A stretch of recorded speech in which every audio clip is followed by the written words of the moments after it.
Welcome, everyone, Hey, guys. and misfits alike, to this episode of Skeptic Bible Study. Woo. Tonight's episode, the complaint department, quails, and leprosy. Oh, there goes my arm. Tonight, God tells his people where the complaint department is. Oh yeah. Oh no, you can Is definitely find it right back there. It's down there. Oh yeah, it's down there. You keep on walking until you find a good old, it starts burning. Then you know. Anyway, produces a massive amount of quail for everyone to Quail? munch on. Quail, I know, of all things. And gifts a hater. Well, if we're going to be Leprosy. vegan, should we really be eating quail or I vegetarian? know. You would think that these animals would not just get born. Like, basically, God's like, choo, choo, choo, choo, choo. And these animals that keep on popping up, they're like, oh my God, I am somehow a full adult animal. And now it's time to die. What a life. Thank you. Anyway. Thank you, God. Thank you, God. You're such filled with love, especially when you fill people with leprosy. It's totally cool. Totally. So, come join James W. Leprosy is for lovers. For lovers, not for haters, even though that's the people who get it. Anyway, myself, Amy Newman, let's both swing into Let's do it. the book of Numbers, baby. Deeper into numbers.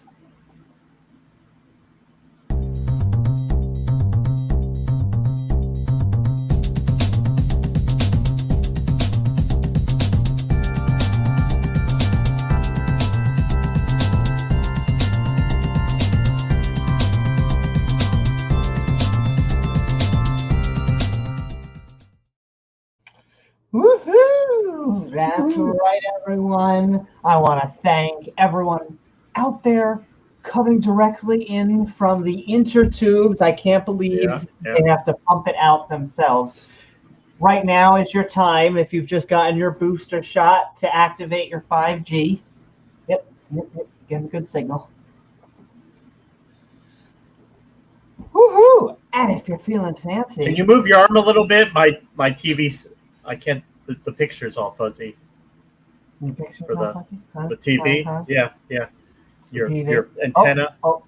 Your 5G antenna? Yeah. There you go. Trying to tweak it. It's fallen off. And if you'd like to join our live streams, like everyone out there in chat, hello, send guys. them love. Hit that bell icon to come join during the live feeds and see our premieres. And also during the video, we'll be playing all of your comments. So don't forget to send James or myself once again in chat by tagging me at Amy Newman, whether you are on YouTube, Facebook, or Twitch. That's right, baby. We're streaming everywhere. And with that, we're going to bring in Gilbert so he can explain what we're about to read. Show is yours, Gilbert. Hey, Gilbert. Some of you may be new to this abomination of a study. These schmucks begin by reading each episode's chapters along with the annotations on the side for funsies. The hosts are a tiny bit special, so don't mind if they butcher or replace everybody's name with something completely horrible or stupid. However, the gibberish that spews forth from their face holes will still be an attempt at reading this book from cover to cover, which I'm sure has tons of wisdom or an insight on whether we can or cannot put things up our butt. if you have time to waste screaming internet memes at random strangers, then join the Discord. Or scream at them personally at your YouTube, Facebook, and Twitch streams. Finally, don't forget to support these idiots doing more lame shenanigans at Amy Newman's Patreon page.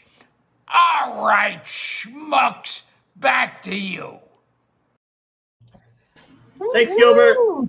Thanks, Gilbert. That's right. You can find our Patreon page at patreon.com/Amy Newman, which helps us make even more fun content. That's right. Our bodies. Go piss off God. Go piss off God. He hates it. Yeah, it's like damn you heathens. The emojis on Bob Larson's channel. That's right. Send your emojis. We gotta send that exorcism. Cast the demon out. Whew, that was close. Of course. So glad we got Smokey's also doing exorcisms now, so you probably want to steer clear of that. You know, it's so funny. It's become a cultural phenomenon. You see it in movies, but the fact that it really is a segment of the population are trying to cast demons and evil spirits out of people is just, I don't know. I guess you gotta laugh, right? Because the other emotion would be, ha ha ha. Yes. 40% of the we can't commit them to institutions yet. Yeah. I think one day, 1,000 years from now, hopefully shorter, the same way that we look on, I assume, the pagan religions of the day thousands of years ago, we will look exactly the same way. How could they have done it? Religion, ladies and gentlemen, actually false positives. You can believe things without evidence, and as long as the rest of civilization is kind of doing its thing, you can walk around believing that someone's watching you 24/7, 365. Apparently. If that's your thing. That's your thing. We're not kink shaming anybody. Anyway, we want to send awesome thanks because it's including Patreons like the awesome KO Champ.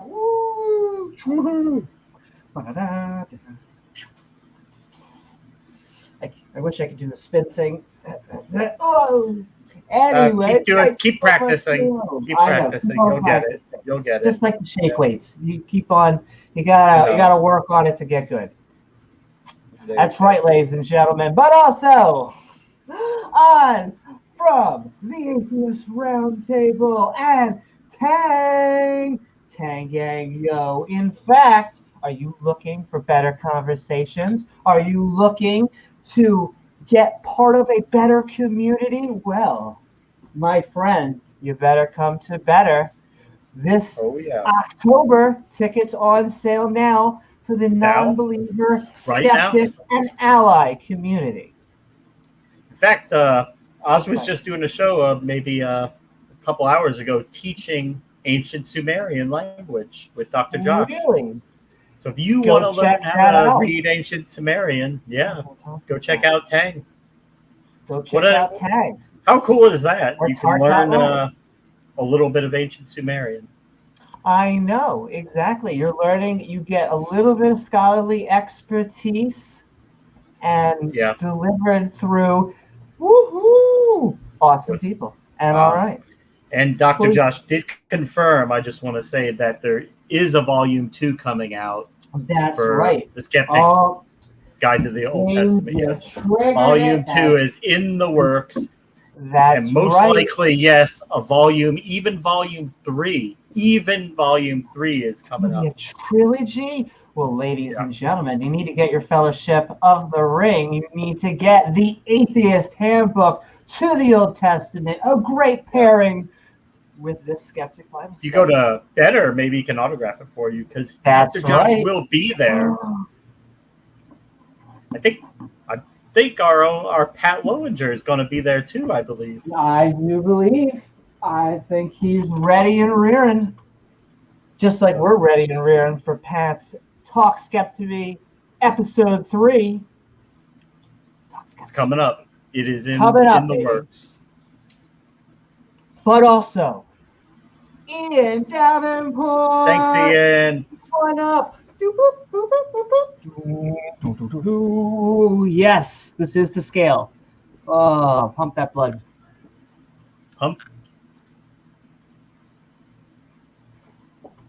Pump, exactly. I guess so. I agree. I wouldn't say something so bold, but so truthful. Yeah. And also, when we're listening to creationist claims, been thinking a lot about the flat Earth lately for absolutely no reason. Excuse me for there. Cough that flat Earth out. Got some flat Earth in your throat. Oh, I'm sorry. Normally it's slavery. You catch a little bit of biblical slavery in your throat. They've been kind of chilling with that lately, which is, I guess, great, because the first 2 books of the Bible were just like, oh, and by the way, your slave does this, and your slave does that, and your slave, and you're like, okay, I think you guys like the slave thing, don't you? Okay, James. And of the if time, your slave, everyone was doing it. All the cool kids were doing it. If your slave doesn't do what he's supposed to do, he looks at you the wrong way, feel free to take a rod and beat the crap out of him. Yeah. Whatever you have handy. Yeah. Beat him. Beat him. Biblical Just don't kill him. Baby. You can't kill him right away. That's it. If he dies the next day, whatever. I know. He'll walk. James, he'll walk. He'll talk. He'll get back to work. Yeah, you'll get at least one more day of work out of him before he dies. Or she. We want to be fair here. She too, yeah. Exactly. The Bible doesn't care who they enslave. Well, actually, they're more specific. It's quite literally the heathens and from the nations around you. Right? If it's a female slave, she'll probably be on her knees most of the time anyway, because that's probably what they would do with slaves back then. Well, women were. They were mostly property anyway. So it's kind of redundant to say female slave if you think about it. Yeah, that's true. Your wife, she'd end up spending most of her time doing the same thing anyway, right? Exactly. Would take, I don't know, a few thousand years until the women got their vote, and we had to kick the religious kicking, dragging, and screaming into the modern times, and it kind of makes us go grumpy old cuss. Yes, makes Grumpy go, makes him go. Actually, yeah, speaking of that, Pat's book is coming out soon too, I think. Really? About the subjugation of women in the early Christian church and the evolution of that. So that will be a good read when that comes out. You're gonna make me, even though we mentioned it twice, so now I have hope we were allowed to mention that. No, absolutely. It's just we mentioned Pat twice, so now I just have to at least go send in love. Now, I used to say across the pond for a few episodes. He's back here, baby. He is ready to make episode 3 with us, and then grab some popcorn and have, popcorn. Let's see if we can have a drink or two. Everybody out there, have some fun. We need it. We need it. I know. We need, after the years we've been having, and have some good conversation. Pat! Thanks, Pat. Sends in love. Absolutely. And all right, but also 3 princesses, which is how much we need to combat bullshittery lately. We the going is normally you need once again, this is me just being biased, but the ratio is normally one not, I'll say skeptic. I'll paint with this little. 1 skeptic per 3 creationists or 3 conspiracy theorists. That's generally how it goes. Once it starts getting 4 against 1, it gets unfair. That's kind of Christopher Hitchin level. But then you may need 2 skeptics, once again up there. Anyway. Reminds me of when Ken Hovind offered to debate the entire faculty of UC Berkeley.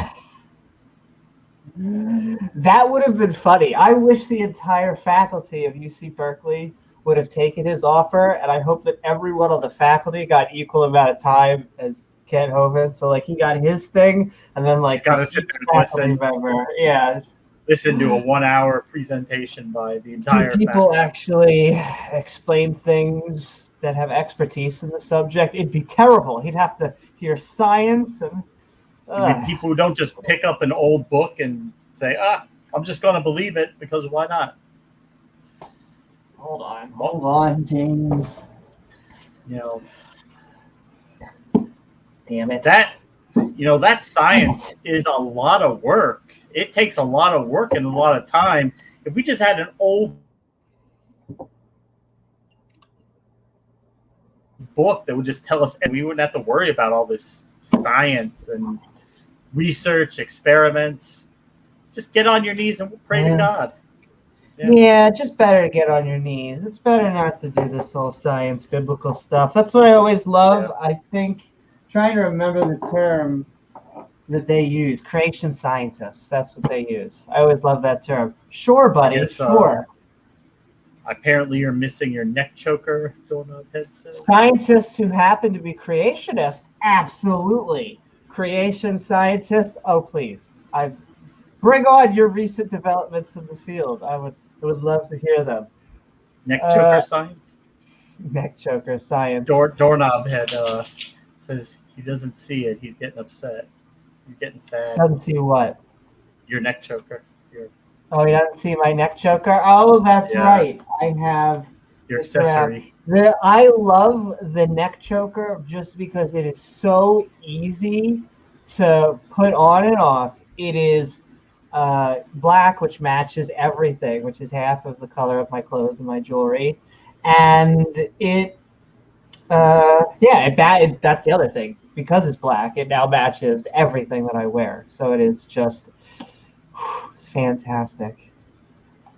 The best choker The best. in the world. The best. It's not just a bisexual logo. No.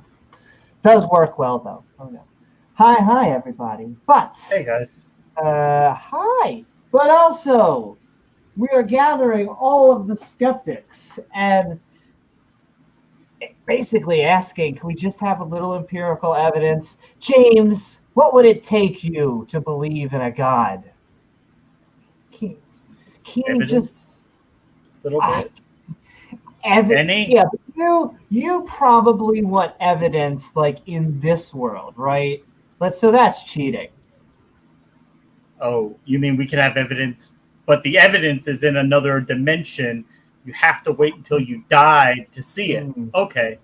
It's in a dimension outside of time and space, right next to my girlfriend in Canada. You would love her. You would love her, but you can't because she's outside she's time. She's in Canada. Oh, and outside time. Oh. And outside time and space. It always has to be a mind. I don't. We'll ask Randolph about her. Doesn't always. I won't throw the deists or the pantheists or whatever the hell under the bus. But this just whole notion of a brain thing. And then they're always like, don't call it a sky daddy. Is it a father figure that is taking orders, giving you orders, and having a personal relationship? Kind of is like a father. And, well, they used to think he was in the sky. The Father? God the Father, yeah. Bible said, call no man father, for God is the Father. Yeah, exactly. They use all that language. They use creepy language like Lord. He says Lord. He says Lord so much time in this that you would think he was producing like pop albums. Lord of the Flies? Lord, that too. Also Lord of the Flies. I would bet that screenplay, Lord, all things better than the. I mean, for the time, the Bible was written by the most intelligent. We call them goat herders now because the majority of the time of a nomadic tribal people was that job description. But it's the taking it 2,000 years later and being like, no. It's totally science. You see, the snake started talking, and then it totally outmastered the creator of the universe, and he got really mad at his rib child, and then the one that got made out of clay, because it would be really stupid. You atheists think that we're from rocks. How stupid would that be? Yeah, It's clay people, like Patrick Swayze. We saw that in the Ken Hovind debate with Mark. Like, you want to know how Noah fit all those animals on the ark? Well, you tell me how all those animals fit inside a dot for the Big Bang. Exactly. And the answer is, Kent, is that they weren't. Nothing was alive back then. It was an explosion. Just energy. Well, it was an Just expansion energy. event of magnitudes, the first second or whatever, and then it's been going outwards. And then I'm trying to think if it was millions, the first billions of years until actual light came on, okay? And that had nothing, and life was still not there yet, okay? So just to get life, just to get heavier elements, like it'd be cool if there's life early life that just formed from hydrogen or helium or lithium or any one of those, but most of the life had to have the first stage stars explode. So no. But buy my DVD at 7R3 with a giant whale. Anyway, send in love, Dale. Seminar number 6. Thank you, Dale. Yes. Seminar number 6. That's right. Or just get the whole set, all 25 of them. Yes, it helps pay for my court orders. That's fine. I was going to use GoFundMe, but no, I'm sure you're innocent, Kent. Totally.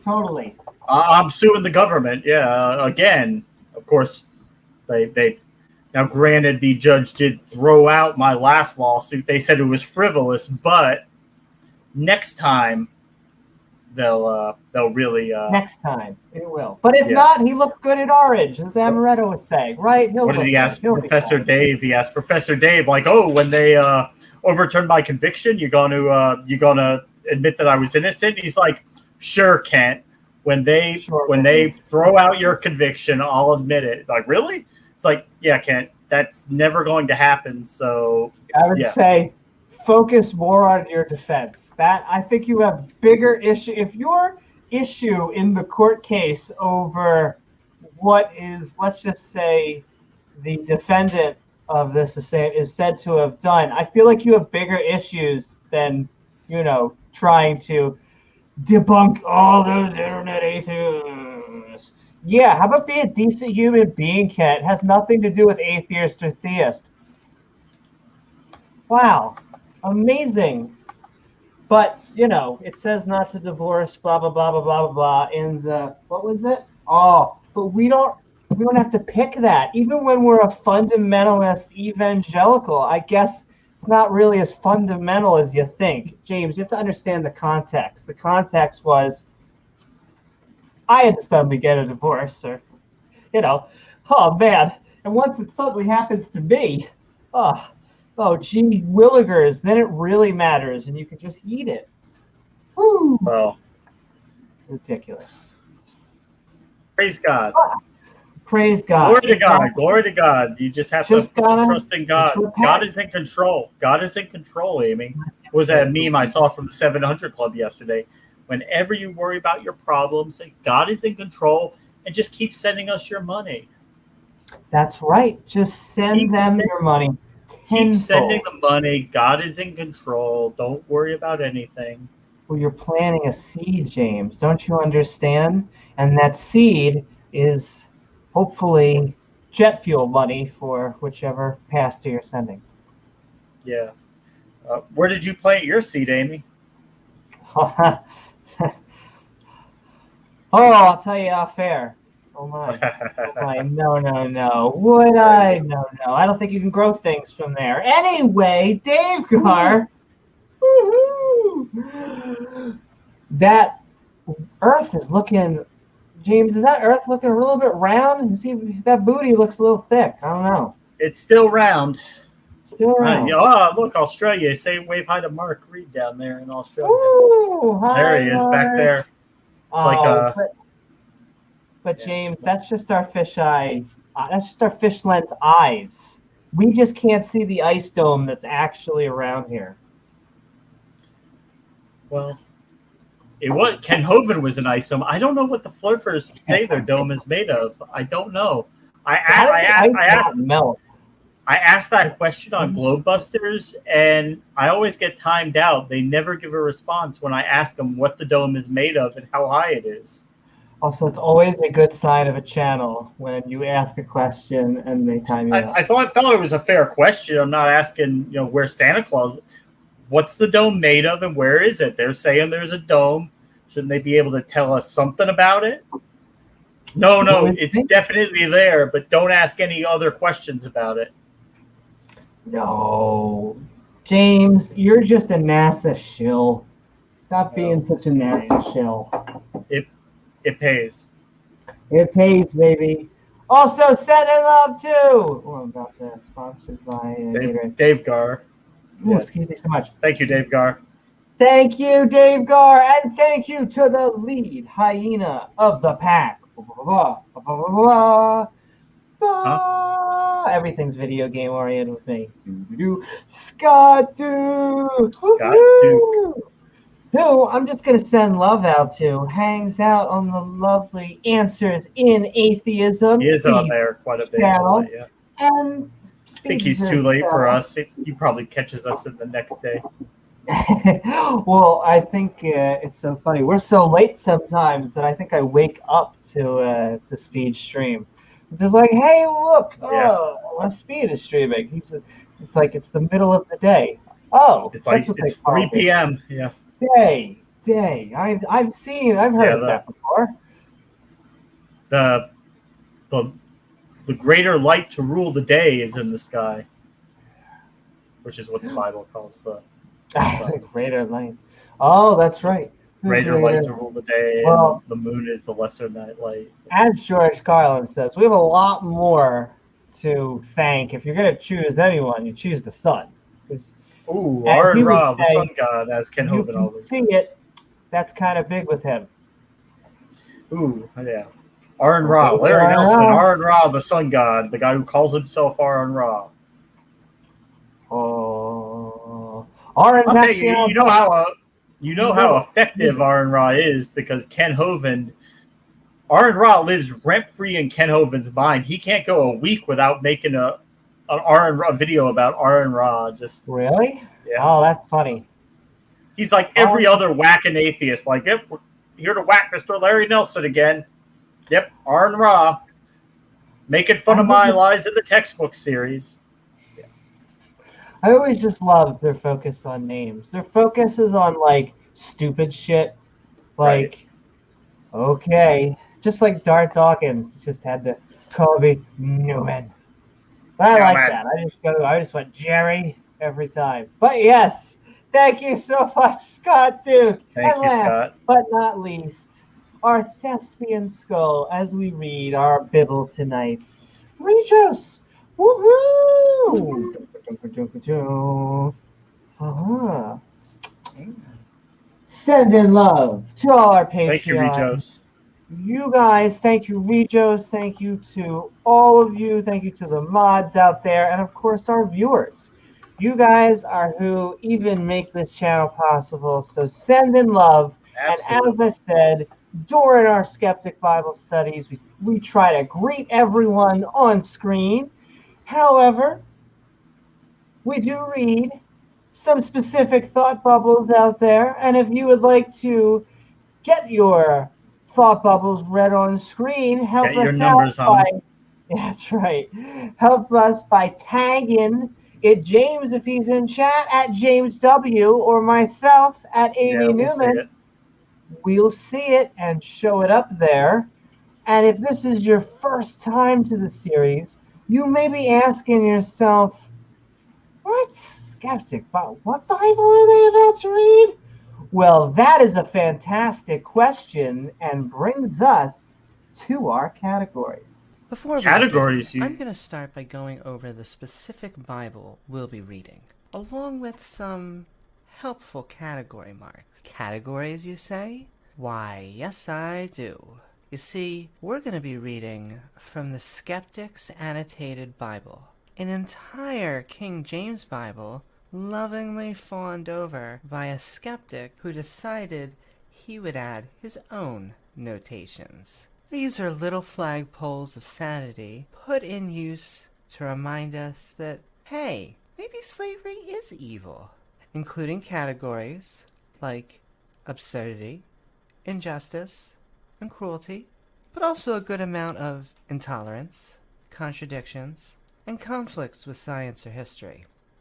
That doesn't mean it's not packed full of misogyny, false prophecy, and some questionable biblical family values. Now, we won't skip the good parts that the Bible has, only that these passages seem far fewer in number than any priest or pastor seems to suggest. So without further ado, won't you come join the skeptic crew?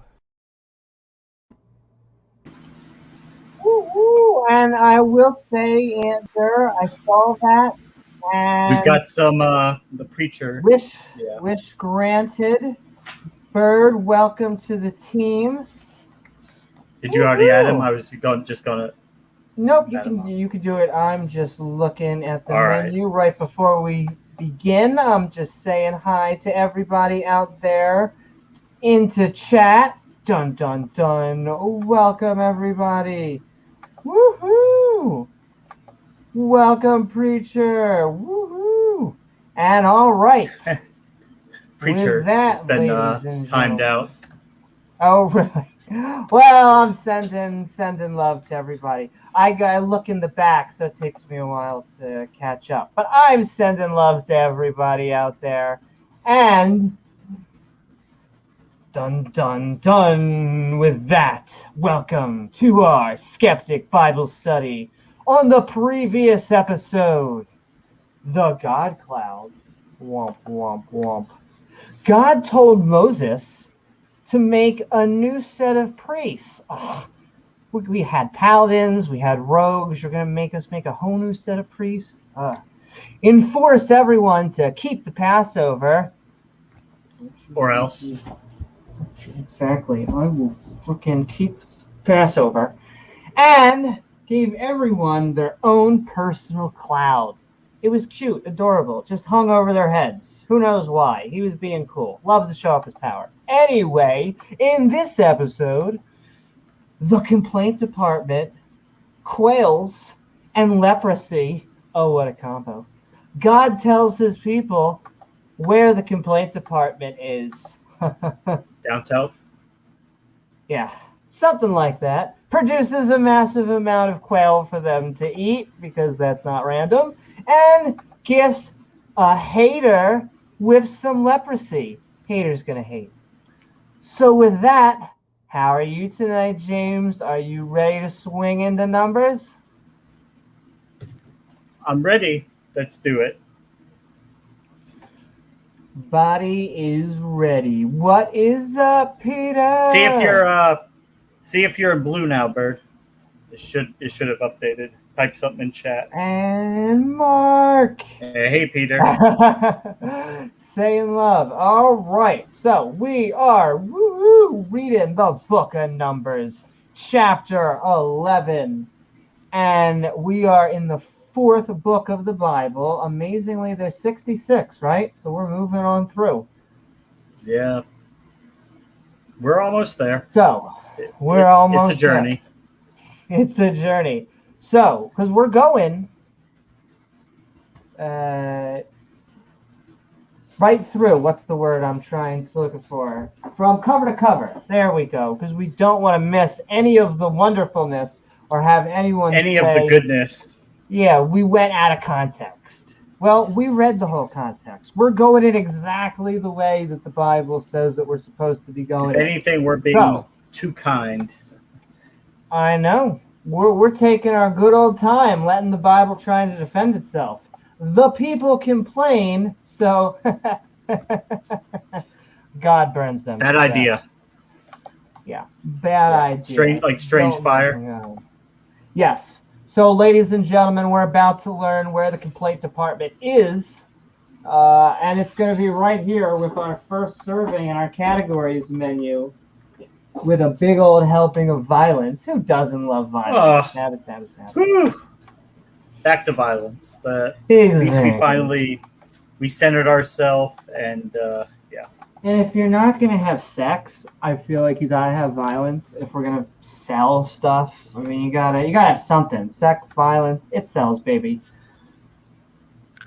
But while we're reading the Bible, remember to always laugh. Have a good laugh, because if you don't, like I said, you might do that other emotion. But we're having a good time, ha ha ha ha ha. Because it's also filled with our third category. It's filled with a good old portion of bad judgment, because we're going to be judgmental to those around us, because that's kind of what I guess God likes to do. And they always say, oh, well, who else is going to judge if not for God? I don't know. Any other agent? Basically, the other agents that we can, prove exist. Oh, the Remax agent? Yeah, exactly. The Remax agent. Woohoo! What's At least we know they do exist.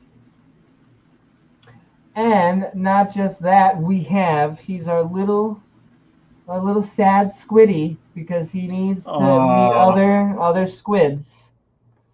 Because the Bible likes to have in-group and out-group dynamics. It's and us versus them.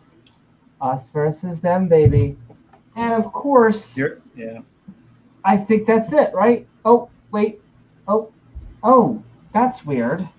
James, I think this is our first time seeing this category, but I think there may actually be a contradiction in the Bible.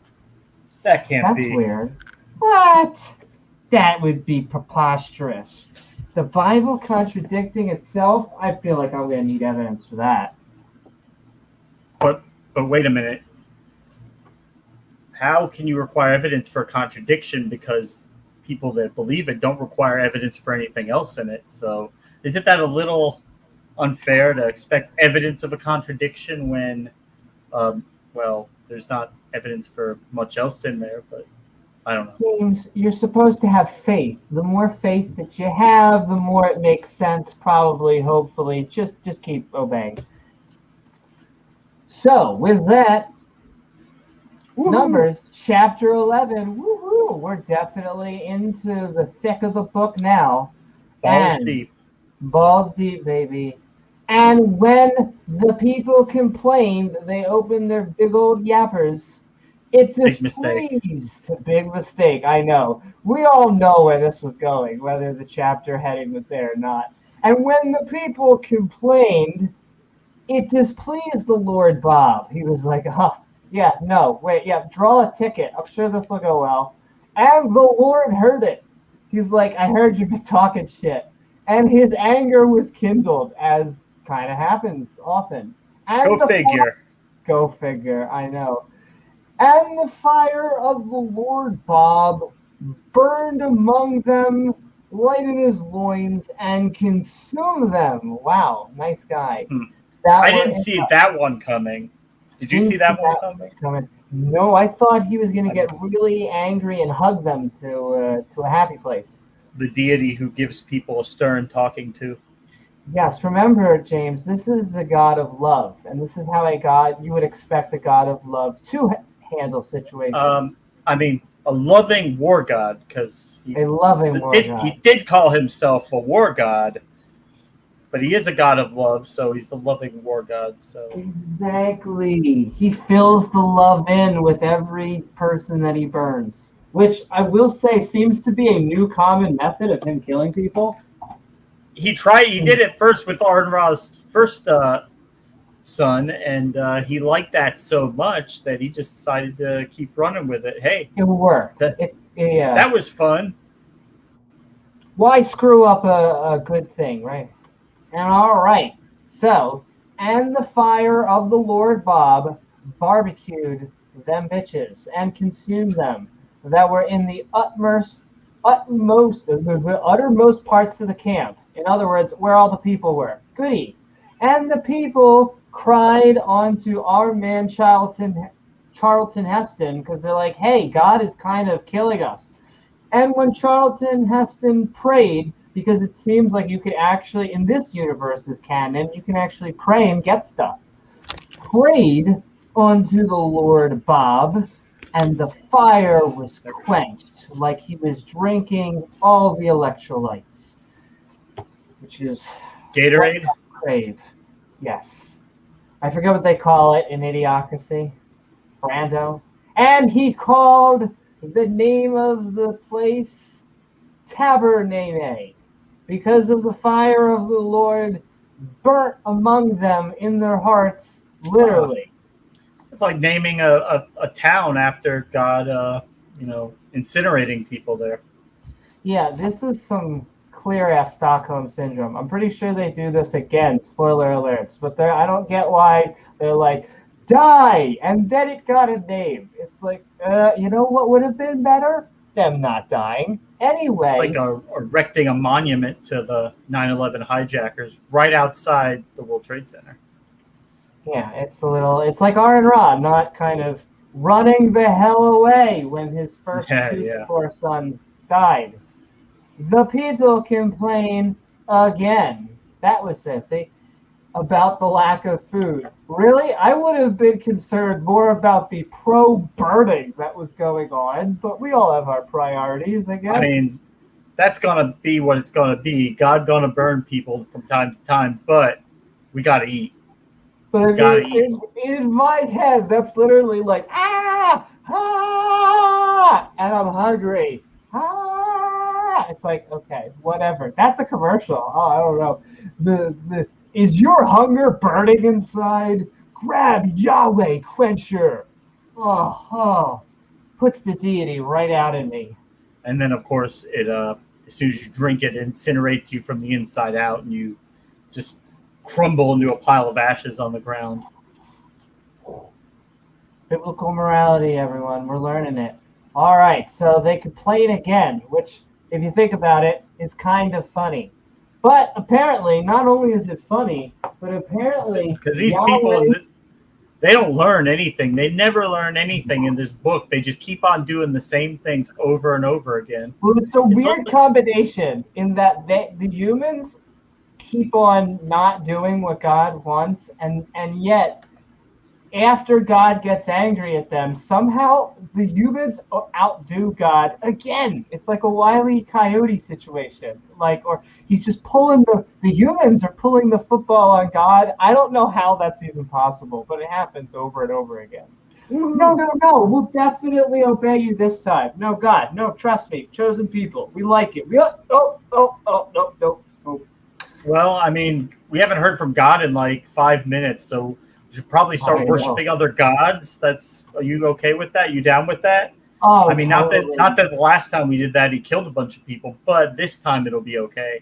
Even though we actually had empirical evidence, these people were talking with God, interacting with God. If God is smoting the guy next to you, that's pretty good evidence. I'm not saying that is a God, but at least I don't know if lightning bolts are coming out of the maybe that's why the Christians are saying, like, even if God came right up to you and tapped you on the shoulder, you still wouldn't believe in him.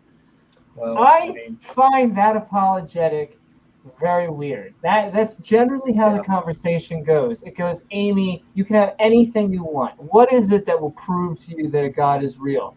Empirical evidence. I can't even get the empirical evidence out. They're like, no, you wouldn't even believe that. If he was right in front of you, you would be like, nope, I'm not looking at you. I don't know. If I'm bumping into him and pushing God out of the way, I feel like, but we don't get anything like that. We never get anything like that. It would be nice. Never. Nothing even close.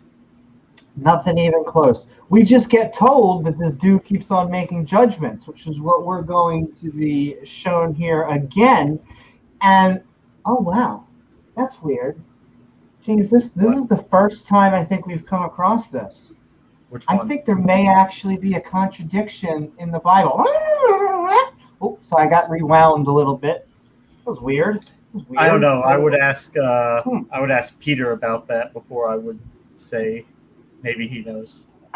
Yes, that can't be true. Peter, there can't be a contradiction. If there were a contradiction in the Bible, I feel like there would have been another contradiction before this. But since this is the first time us ever seeing it, I feel like there can't be any contradictions in the Bible. Yeah. Clearly. Makes sense. Clearly. It's written by God. I mean, how could it? Yeah. No. Exactly. How could there be contradictions? Anyway, I know people are on fire, but let's get to the important things in life. Let's talk about where we're eating. So, people complain again about the lack of food. And the mixed multitude of fat beasts that was among them fell a-lusting. That is a fantastic sentence. Let me say that. And the mixed multitude that was among them fell a-lusting. I do that. Have you ever fell a-lusting? James, on days that end on Y. Oh, okay. That sounds like a great weekend. It sounds like a great week. And the children of Israel also wept. They went Q from the burning, or were they just realizing now that their stomach's empty while they're burning? And said, "Who shall give us flesh to eat?" Arby's. They got the meats. Yeah. Amy will give them flesh. Oh, baby. I also have a meat offering. Remember the fish. Oh, do you? Was it a Swedish fish? Which we did eat in New York. I like how we were slaves in New York. It was really yummy. They're pining from that. Really? You have any other better time than when you guys were slaves? That's what you're going to go back to? Freely. Well, we did eat in Egypt freely. Sure. The cucumbers and the melons and the leeks. Leeks. These are almost good. I don't know. Weird looking leeks and the onion newspaper and all of those garlics to scare away. Jesus, Amy, what did you do with all the cucumbers? We had like 5 of them. Where are those cucumbers, Amy? We can't find them. Well, I will say I was having a good old time last night and I couldn't find anything. And I will say, as the saying goes, anything's a dildo if you're brave enough. Anyway, but now our soul is dried away. Oh, all right, people. You can't leave your cucumbers around, Amy. Come on. Yes, guys. Exactly. Tighten up. Woo-hoo. Speaking of fantastic butts, Titan, Uranus, what is up? Speaking of cucumbers in what? Hey, look, I'm just saying they're a good thing. You could cut the cucumber up and put them on your eyes. That is also what I was thinking. That works. That's exactly what we were thinking. So Titan is in the crosshairs of that hurricane down there, so it looks like really? He lost power for a minute, but he's been okay. Woohoo! Sending love. Where's the hurricane hitting right now? Louisiana. Really? Oh shit. Yeah. Amy's been busy for the weekend. She's been busy. Oh baby. And the manna was but now our soul is dried away.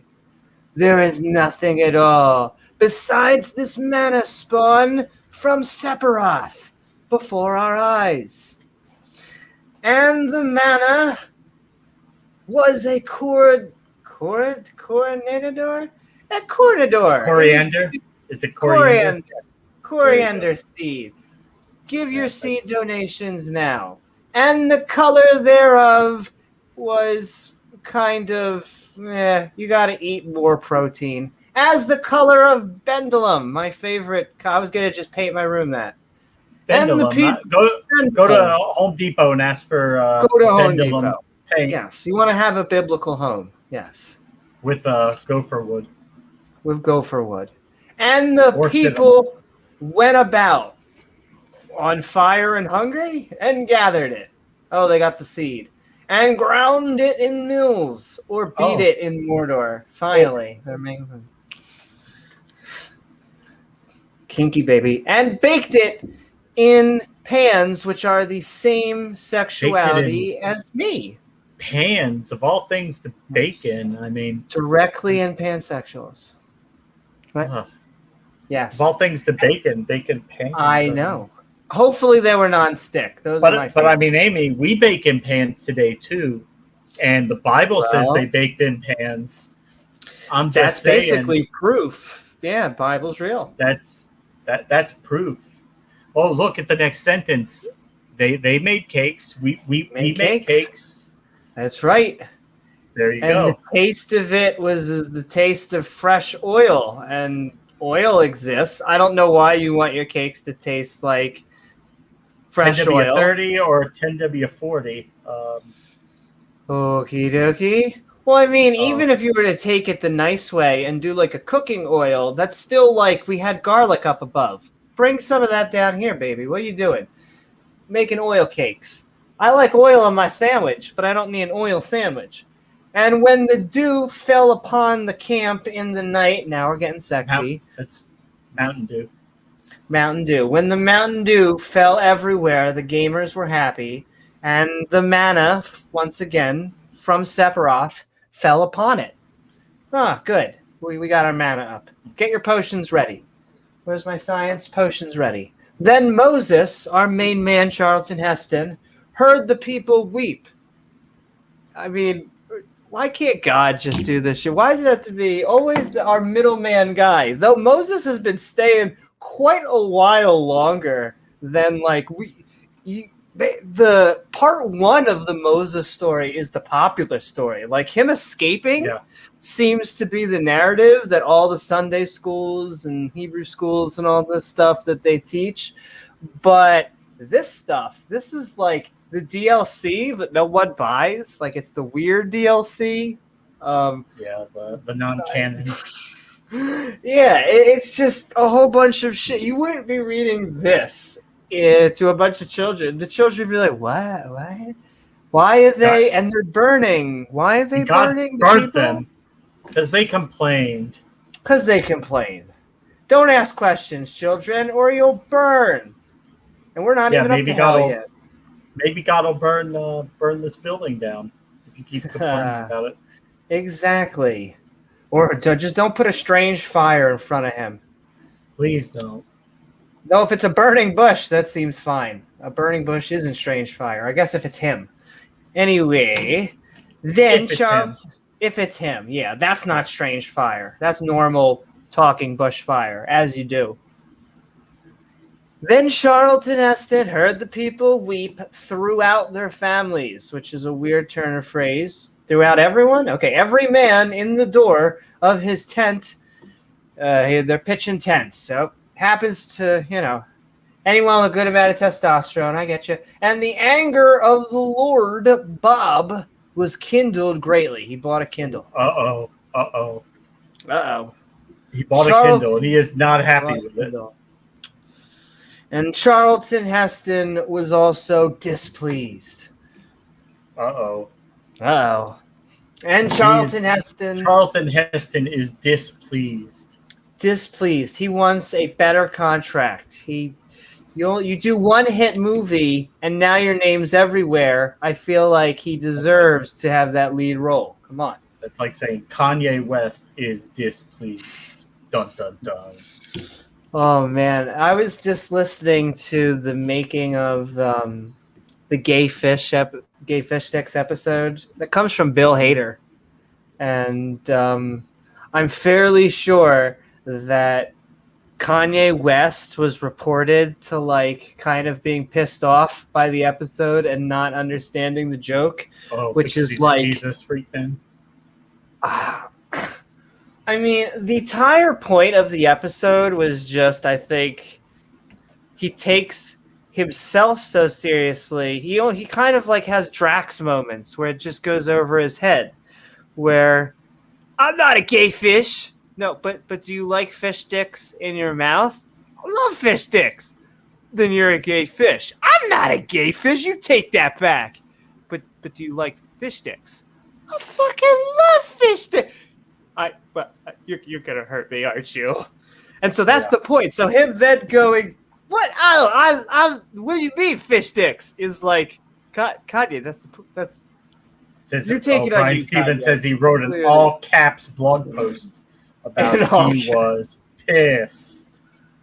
Well, him and not to get too political, but him and other former presidents, they just have that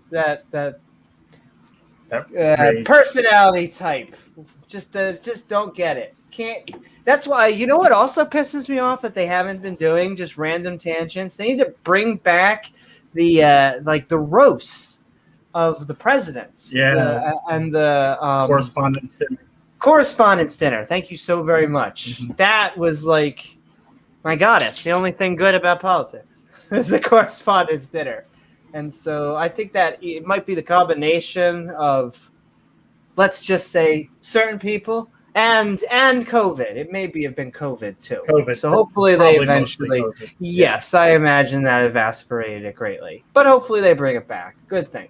Nonetheless, if you just joined us, we're reading Numbers chapter 11.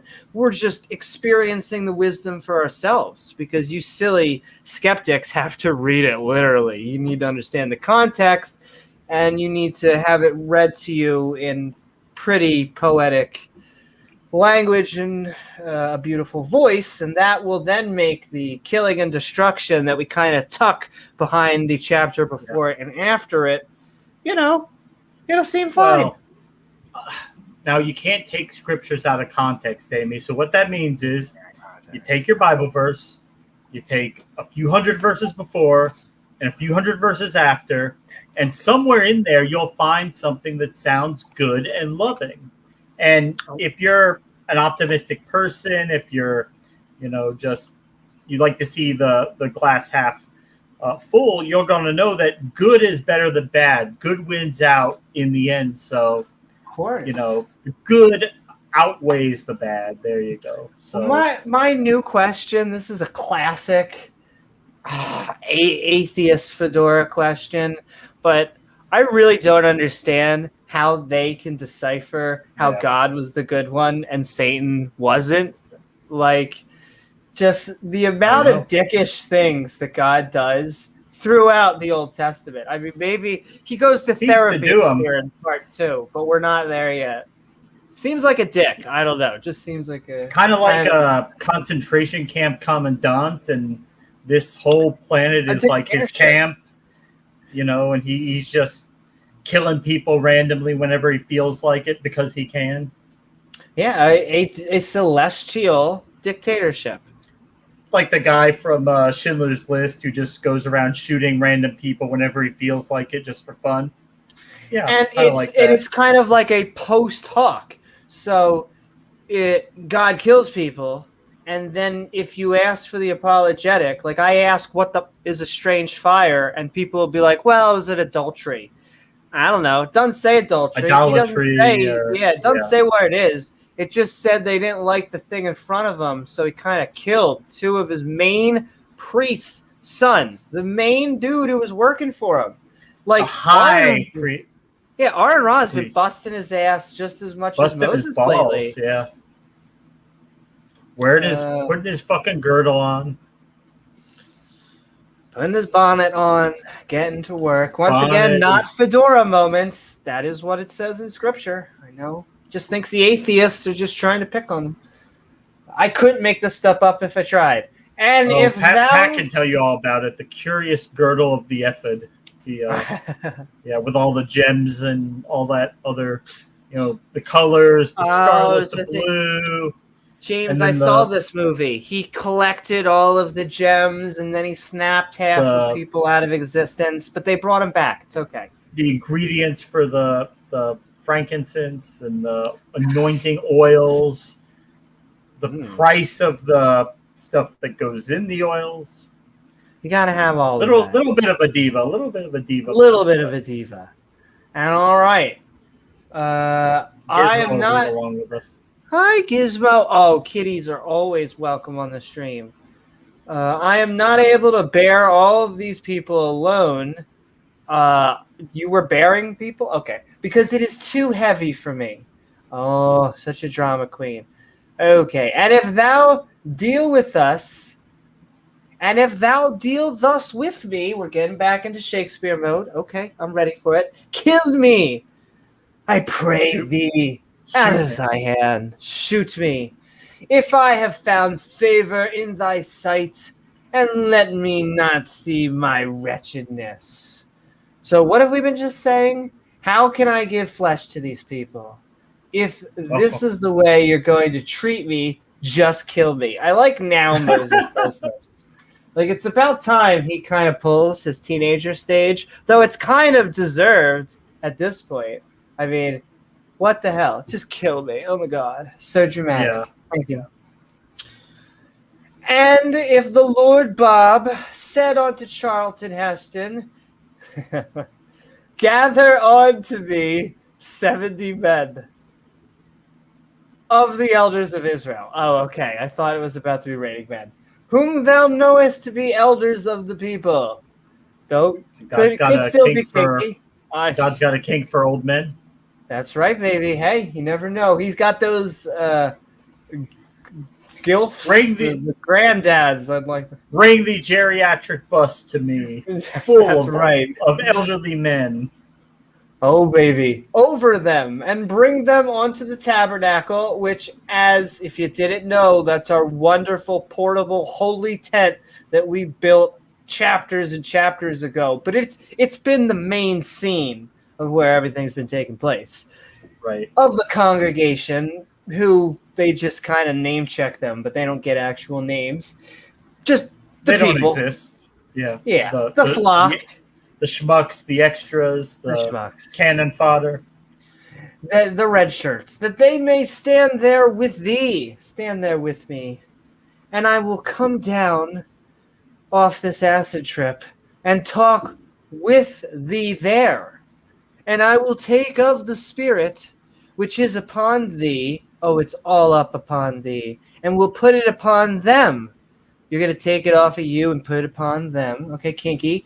And they shall bear the burden of the people with thee. Excuse me. That thou bear it not thyself alone. Don't bear it alone. Have a friend help you, if you catch my drift. Is this God saying he's going to come down and talk to the 70 elders or talk to Moses in front of the 70 elders? Well, here, let's say, so I will come down and talk with thee there. Oh, we're getting the one-on-one. So God is coming and having a conversation with somebody. One-on-one, the one thing we're asking 70 people. Yeah. I will take... That's first person. God is all up in there. He is active. He's all up in the grill. I will take of the spirits. I'll take 2 shots, actually.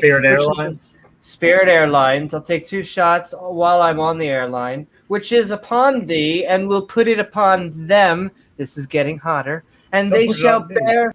I'm going to put it on me, and they'll put it on you. And they shall bear the burden of the people with thee, and thou bear it not myself alone. So God said to Moses, bring 70 elders to the tabernacle. That's kind of my thing. I will come down and talk with them there. Really, you will. Oh, so he's going to have a conversation with 70 people. Conversation.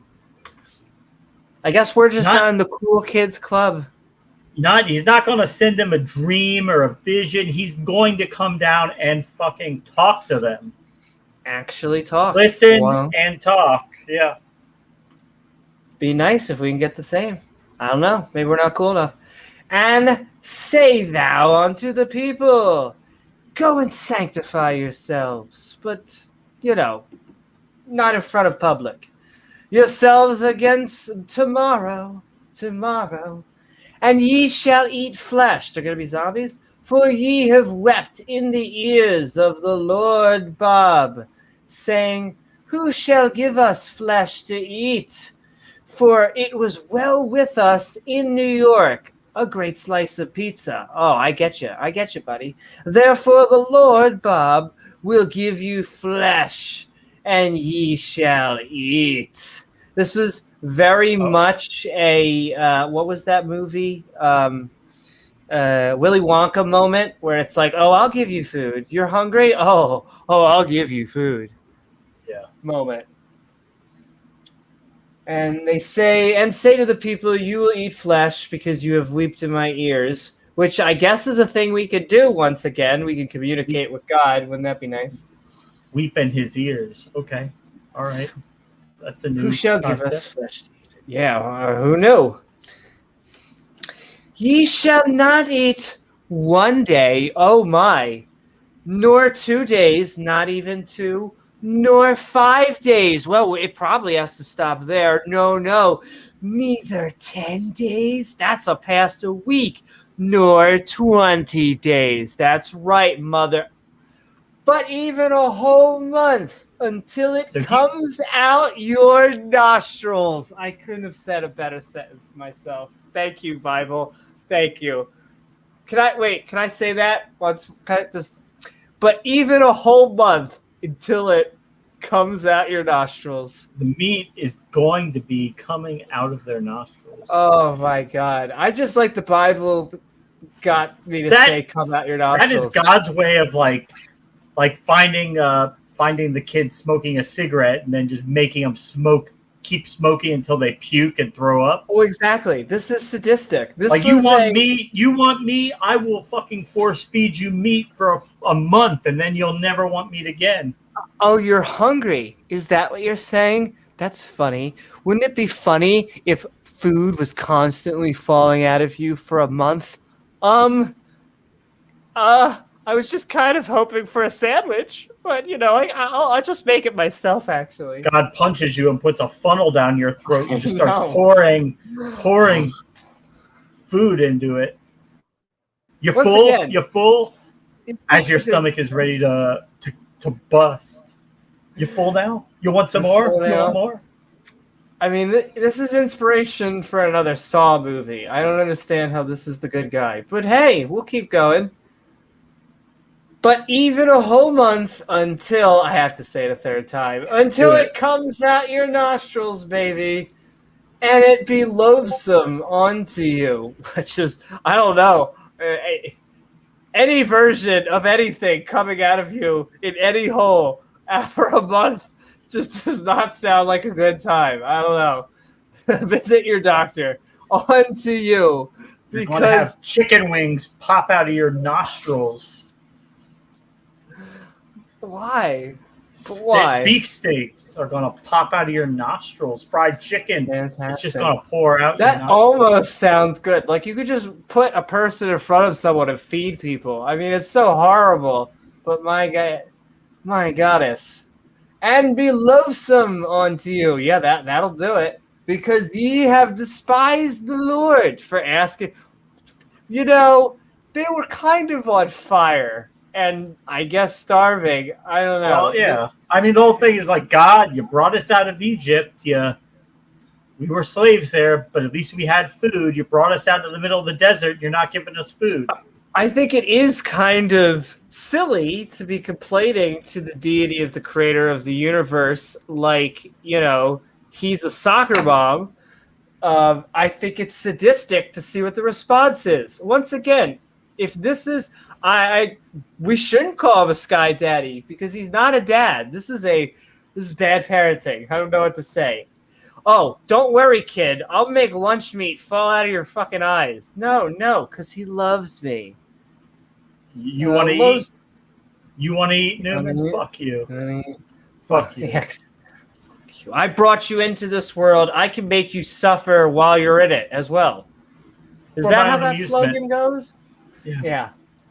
Because ye have despised the Lord. That's not really what they did. They were they were complaining as kids do, but I don't think whatever. Help me, Amy. Who was it that came up with this idea that humans would have to be constantly shoving things into our mouths and digesting them so we don't die? James. Who came up with that idea? You need to understand.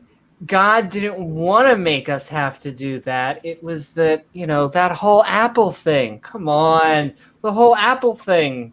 And I guess rainfall. I want to know how the rainfall made freaking lions not be vegetarians. That is even dumber than the sin.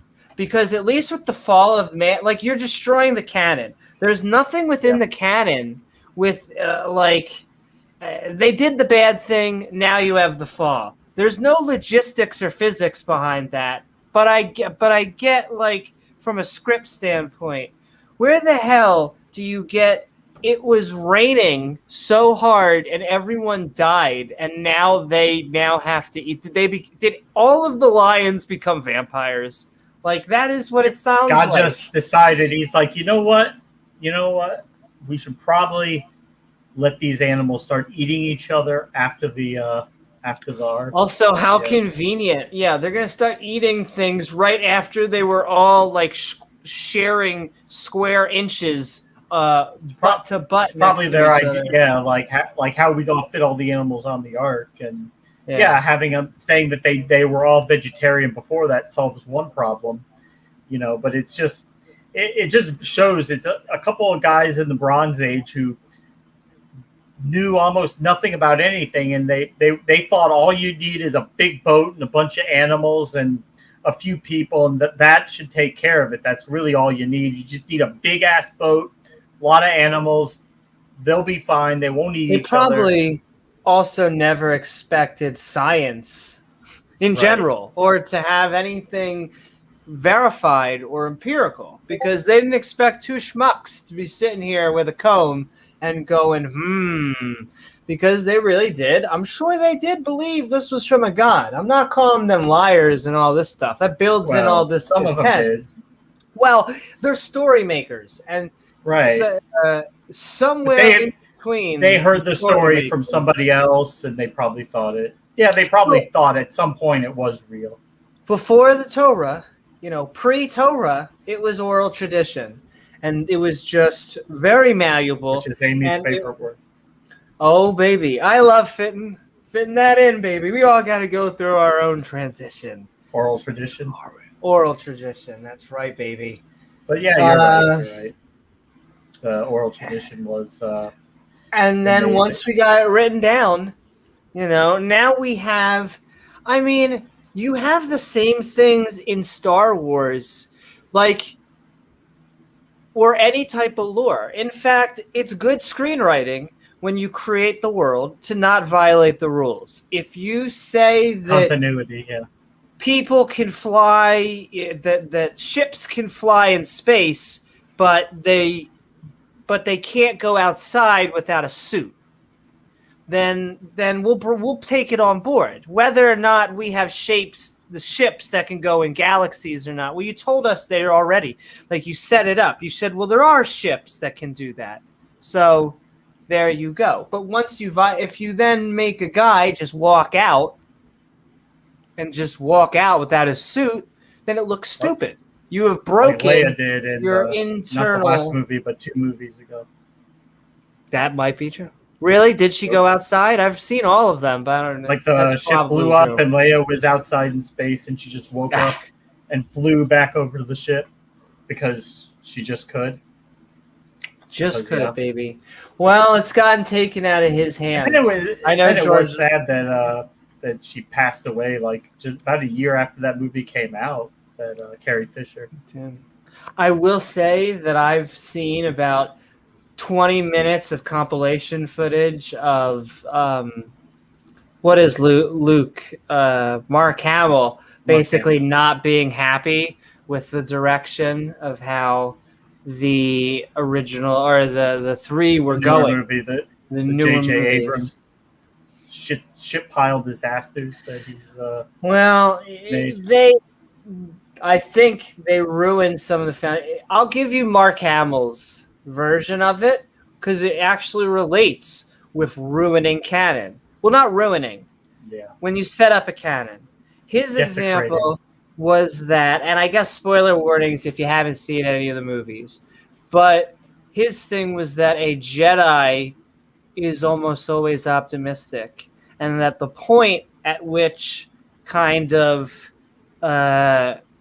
Luke was where they had taken him without actually... he went to that one planet. He was basically almost saying some Sith stuff. He was like apathetic. The Jedi need to end and all this stuff. They're not things he was that very Jedi apathetic. would say. Yes, Jedi would go towards the end. It's very upbeat. He was the happy guy in the film, and so it's without showing why or Yeah, and once again, just saying, if you like the movies, I'm okay with whatever. I am biased towards. Well, I think the I think Mandalorian stole the show was all recently. right, but Yeah, and everyone has fantasy, baby. I like fantasy and sci-fi, especially when people aren't telling me it's real. When they're not telling me that you get to own your own planet. and I don't think the first trilogy was perfect. It's just that it was all we had for so long. It was like now we're in this mode where we can have Star Wars all the time. There's always a new show or movie coming out. Well, it became a world. Yeah. It became a world. Yeah. Well, George did something that the same thing that James does is that when you do something new, you're giving people an experience that they've never felt before. And so the first people who saw Star Wars, it was an experience. I can't even say that because that was not my generation, but it was almost kind of what movie theaters are for. It gave the one of the qualities that James Cameron said that people would describe Avatar like was dreamlike. Like, so people can, they can harp on the story and all this. I actually think the story is very defensible. Avatar? But yes, but when you actually go through the movie, you're rooting for the person because you're emotionally invested, and it's just so dreamlike. You're caught up that it felt like you're almost there. It flowed well. Flowed well. And all right, speaking of flowing back to the we're Bible, reading such wisdom. I know. Enough of these amateurs like George Lucas and James Cameron. Let's get to some real literature. Real fantasy. Exactly. Some real bullshit. Fantasy. Show us how it's done. All right, we're getting meat coming out our nose, literally, until it came out our nostrils. Oh my God, I couldn't make this up. And we have to ask, is that literal or metaphorical? Is that... Amy had so much in her mouth that it was coming out of her nostrils. Oh, baby. Hey, you got to get all the protein you can, James. Yeah. That's all I'm saying. So, he came forth out of Egypt. I couldn't. So you got to try and keep it down, but it came out of my nostrils. And I wept before him, saying, why came we forth out of New York? Spider-Man? And Charlton Heston said, probably QQ'd, the people among who I am are 600,000 footmen, specifically. Not one more, not one less. And thou hast... Oh, yes, exactly. I will give them flesh, and they may eat a whole month. Oh, my, kinky. Shall the flocks and herds... Moonlight found their toy. Woohoo! Shall the flocks and the herds be slain for them? Slay. Oh, it's getting graphic. Here we go. Let's slay. Time to slay the dragon, ladies and gentlemen. Shall the flocks and the herds be slain before them? It'd be really cool to suffice them. Or shall all the fish of the Aquaman? All the fish sticks? He could talk to all the fish sticks. Did you know he could talk to fish? Fish sea be gathered together for them to suffice them. It'll never suffice them. And the Lord Bob said unto our main man, Charlton Heston, is the Lord Bob's hand, has it been waxed? Did he get a mani-pedi? Thou shalt see now whether my word shall come to pass unto thee or not. I just like saying come. Gotta take all the emphasis I can as much as I can. And Charlton Heston went out. He went out. He was like, screw this script. Came out of the closet. Tom Cruise, come on. You'll be fine. He never does. He always does this. And told all the people, the words of the Lord Bob. Couldn't he tell them himself? Why the middleman? No. And it's a good job. It's a great job to have. It's a great job. Joseph Smith figured that out. Hey, I could be the Oh, I know. I can be the prophet. That's the best career move he James, ever made. just like L. Ron Hubbard, the real business is in religion. It's where the real money is. Man, all right. So he gathered 70 men of the elders of the people and set them round about the tabernacle. He set them around and around and around. Oh. Oh. And the Lord came. How many? How much? How much? Yeah, that's right, baby. And the Lord came down in a cloud, as he seems to do. James, you atheist talking about your cloud sky daddy. It would never say live that. in the clouds. Never. And the Lord came down in a cloud and spat onto him. Okay. And took of the spirit that was upon him. It's been a while since we heard the word spack, so I know. Oh, get your shields ready, your facial shields. And took the Spirit Halloween store. Oh, Jesus. I saw it's terrible. It actually breaks my heart. But it was like Spirit Halloween looking at Afghanistan. Oh. I know. Breaks my heart on the inside, too. That was upon them and gave it unto the 70 elders. Oh, my. And it came to pass, like a kidney stone, that when the Spirit Halloween store rested upon them, they prophesied. Oh, I'm sure it went well. Oh, and wonderful. Did not cease. Wonderful. Fantastic. What's up, Reservoir Guar? Kenneth Copeland prophesied. That's right. Send your seed donations in now. What do you think, Pat? Oh, I think it's a lot of money. But we've got it. Praise God. We got it. But Praise Jesus. But that's why we got it, because we gave so much to God. He's just blessed us. He doesn't stop blessing us.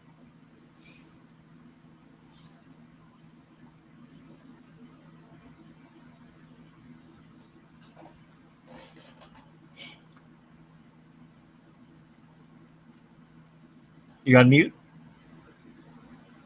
Oh, there we go. But there remain 2 of the men in the camp. Oh, boy.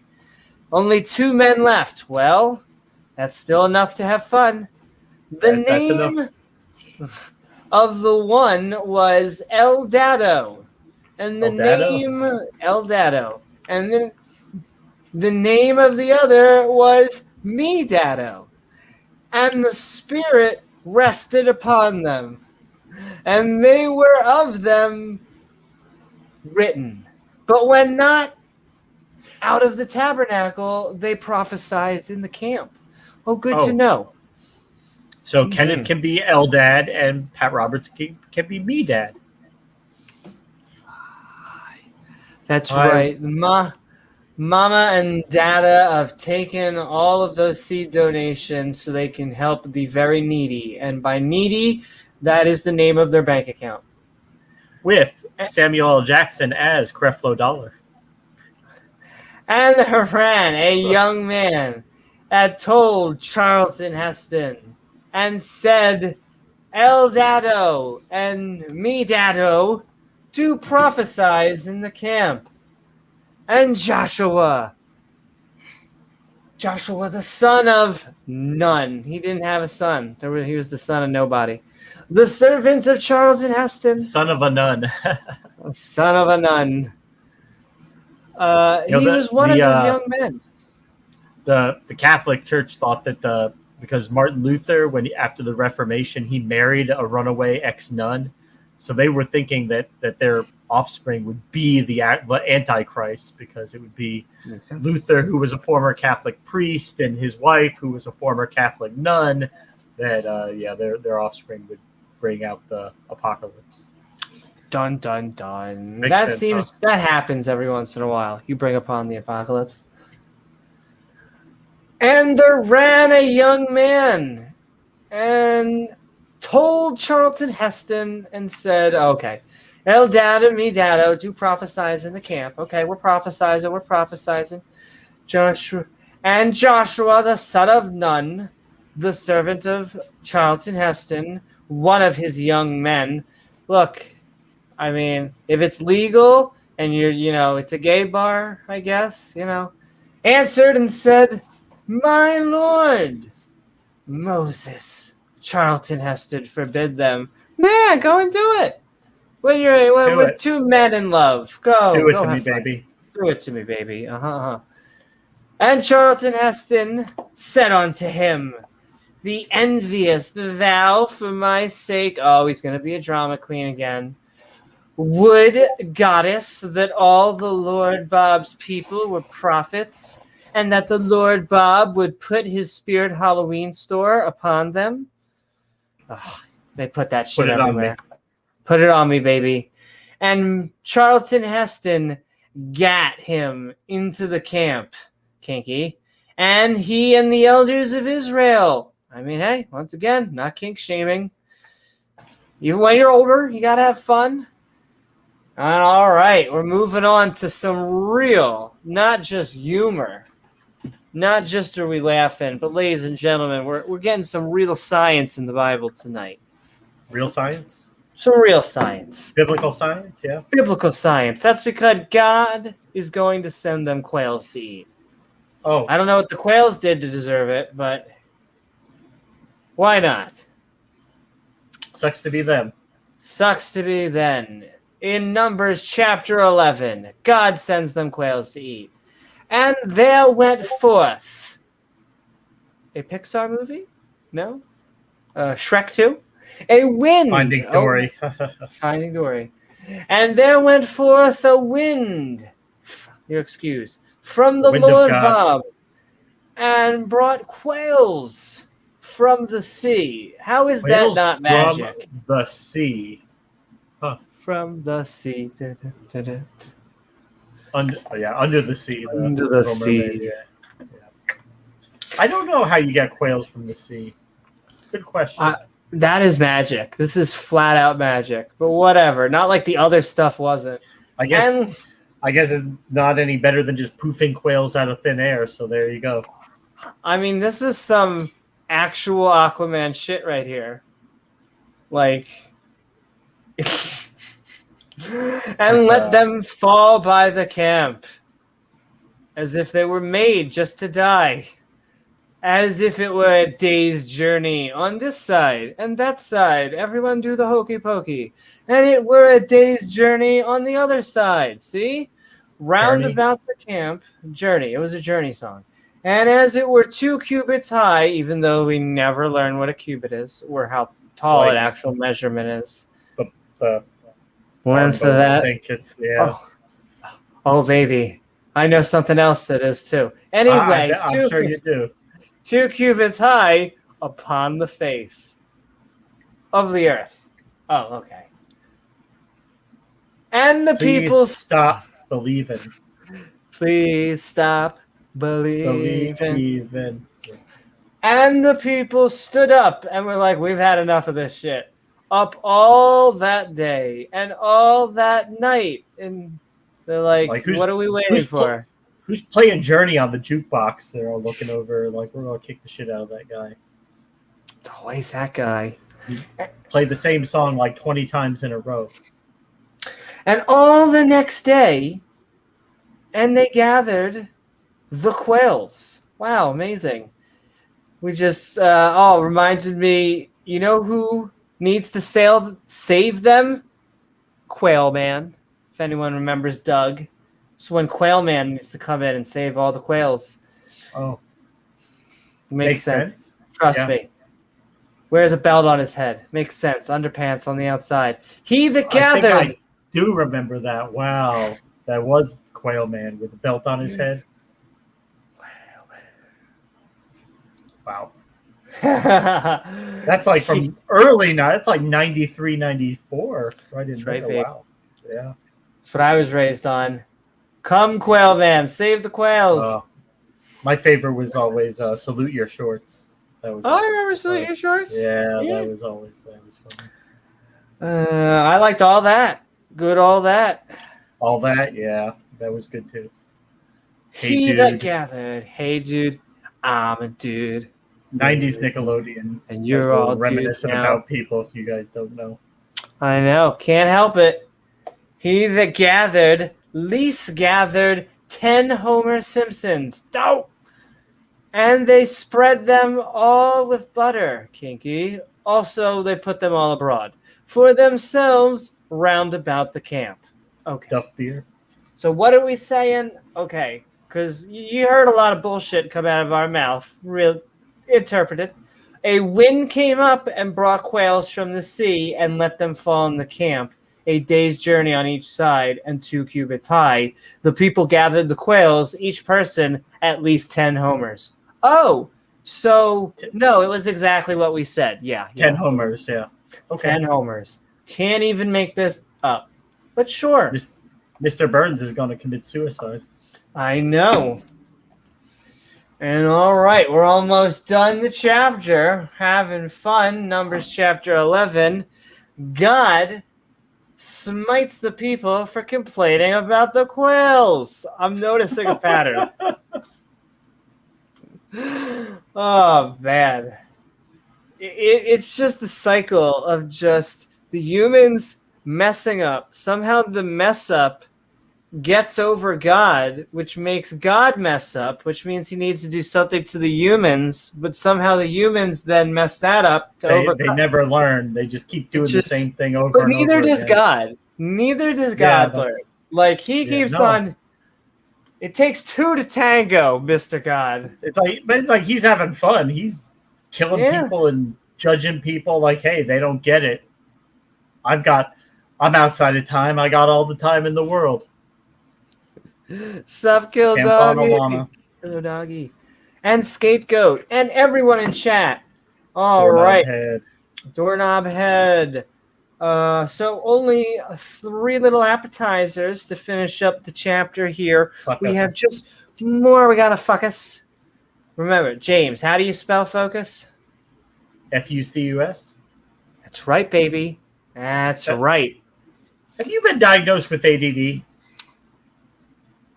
Yeah. Yeah, a little bit. Oh. All right. So I wonder how many people he has said that to. Someone said yes. Yeah, yes. It just wasn't expecting it. Threw him for a loop. Yeah, he was like, I think lots of things. Though he threw me through a loop in some stuff that just made me laugh. Yeah, you know what? Yeah. You're too stupid. You're like a snot-nosed 14. I'm sorry. You had him going for like an hour. 12-year-old. Oh, yeah. I know. It went so fast, too. I can't believe it went. It seemed like it was like 15 minutes, and it was an hour. It did. It felt like he just kicked me off, and then I looked back, and it was like, oh, hour and a half? Holy shit. Okay. Time goes by quick when you're fucking with Darth. That's hey, Pat, right, baby. Back. Woohoo! Sup, Pat? And all right. We have Stabba. We have some injustice, but a trinity. It's intolerant injustice and violence. Oh boy, what fun. You got your octopus, your intolerant octopus. Yes. I kind of want to make like a what's it called thing for him. They sold lots of colors. This was the only one with the sad frowny face, but it's kind of random that it's an octopus. I kind of want to dress him up, make him show... spruce up the octopus because they have lots of emotions. Yeah, they had like you turn one and it's like a all confused, then you turn it upside down, he's all inquisitive, but that's like purple and green, like a Ouija board almost. Ouija board. Yes. So this was the only one they had that he's like, most of them were all happy. This is the only one they had where it was like, well, he's kind of sad, he's grumpy. Yeah, he's grumpy, but he'll go on a Disney adventure and then he'll like to love everybody. It'll be okay. Not this Disney adventure, not in this Bible. They tell us he's full of love. I'm not finding the love. In fact, God smites the people for complaining about the quails. Numbers chapter 11, ladies and gentlemen. And while the flesh, always a good beginning of a sentence, was yet between their teeth, he is fucking with them. If this is not a villain, I really don't know what else. Like as they're eating the quails. As they were eating the quails, ere it was chewed, nom nom. Well, what could go wrong? We prayed to God. He's a loving God. Oh, thank you, God, for giving us food. The wrath of the Lord was kindled. People eating. How dare they eat? How dare they? Kindled against the people. And the Lord Bob hugged them, gave them kisses, smote the people with a very super, really big, meanie face, great plague. Wow. God is still the good guy in this one, right? Yeah. Once again, he is supposed to be called the good guy. I almost Yeah, this is the superhero guy, I guess. He's all love, right?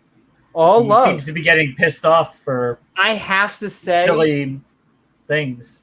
For someone who is supposedly supernatural and all loving, he smotes a ton of people. Like he smokes a little bit too many people to be a good guy. Generally speaking, if you have a log of people you smoted, you're not the good guy. Just want to keep on pointing that out. And there's Moonlight.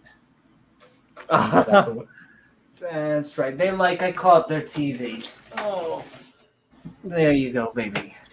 I mean, if you're looking at God's smote log and it's scrolling so fast you can't even see any names on it, it's just going that fast. I feel like past one. If you have one smote, that's already kind of weird. Officer, what did he do? Well,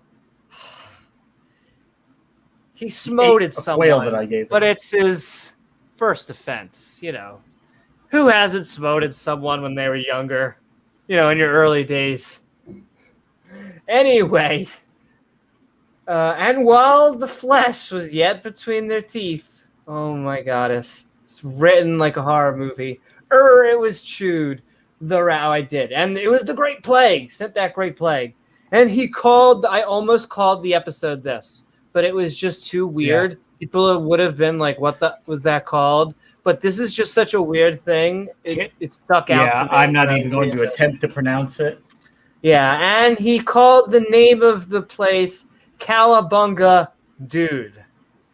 Once again, why the hell are we naming places that we said? That is like Sodom and Gomorrah getting the names. Like, the reason it was called Sodom and Gomorrah was because the cities that were supposedly called Sodom and Gomorrah, but he didn't destroy the cities. He's like, see those two cities? See that right over there? We're going to call that Sodom and Gomorrah so you can remember how awesome I am. No, this time he is naming the thing he destroyed. Because he's killing people. Because he killed a bunch of people there. Yeah. Yeah.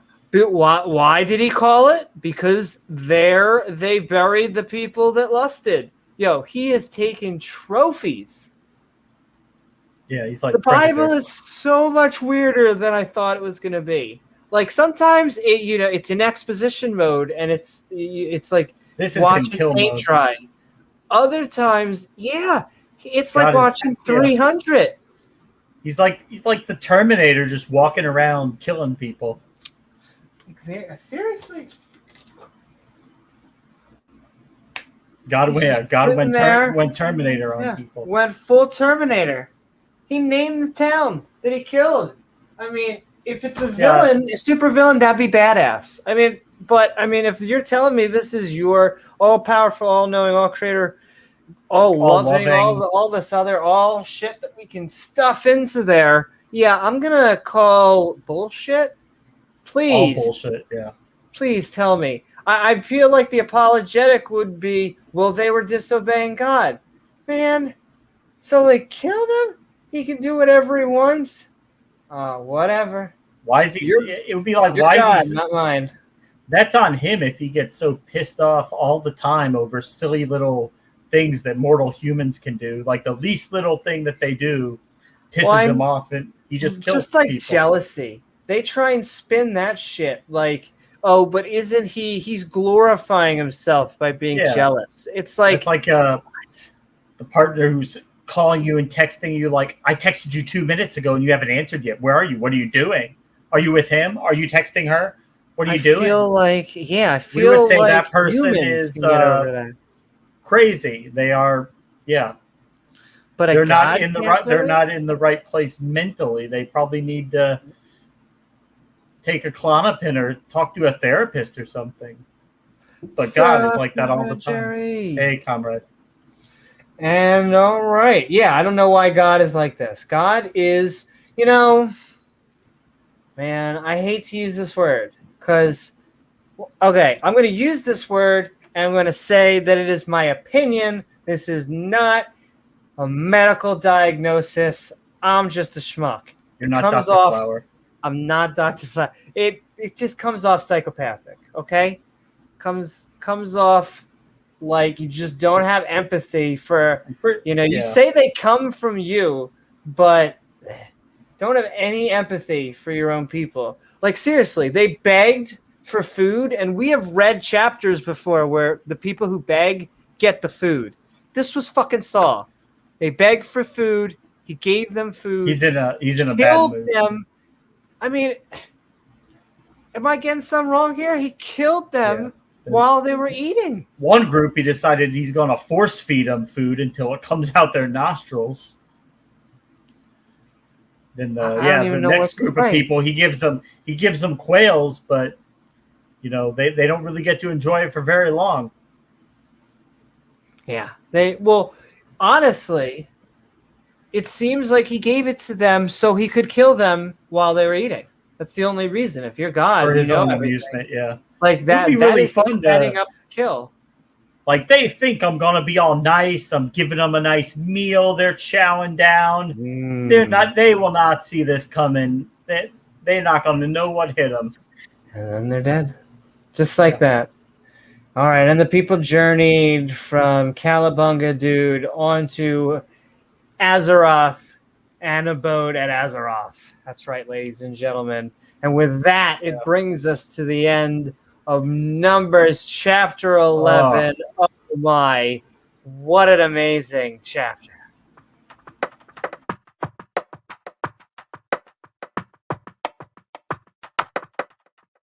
So what did you think, James? Was it exciting? Why don't they name a place after where God does something good, like where he helps people or, heals somebody who's sick or, feeds the hungry or why did they name this is the place where God, why didn't you just do saves something people. scary or something? I don't know.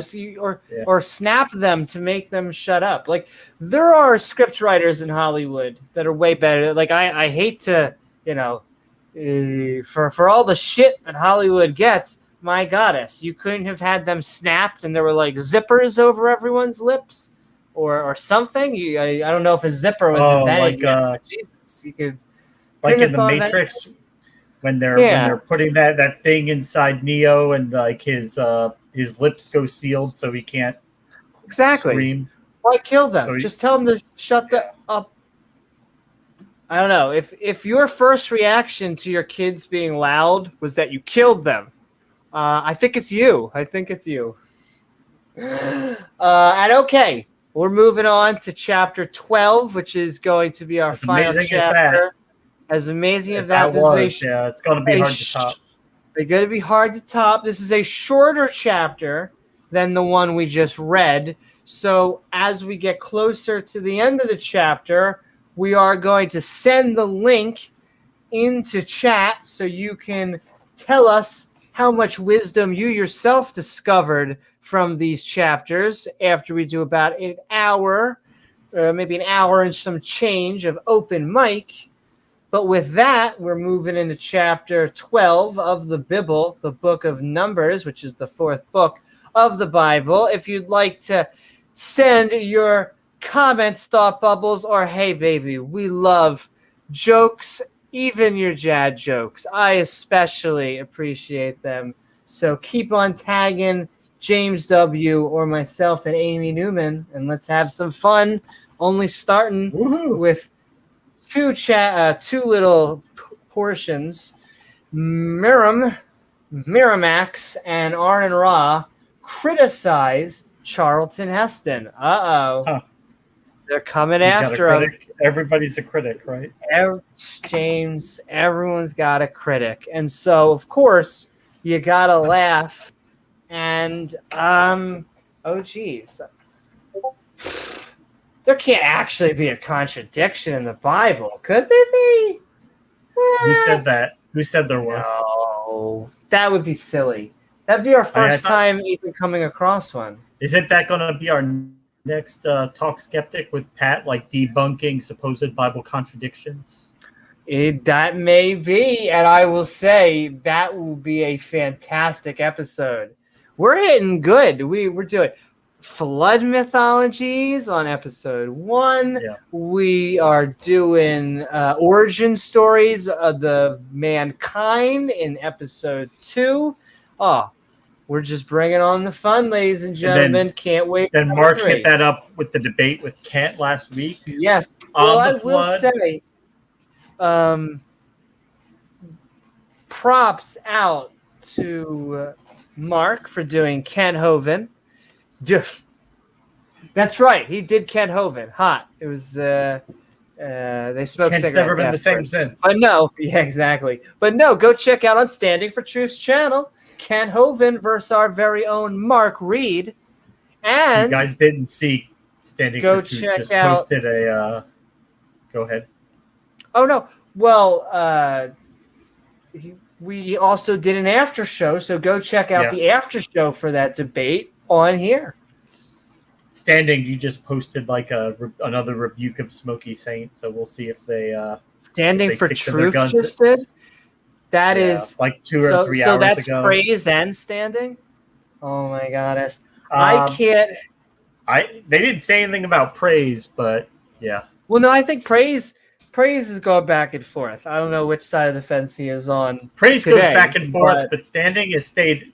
He's kind of stayed out of it. Like he's gone through praise before, but this was the first time standing went out, and I will say, no offense to any of the theists, I love it when you guys go after each other. I don't mean that in a mean way. I love you guys, all of you, but just you are doing, as they would say, the Lord's work. You're doing the skeptic's work. Anytime that the fundamentalists are trying to pick each other apart, they're doing streams. Bashing each other. Yes, and I hate to say that, but it's true. I mean, we're just watching the atheist with popcorn. Good old bag of that right behind me is what we are. Because the non-believers, I may be biased, but we're big tent people. Maybe it's just because I'm a big tent person, James a big tent person, but it's rare that have you seen many atheists on top of atheist call-out videos? I mean, not like 1 or 2 in years, but I mean like many. I don't think I have. It's we have a more harmonious community than they do. I mean, it's not perfect. No community is, but I like ours a lot better than I like theirs. But speaking of theists who are awesome, woohoo! What's up, Amaretto? Awesome. Wow. Woohoo! That's right, Reservoir Gar. Trousers and the big tents. Look, every once in a while, you take a nap. They rise on themselves. What are we talking about anyway? But the whales don't wear trousers, Amy. The whales don't wear trousers. They just have 15-foot long. And we're going into chapter 12, having a good old time. Miriam and Aaron criticize Moses. I'm sure this will end fantastically. And Miramax, splendid, exactly. And Miramax and Aaron Ross spack. Oh, everyone's spacking all over the place against Charlton Heston because of this is another New York moment for me. Because of the Ethiopia. Hey, well, James, Ethiopia is a real country. I mean, that exists. Yeah. So, I mean, the Bible must be true. Of the Ethiopian woman whom he had married, for he had married an Ethiopian woman. That's what you just You just said that. You said that twice. Redundantly redundant. Thank you, Bible. So Moses married an Ethiopian woman, and Moses' brother and Miriam are complaining about it. Okay. Family troubles. And they said, we always love a good little in-group, out-group. No one does it best than the Bible, ladies and gentlemen. Or religion in general. But yes. Also, we did say hi to Jerry. I heard Jerry, and I'm like, I said the words Jerry so many times I was raising up, which is so funny. Jerry, I hear it less now because I get Newman so many times. During the 90s, that was all I got. But now I embrace it. I didn't even know much about Seinfeld when I was kind of raised up. It's a good show. It's also not a show about nothing, ladies and gentlemen. If you want to know the premise. Well, it's funny. It's supposed to be. If you want to know, I'm trying to think if I'll give the elitist answer and then the better answer. The elitist answer, which is what Jerry would say. If you ask Jerry Seinfeld what the show is about, he would say that it's a show about a comedian's life, that it opens with him doing comedy, and that almost like a Louis, like a Seinfeld? Louis before Louis. Yes, he would say that was. I would say the more accurate description is just them being angry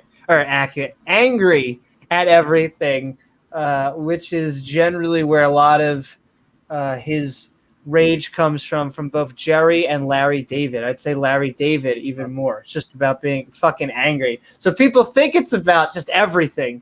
It's just like, no, they're funny guys because they nitpick the hell. To you, it's, well, not to me. To me, to everyone, it seems like everything, but they like picking apart things. It's fun. I did like Kramer's character to freak. Kramer was a good comic relief. I'm trying to think who Kramer was. They all had inspirations. You're right. Kramer was great. I think Kramer was someone they knew, because Larry David was, what's his name? The bald one with the glasses. Fat, because Larry David's not fat. Costanza. George. Larry was George. That was his stand-in. And then Kramer was, I think, someone they knew. Was some crazy guy they knew who was inspired of it. Curb Your Enthusiasm. Didn't he live in the building or whatever? Yeah. I think he lived in the building, Kramer. So he would just stick his head through the door all the time just to see what was going on. Yeah. He was the wild card. You need a wild card. All right. So we'll speak on to them. Oh, wait, hold on. This is interesting. I skipped this. Okay. I think I skipped 5. And the Bob came down in a pillar of the cloud. Ooh. Once again, they make fun of us, and we call him a cloud god and all this fucking shit, and stood in the door of the tabernacle, kind of like a horror movie, and called Aaron Ra and Miramax, and they both came forth. And he said, "Hear now my words," because apparently I talk in first person, to some people anyway. "If there be a prophet among you," hashtag prophets don't exist, "I am the Lord Bob. I will make myself known unto him in a vision." Why? Why? "And will speak unto him in a dream." Because it's creates this scenario where you've got people claiming to talk for God. And Amy, all you have to do is you just have to pick out who is telling the truth and who's not. That's all you got to do. God won't tell you, hey, some of them will be true, some of them will be false. You just pick who's right. And if you pick wrong, you might go to hell. Yeah, well, that's the great thing is that you could get to go to great old hell. Yeah, you there are prophets out there. There are real ones. There are fake ones. You just have to pick the right ones out of the group, and as long as you pick right, you'll be fine. If you pick wrong, you might go to hell. Hey. Well, picky, James. Praise so God. We don't have hell yet. At least he's just being a dick now. He at least lets you die. Though let me tell you, that is the silver lining to the horror, is that That'd be like saying, well, the Sawville lets you die. Well, sure. I guess there's the silver lining. You do die. You did die in the concentration camps. You didn't, Yeah, you didn't get to. And how horrible would it be if someone were to burn someone forever, James? Can you even imagine a god so hard? Can you imagine if like a quarter to half of the population of Earth believed that a god was going to burn everyone forever? That would be. And then it was just and good and right, yes, that's and right. righteous and moral, yeah, all loving. Yeah. They deserve it. The funny thing about the all just thing is it's not even very just. Like super, like they use the word super. It's not even a little just. Kind of just, yeah, a little just. Yeah, little. All right. I know we're just from Pat here. Pat says, interestingly, Miriam is one of the 7 great prophetesses mentioned in the Torah. I guess her god magic wasn't as strong as Moses's god magic. I know this is some serious Harry Potter stuff. They had their back and forth. My servant, you have servants, Moses, Charlton Heston, is not so. Who is faithful in all mine house? He's my main bro. With him will I speak mouth to mouth, hot, so hot, even apparently, and not in dark speeches. Oh. You're getting. I know I'm making fun of you for sounding like this is Harry Potter, but you're gonna bring in Voldemort next from the dark speeches, and the similitude. I kept on the Silmarillion of the Lord Bob. Shall he behold? I wish I was reading the Silmarillion right now. Behold. Wherefore then were ye not afraid to speak against my servant Charlton Heston? Wait, okay, so let's just get the English. Yeah. God came down in a cloud like a pillar, stood at the door of the tabernacle, and called to Aaron and Miriam. They both came out. Cool. God said to them, hear my words. If there is a prophet among you, I, God, me personally, big boy, will make myself known to him in a vision and speak to him in a dream, just like the music video. But not with my servant Moses. With him, I speak mouth to mouth, picking in favorites. Like, if I wasn't harping on this point and James wasn't harping on this point enough, like, they are just coming out and saying it. You're saying the quiet part out loud now. Yeah. Like, I'm going to talk directly to Moses, having one-on-one conversation. The rest of you guys, I'm going to give you dreams and visions. Take what you want from it. Gonna play hard to get. It's like the least efficient means of communication possible. Like, you could not dream of a less practical or efficient way to communicate your message to people. And if he's all powerful, which I don't think he actually claimed yet, I think that's the Christian thing. But if he is, doesn't seem that way. So not in dark speeches, whoever the fuck that is. It sounds like you're talking about dark magic, but we'll just skip that. He sees me as I am. He understands me. Don't you? I know the black eye. I just put makeup over it. Don't you understand? He gets me. He loves me. Sure, girlfriend. Sure, he loves me. It was that talking snake. It's his fault. It was his fault. And the rib woman. Why weren't you afraid to speak against him? Oh, I don't know. The whole smoting thing. And I think this is I don't know. Time to rename a new place, Amy. So if we want to name it, we got to kill a bunch of people, and then we can gotta kill them. Come up with a name. Also, I'm gonna send a shout out. Do you like different streaming services? Well, I will say you can find us on YouTube, Facebook, and Twitch. Send in the link in if you'd like to see our Twitch stream, because we're trying to build up a lovely community over there as well. Ooh. So it's woohoo! Send in love. And we're moving on to, oh my Lord. I think this is going to be if this isn't the final section, one of the final sections of the night before we move into open mic. And oh my, Is it a definitely not a hypocritical one? doozy. Yeah. A doozy, yeah. God strikes Miriam, good old Miramax, with leprosy. This also conflicts with Pat says this also conflicts with the apologetic that to be in the presence of God is to know death. Yeah, it seems like someone seems to be perfectly fine in the presence of He a just God. met with 70 elders, the last chapter. Talked to 70 people.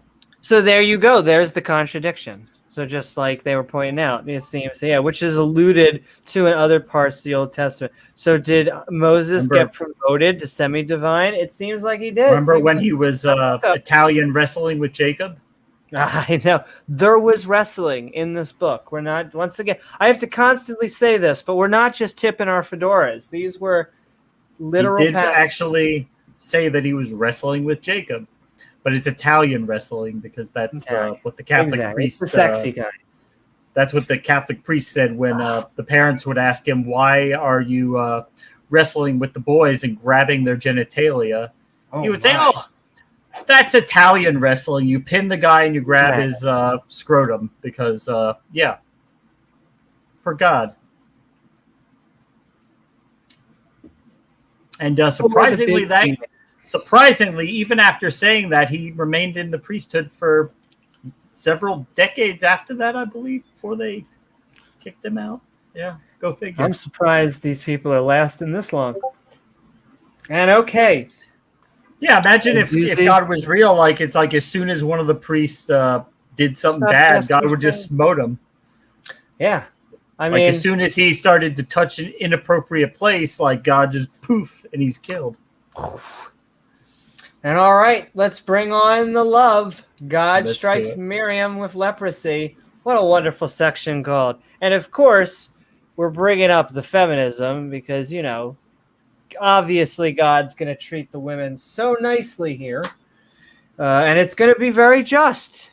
I mean, who are we to judge God's judgments? Sane. We are human beings, decent individuals. I don't know. How many words do I need to put here? But... I mean, you don't understand, Amy, like the 5D chess God is trying to play. You can't see from where he sits, That's right. So you can't understand the 4D he knows. If you understood it like he does, you would know that he's right. Yes, then it would all make sense. Then it would all just fit together, and us torturing people will all make sense. Definitely. It's for the best. Yeah. For the best. And all right. Not only is it feminism, not only is it injustice, we haven't had a lot of sex. It's just been a lot of violence, ladies and gentlemen, but we're giving you more scoop. We're giving the people what they want. And it seems to be a violent, diabolical God. Sex sells. And so does violence. Those are the two things, baby. God. And you got to laugh while you're doing it because God is literally about to give someone leprosy. And if you didn't laugh, we'd probably cry. It is so freaking random, though. I mean, not random as in it was a horrible disease of the day. So I know why they're doing it, but it's just random as just like a God decided just to pick a virus and just decide. Sure, buddy. Sure. Whatever you say.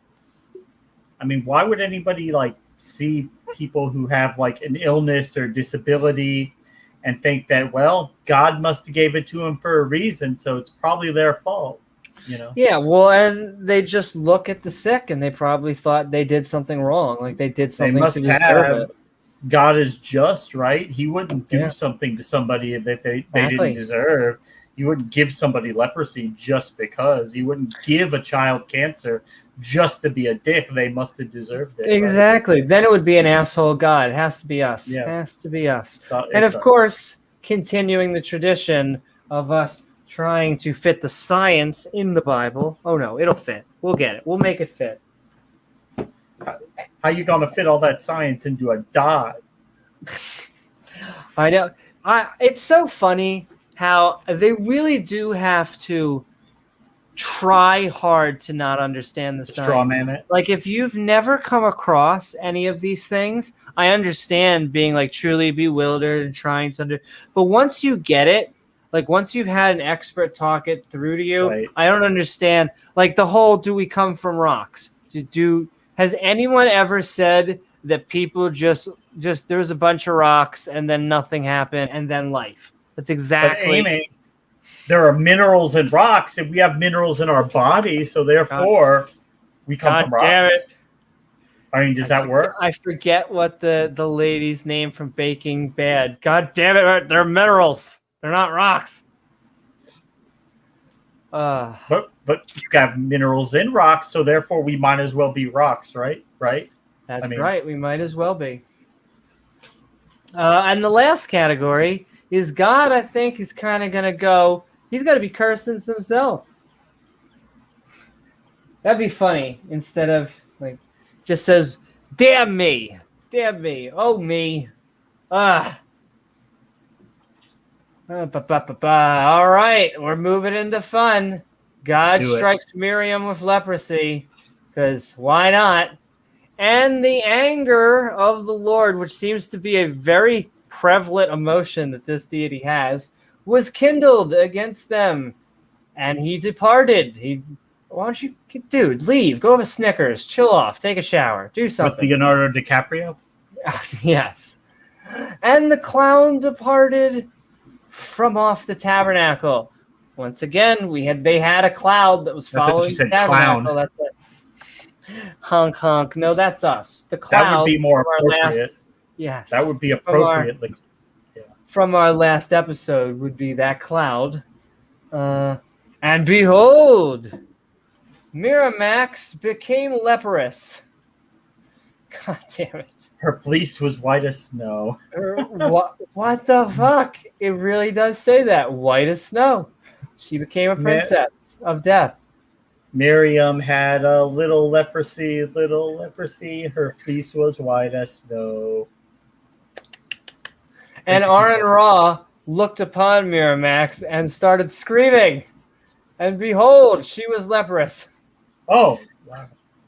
Thanks, you. Aaron Ra. That's what we got from the first statement. But thank you.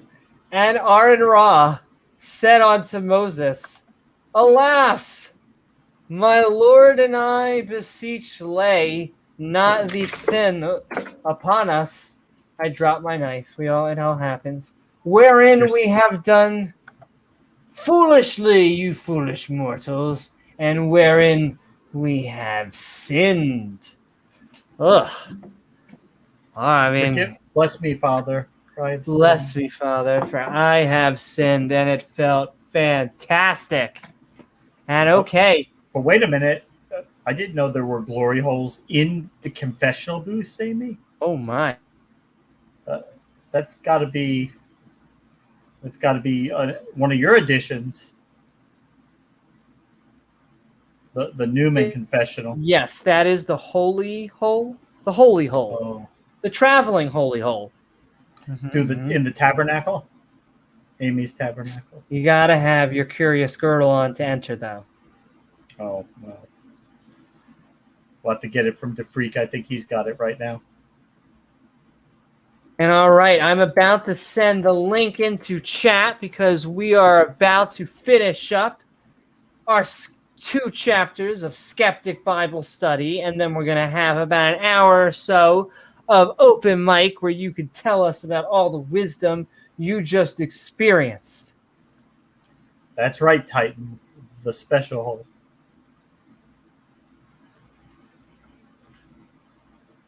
At least that's what I like to think about it. Very special. Because you put special things in the hole. It's holy, and magic right? comes out, yes. We like to tackle the hard-hitting issues on this channel, like, was Abraham Lincoln real? I swear. Oh, I just noticed you did hear the typing. I thought I muted myself. Tappa. I swear some people were pissed off because they just saw the title and they're like, is this channel really? Because I understand some people get pissed off when you host flat earth debates. because you're kind of giving them a platform. But no one actually believes that Lincoln was not existed. It was a fun episode, actually. I think we all had a good time. It was someone LARPing as someone, role-playing as someone who did not believe. Yes. Well, that's what they ended up doing. Who tried to pretend to be an atheist, but all he ended up doing was creating a mound of straw men. Like a field of straw men, like your field of Sandra Bullocks. But they're all straw. Like from The Patriot. Oh, our good Sandra Bullocks. And all right, link is going into chat. Everyone will be able to have the chance for their own 3 to 5 minute opener once you get in here. And all we ask is that when you're not talking, you keep the mic muted so we can get some nice, clean, juicy sound bites, ladies and gentlemen, so everyone can just hear what's going on. But with that, we're going to read the last few sections as we have been having some fun in this episode of our Skeptic Bible Study, The Complaint Department. Oh, we definitely found the Complaint Department. Quails and Leprosy. Whew, what fun. And all right. Yeah, you call the complaint line. They send you leprosy. Yeah. We'll send you a gift card in the mail. It's got leprosy on it. Just sniff the gift card. You'll be fine. Yeah. White as snow. The white powder. That's how you know it's good. Also, you know how this guy isn't a terrorist. You know how this guy isn't a supervillain. I know I'm going to beat this horse over and over, but just this is not what a good guy does. If this is your boyfriend, girl, run. That's all I'm saying. You can do better. I feel it in you. All right. Let's land us for tonight's chapters. And behold, she was leprous. That's just such a funny statement. All right. Aaron Ra, his beard, sunglasses, and all, said unto Charlton Heston, "Alas, my lord Bob, I beseech thee, lay not the sin upon this," because we're bringing her as a sacrifice, and it has to be her, "wherein we have done foolishly. We were such a fool. God, please take us back. And wherein we have sinned." Oh, you were a naughty boy. "Let her not be as one dead, of whom the flesh is half consumed." I don't know, sounds like Jesus. "Let Amaretto punish me." Oh my. "Let her not be as one of the dead, of whom the flesh is half consumed." Excuse me. Like a zombie? Yeah, that's exactly what I was saying. Doesn't that sound like zombie. Jesus or a zombie? "Flesh is half consumed where he cometh out of his mother's womb." And Charlton Heston cried. You should have been doing that chapters ago, buddy. Back to that God's prenatal care. I know. Cried onto the. He's not a good father figure. Not even a good granddad. Not a good doctor. Not a good doctor. And Charlton Heston cried unto the Lord. You should be running. That's what you should. Don't cry. Run.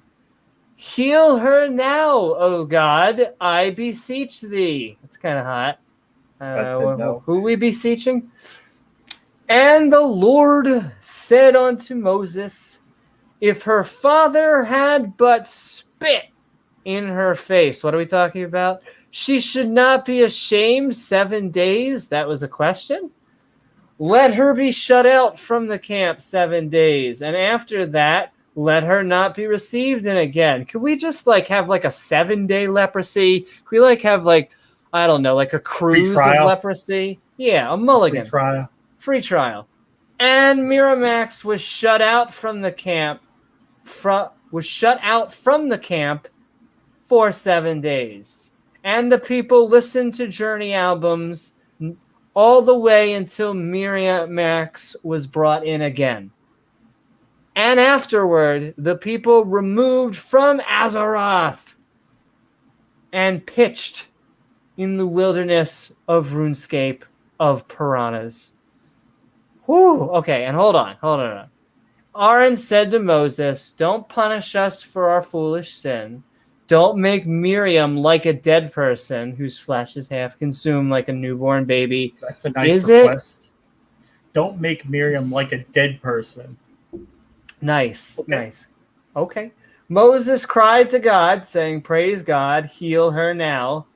God said to Moses, "If her father had spit in her face, shouldn't she be ashamed for 7 days?" Is that an actual question? I am not even sure. I'm sure someone could explain this to me, but what does that mean? He's saying right off the bat, praise God. But wait, God caused the problem to begin with. I mean, and I have to say real quick, because this was in the news and I heard this a couple days ago, and it was really, it weighed on me. And it was one of the father of one of the Marines who was just killed in Afghanistan.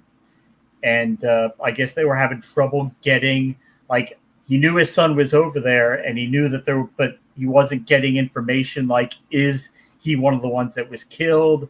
And so he's watching all the news channels to see if they're going to release the names. And he said he, like, the family, like his other kids and the wife were out of the house, and he saw like 3 Marines walk up to his door, and then he knew at that point that what was happening. And he said, "Thank God they came when when the rest of the family wasn't here, so I will be able to tell them." I'm like, so wait a minute. God allowed your son to be blown up by a suicide bomber. He's dead. He's dead. And you're saying thank God about the timing of the Marines coming by to inform you that we're sorry, your son was killed in action by a terrorist. And it's just, yeah. When God could have totally prevented that, but of course, we still have to praise him, worship him, and love him no matter what. It's just very, it's like a Stockholm syndrome. Like, no matter what he does to us, we just have to be thankful that he didn't do worse. Just like, yeah, exactly. Ignore the bruise on the eye. He loves me. He told me so. Right. Okie dokie. And that's a drop kick to the chest. God allowed your son to be killed in action, serving his country, trying to help people. And God said, you know what? I'm going to let a terrorist blow him up. But, okay, I'll make it so that the family won't be home when the Marines come. It'll just be you. And, it was very, very hard-hitting. Sup, Nick? Hey, Nick. What is up? And Reservoir Guar says, God's a perfect comedian.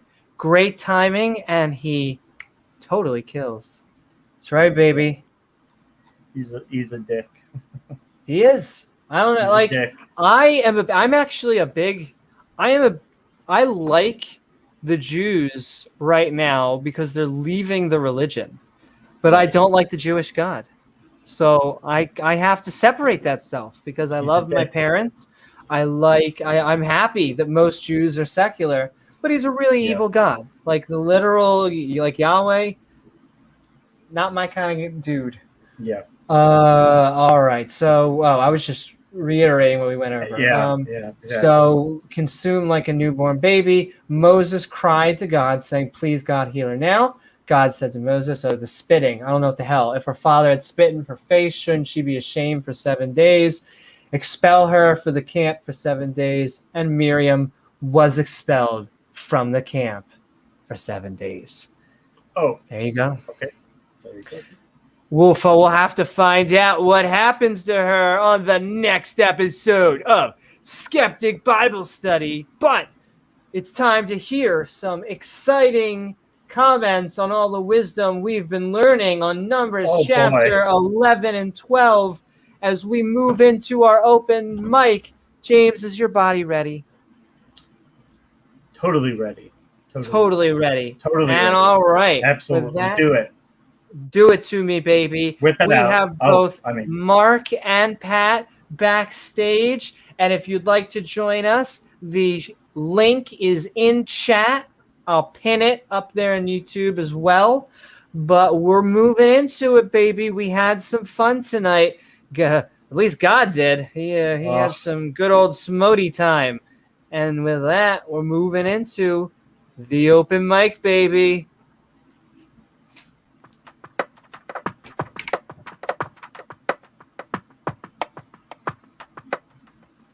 Woo-hoo. What is up, Mark? I hope you're doing well.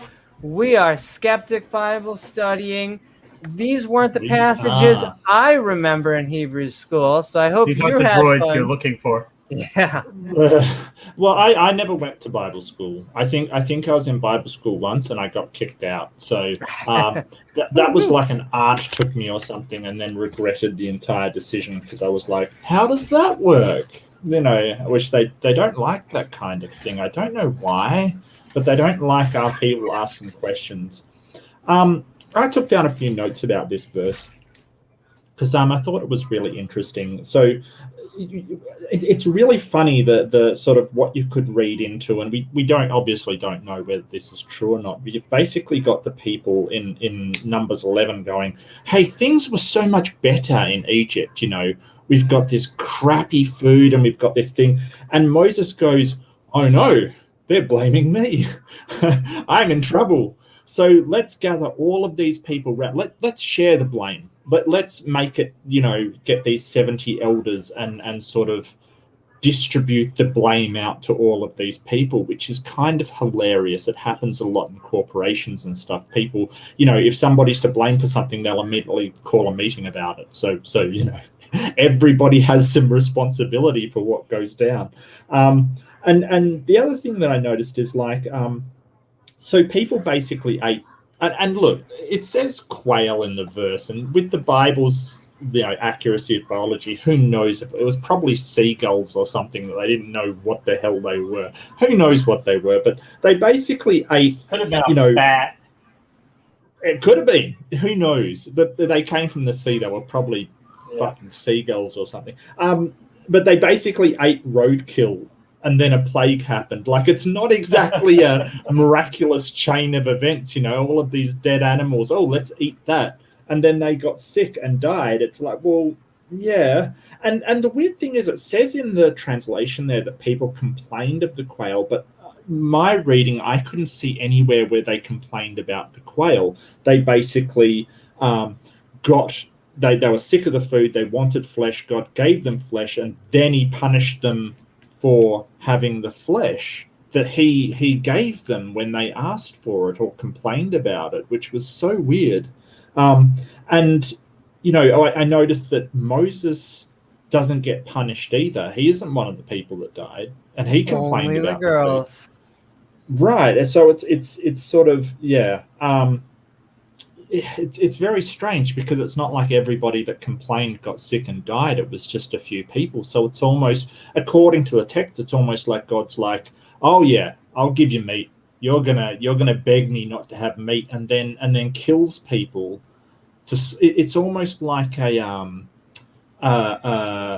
what is it? The Pavlovian response. You're teaching them not to question. You know, give them a treat, but make the treat make them sick, so they never ask for that treat again. You know, it's almost like an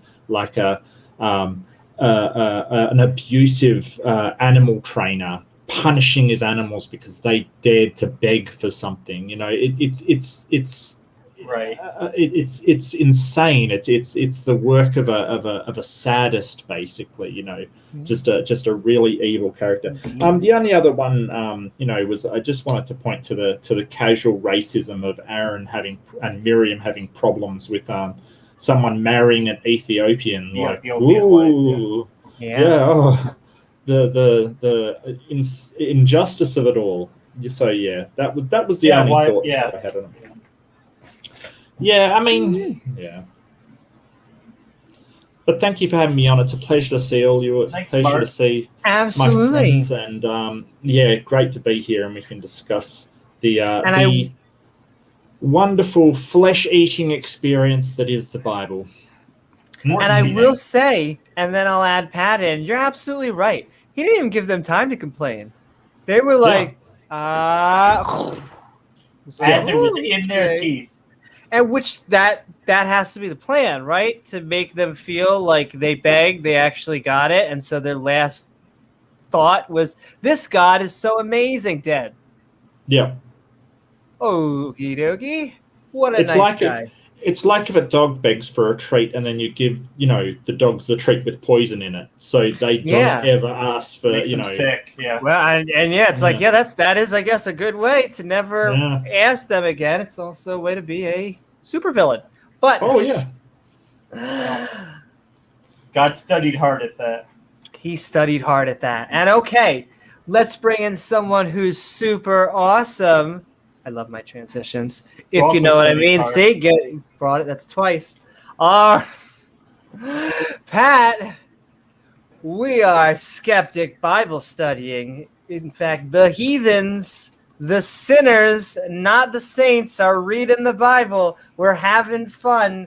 And man, it was a mixed bag of God going crazy tonight. Hope you're doing good. And what's your thoughts about all this quails and smiting and leprosy? You're on mute, Pat? We can't hear you. Yeah, Numbers is problematic anyway, right? So it's extremely late text.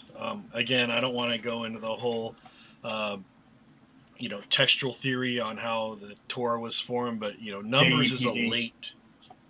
Yeah, so is a late book.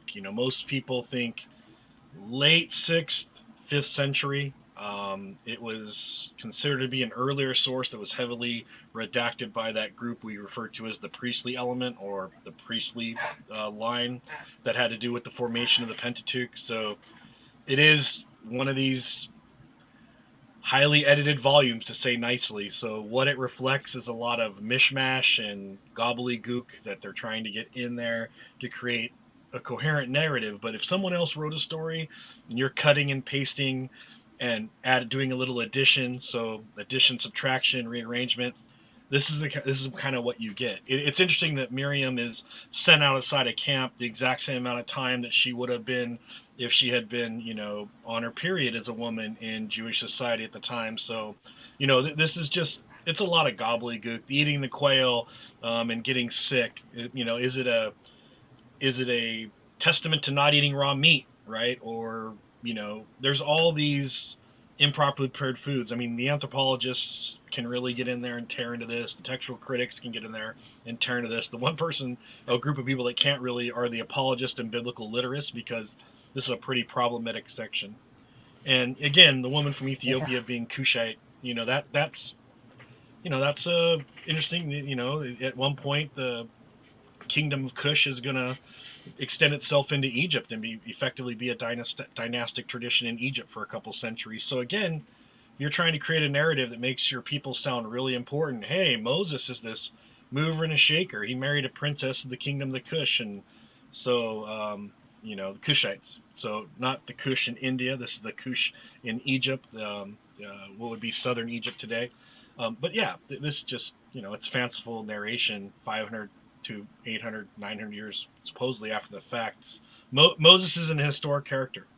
I'm one of those historians that think Moses is entirely a literary invention, as do most serious academics and non-apologists. So you might as well have a good story made up about Miriam getting sick when she talks shit about her brother. Isn't it just weird how it does seem like God is super petty? Like just very simple. I don't know. The stuff you'd be able to get over. Let me hear your complaints. Because he's heard this stuff before. He's got some breathtaking anger management issues, like just really hair trigger, anger issues. Oh, yeah. Did you have a complaint? Did you have a complaint, No. Mark? No, I wouldn't complain. Come down with the leprosy. If he was your uncle, he would never be invited to a holiday again. Think about it. If God was your drunk uncle, your mom and your dad be throwing him out on the back porch, covering in a blanket, and let him sleep it off. Yeah, just not a really. If this is what they came up with for God, I feel like You couldn't have made like the all loving. It couldn't have came in here and it was just like God went around and he's like, I love you and I love you and you're awesome and you're awesome. But it's kind of like the exact opposite. It's kind of like, hey, I don't like you and I don't like you, and boom, you're gone. That love shit's later. You need I to know stop. that's part two, This right? is Iron Age, late Bronze, early Iron Age. Gods don't love you. You love them unquestioningly. Yeah, Or so else. it seems. Or else they're gonna kick your butt.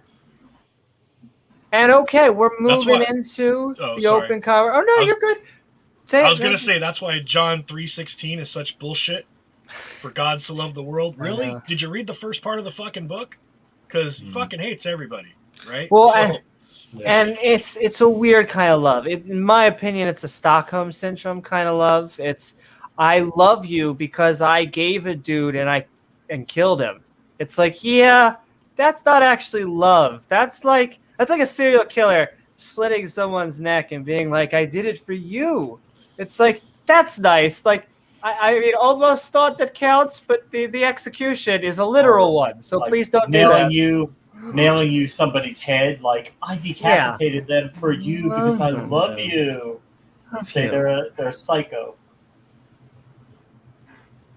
Yeah, and it's weird the sort of it's weird the moral stance that it's moral because he's doing it, even though out of anybody else this would be an absolute psychopath. I don't understand that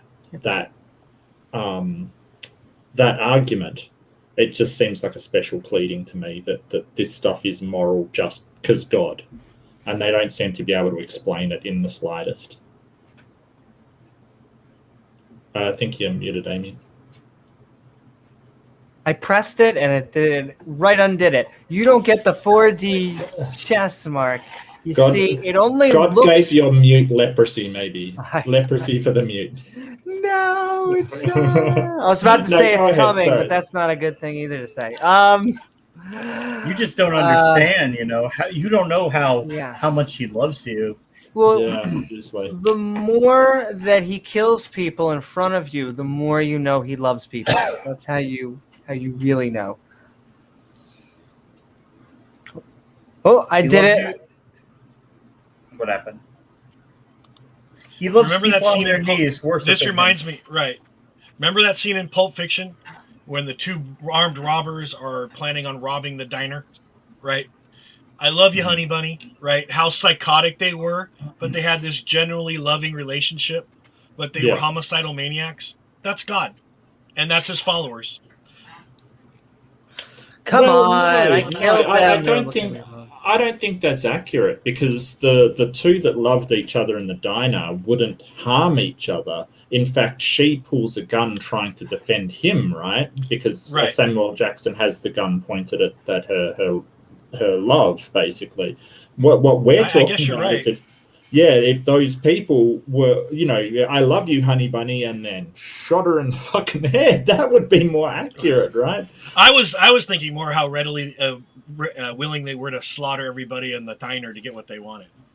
Well, yeah, but we've got a case here of the message being God loves you, but you fuck with him, he's going to take you out straight away.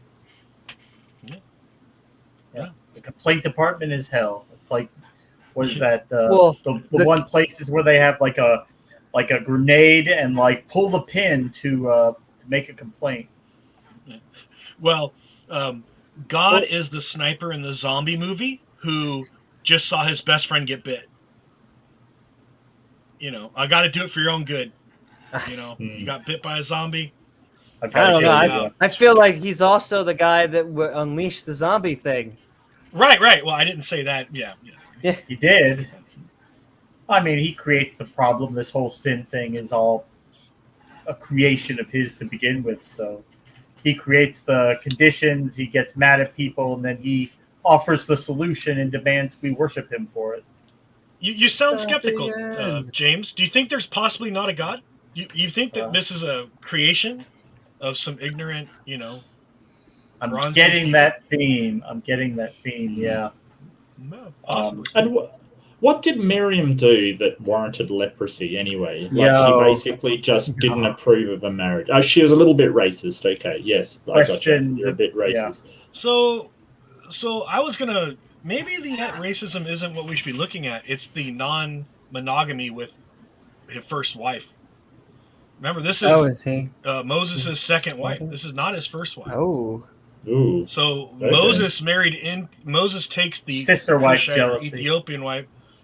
No, well, Miriam's his sister, right? So Miriam, though, has a sister-in-law who is Moses' wife, and Moses marries another wife, and this time he marries a princess from another kingdom, and he'd already married a Midianite wife, right? So this is competition for, who's gonna be the wife of Moses gets to pick what his primary wife is, even he has an earlier wife, right? He could he could all of a sudden, custom is though his first children would be his prodigy that take over in his absence. But that we saw in other places in cultures that wasn't always the case. Particularly like Jacob and Esau, right? So again, you could always cut someone out if he had a more favorable relationship with the second wife than the first one. And remember, she's from a powerful kingdom too. She's and I think she was already married too, so she's a divorcee. I think by divorce we mean wacky. Her husband got killed, but she's a woman who has already been married. Yeah, well, it happens when you got a bunch of people running around that part of the world fighting and killing each other. And all right, I'm gonna add in big screen Bird. Woo, Bird! Bird, what is up? How are you? What are your thoughts about all this wackiness we have been reading tonight? Well, first of all, don't misgender me. I'm a vegetarian eagle. Thank you very much. Oh, I'm so sorry. Sorry. I'm an idiot. I've been listening to a little bit, not much of it. I had some chores to do, but pure excitement. I He was doing some shake weights, working out. Gotcha. I did hear the very beginning of it, and Amy said, "All right, we got violence." Well, we can't do a Bible study without violence. That's pretty much guaranteed. It pretty much seems that's the case, but that's all I got to say from my opening. How's everybody else doing tonight? Pretty good. Yeah, good, man. We're not being force-fed quails, so that's true. Or we're not getting leprosy. No leprosy here, huh? That's good. No leprosy. They, of course, also have to pick diseases that they could not have foreseen were going to get cured. Right. I mean, it's literally like saying God gave everyone polio and it'll never be cured. It's like, Yeah. Well, it's interesting they just say, and I think somebody brought this up in chat, like what kind of plague were the quails giving them? We don't know. Everything was just when somebody got sick, it's just, it is the plague. They don't differentiate between diseases in that time. They just say, hey, it's this or it's that. True. Damn it, I got the plague. I thought it was COVID-3, wasn't it? It was. COVID-3. It was pre-COVID. Yeah. It was COVID 800 BC. Mm-hmm. Exactly. So COVID minus 800? Nice. That's the good COVID before it's mutated. Funny enough, COVID's been around. It was just the common cold for a long time. Oh, there's coronaviruses are there's other viruses that are coronavirus, Yeah, there's SARS and MERS, I believe, with 2 other variants. Same kind of type of virus. Yeah. And then evolution happened. Do. Phenomena. That thing they don't believe in. Phenomena. Do. I am contractually obligated to finish that every time. Evolution, no matter, even if Ken Hovind doesn't believe it's real, it still happens. Mm-hmm. Yeah. The amount of times I still get in an argument on the internet about what a theory means is ridiculous. Yeah.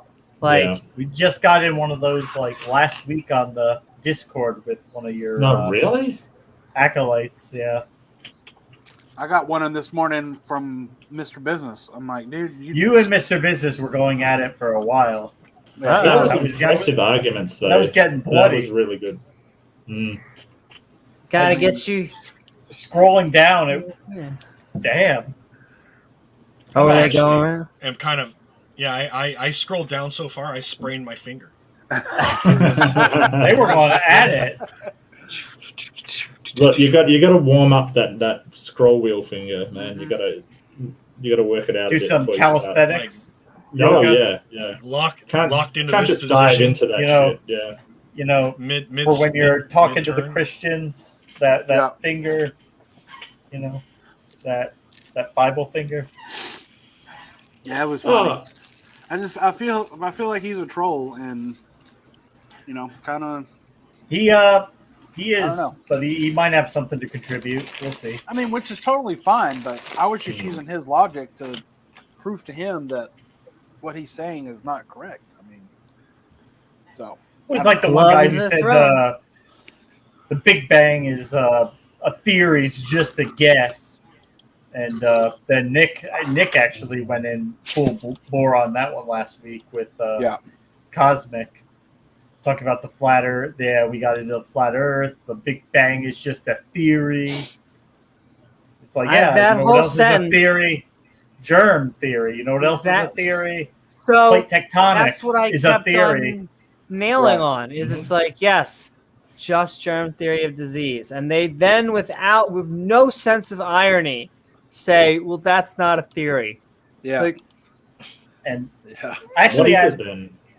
Why do they call it a theory then? I know. yeah, it's because we always leave our models open for tinkering because you might come in and with some new data and you might tweak it a little bit, but you're not going to completely overturn it. But we do like to have everything be provisional because Well, but even if you do, that's totally fine because that means Right. there's just new evidence. That's it. That's all it means. right, it's not going to be. We're not going to say no. Okay, evolution doesn't happen, but we might learn a little bit more about it to tweak the theory, like the Right. mechanics of how the theory works. But it's not going to say no. Actually, we did the research and we found out it was a God proofing James, you things out talking of about nothing. macro evolution or micro evolution? Oh Lord, here we Uh, go. My favorite question is to then say, okay, let's just go microevolution. So you're saying you believe in evolution, right? Yeah. Because then they go, oh, well, that's not real well. They name it. Yeah. Blah, blah, blah, blah. And so just to interrupt myself, this Pat is opening a brand new channel. Woohoo! Let us I think- get him to 100. He's on that Doorknob road. Head That's was sweet the name, baby. first one, right? Was that Doorknob Oh, Head? really? That was my first subscriber. Yep. There you go. I mean, and I'm I- going to go join I would- myself. I literally just uploaded my first video during your show. And they're Really? gonna be Well, short. there you go, ladies and gentlemen. Yeah. Subscribe. Nothing to be more than 10 minutes, but it was all shot with like a small, either my phone or my small camera.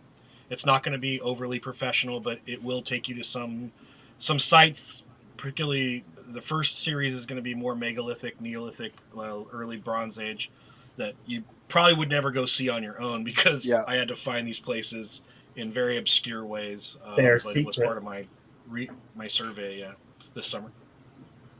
And Yeah, it hold looks on. interesting. I love those old places, like That's a great question, eh? All right, so, I mean, look, I am not going to judge the size of your whale. No, anyway, anyone's. Hello. I'm so sorry, Pat. It's like I saw my name tag. I'm like, serious? Oh, no, Nah. send in love, Reservoir Guar. And yes, so check out Pat's new channel. I just subbed. We're getting people on there, and we're also going to get his third episode on here. Yeah. More Pat. Then you got to all tell them the time. that macroevolution Like, is just a lot of microevolution, and that they don't like that one. Well, yeah, I don't understand the splitting hair on. I could go anywhere with that. Well, that's why The Kent splitting fights hair so on hard for Age of micro the and Earth. macro is a stupid distinction. If you are trying to say there's no evolution, then there is no micro and macro evolution. Right. A little bit of evolution is evolution. Well, he can't deny evolution because we see it, so he's got to pretend that it's like you could get in your car. You could get in your car, you could drive down the street, but you could never drive to another city, and you could never, ever drive to another state. That would never happen. Yeah. But that's why they fight so hard for Age of the Earth, because, yeah, if the Earth is only 6,000 years old, then, yeah, there would not be nearly enough time for that to have happened. So that's why he makes that a sticking point.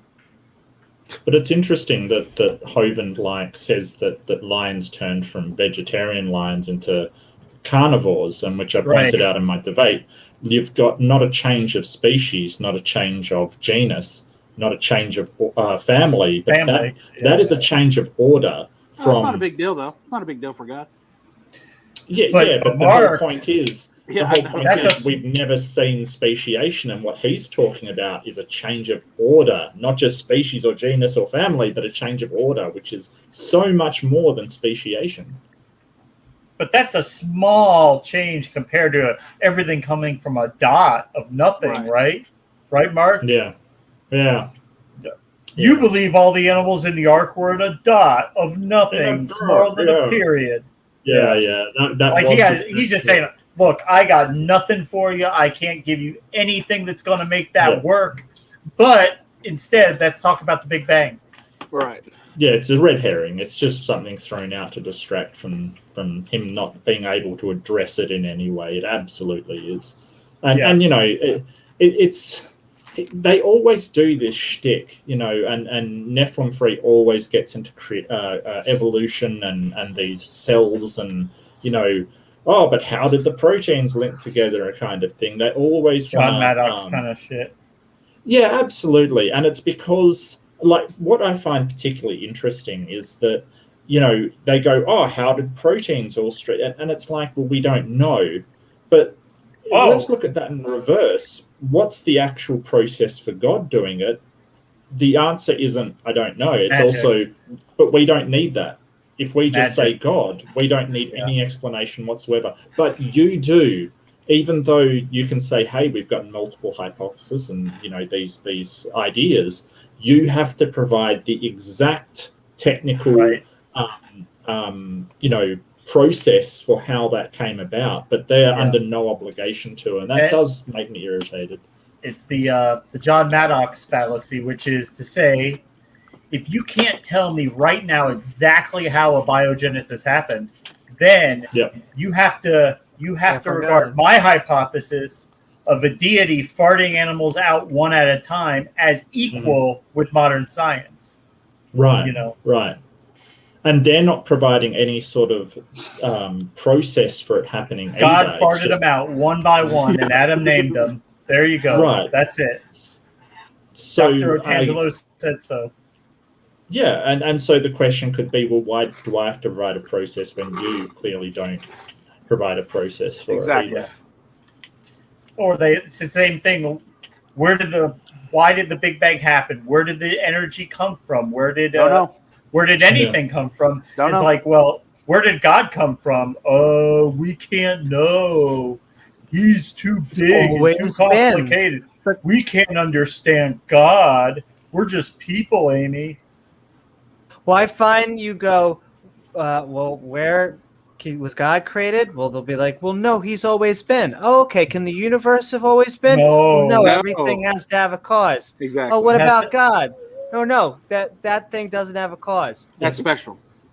Yeah, that's special. And Tangelo now uses the word special. I don't know why. Like special pleading. He will now say that there was a special reason, a special occasion for why this had to happen. He uses the word special. I'm like, you're. But he says it's not a special pleading. It's not a special pleading. Yeah, he does say it's not special pleading. He says a special occasion, a special phenomena, not special pleading. That is an amazing amount of lack of self-awareness. Like, that is an amazing... Oh, Tangelo. What the hell? Yeah, because that was on. I think that was on Tang when Oz had us on and Otangelo came on. I said special pleading to say we need an explanation for where the universe came from, but we don't need one for God. He said that is not a special pleading. What would Dawkins say? Darth would say that's a category error because God is in a different category than the universe. So that you're putting God in the wrong category. Oh, I agree because the universe exists. High five, high five. No, I'm just kidding. And that goes on to the Smoky Saint fallacy where he goes that's you guys have caused God of the gaps. Well, you guys have naturalism of the gaps because you see something you don't understand and you think a natural process will be found, but you don't know that. Yeah, you're right. But whereas we think God solves it, it's like, but we do actually know that the natural world exists, right? We don't know that God exists. So a natural explanation is therefore much more probable than a God because at least we know natural explanations are real and they have profound explanatory power to explain things that humans have spent centuries puzzled about. And we find all along, when we don't know something, we don't necessarily put a natural explanation in it. If we don't know how the universe came about, we don't automatically go, well, it was natural. We just don't know. We don't know. The whole part of God of the Gaps is saying, oh, well, if you don't know how it happened, therefore God. Right, which we're not doing because I think that most atheists with sort of the weak atheist position will say, well, we can't rule out a God as being the creator of the universe. We just have no way of knowing that that's the cause. So we don't believe it. So I don't think we're necessarily eliminating anything beyond the natural world. There's just no reason to think that anything beyond the natural world exists. We're leaving the possibility open that a natural explanation will be found because that's all we've ever found. We've never found anything else. I mean, and someone's got to come up with a way to investigate the supernatural before we can even begin to make a claim about it causing anything. About that. Church of Entropy well, I'm trying to get a debate going against Jen on evolution because apparently she doesn't believe in evolution. So I want to debate her on modern day debate about evolution, but it would be good to debate her on reincarnation. That would be good. She believes in reincarnation, really? Yes, she does. Oh wow! She doesn't talk about it a lot, but if you go digging in her channel, you will find videos where she talks about that. And see, the thing is, I like Jen, and I like talking. I like Jen too. She's a nice lady. Me too. Yeah. So, but I must admit, it is really impressive to see her take on 6 people in a channel or something and still hold her own. It's actually pretty cool. And I disagree with her vehemently. The term that you're looking for is Socratic gangbang. No, she corrected me on this because I said that's a Socratic gangbang, and she says no because I'm the one doing them kind of thing. I was like, wow. Okay. I was like, what? She's like, no, it's a reverse Socratic gangbang. No, she's got the strap on and work. Wait. Absolutely, yeah. Can I just say a reverse gangbang is my second favorite sentence for the night.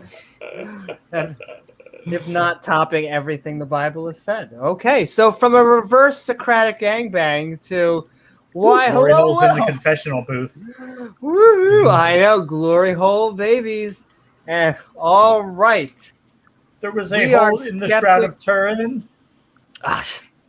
Yo, the fact that he pushes the Shroud of Turin with a straight face, I just don't get it. It's not that old. We know it's not that old. There are many ways that we can get a print. The Shroud of Turin? Who's pushing? Antangelo. No one. No one's really. Why does the face on it look so similar to Catholic depictions of Jesus in the Middle Ages? Wait, I thought that was a joke. Like he actually thinks that's... No, he really thinks it's legitimate evidence. No, he used it as one of his prime Yeah, that's one of his main go-to. The Shroud of Turin. But we're going to bring... Talk to a Christian who doesn't use that as evidence. That's right. Will, we are having fun. We are Skeptic Socratic Bible gangbanging. Studying, a Socratic gangbanging. We were talking the complaint department, Quills, Mark's and got his hoodie leprosy. on. So He's much ready fun. to Socratic He's gangbang. ready. Feeling Woohoo! very Jedi-like. And I guess I'm the one that's going to be getting gangbanged here. Will, you're muted. Will, you're muted.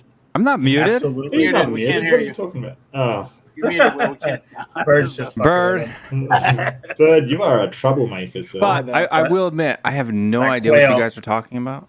I This has been a literally, crazy chapter. yeah, I literally just got off a stream, so saw you guys were on, so I thought I'd join in because I like hanging Tottenham out played with you guys. today.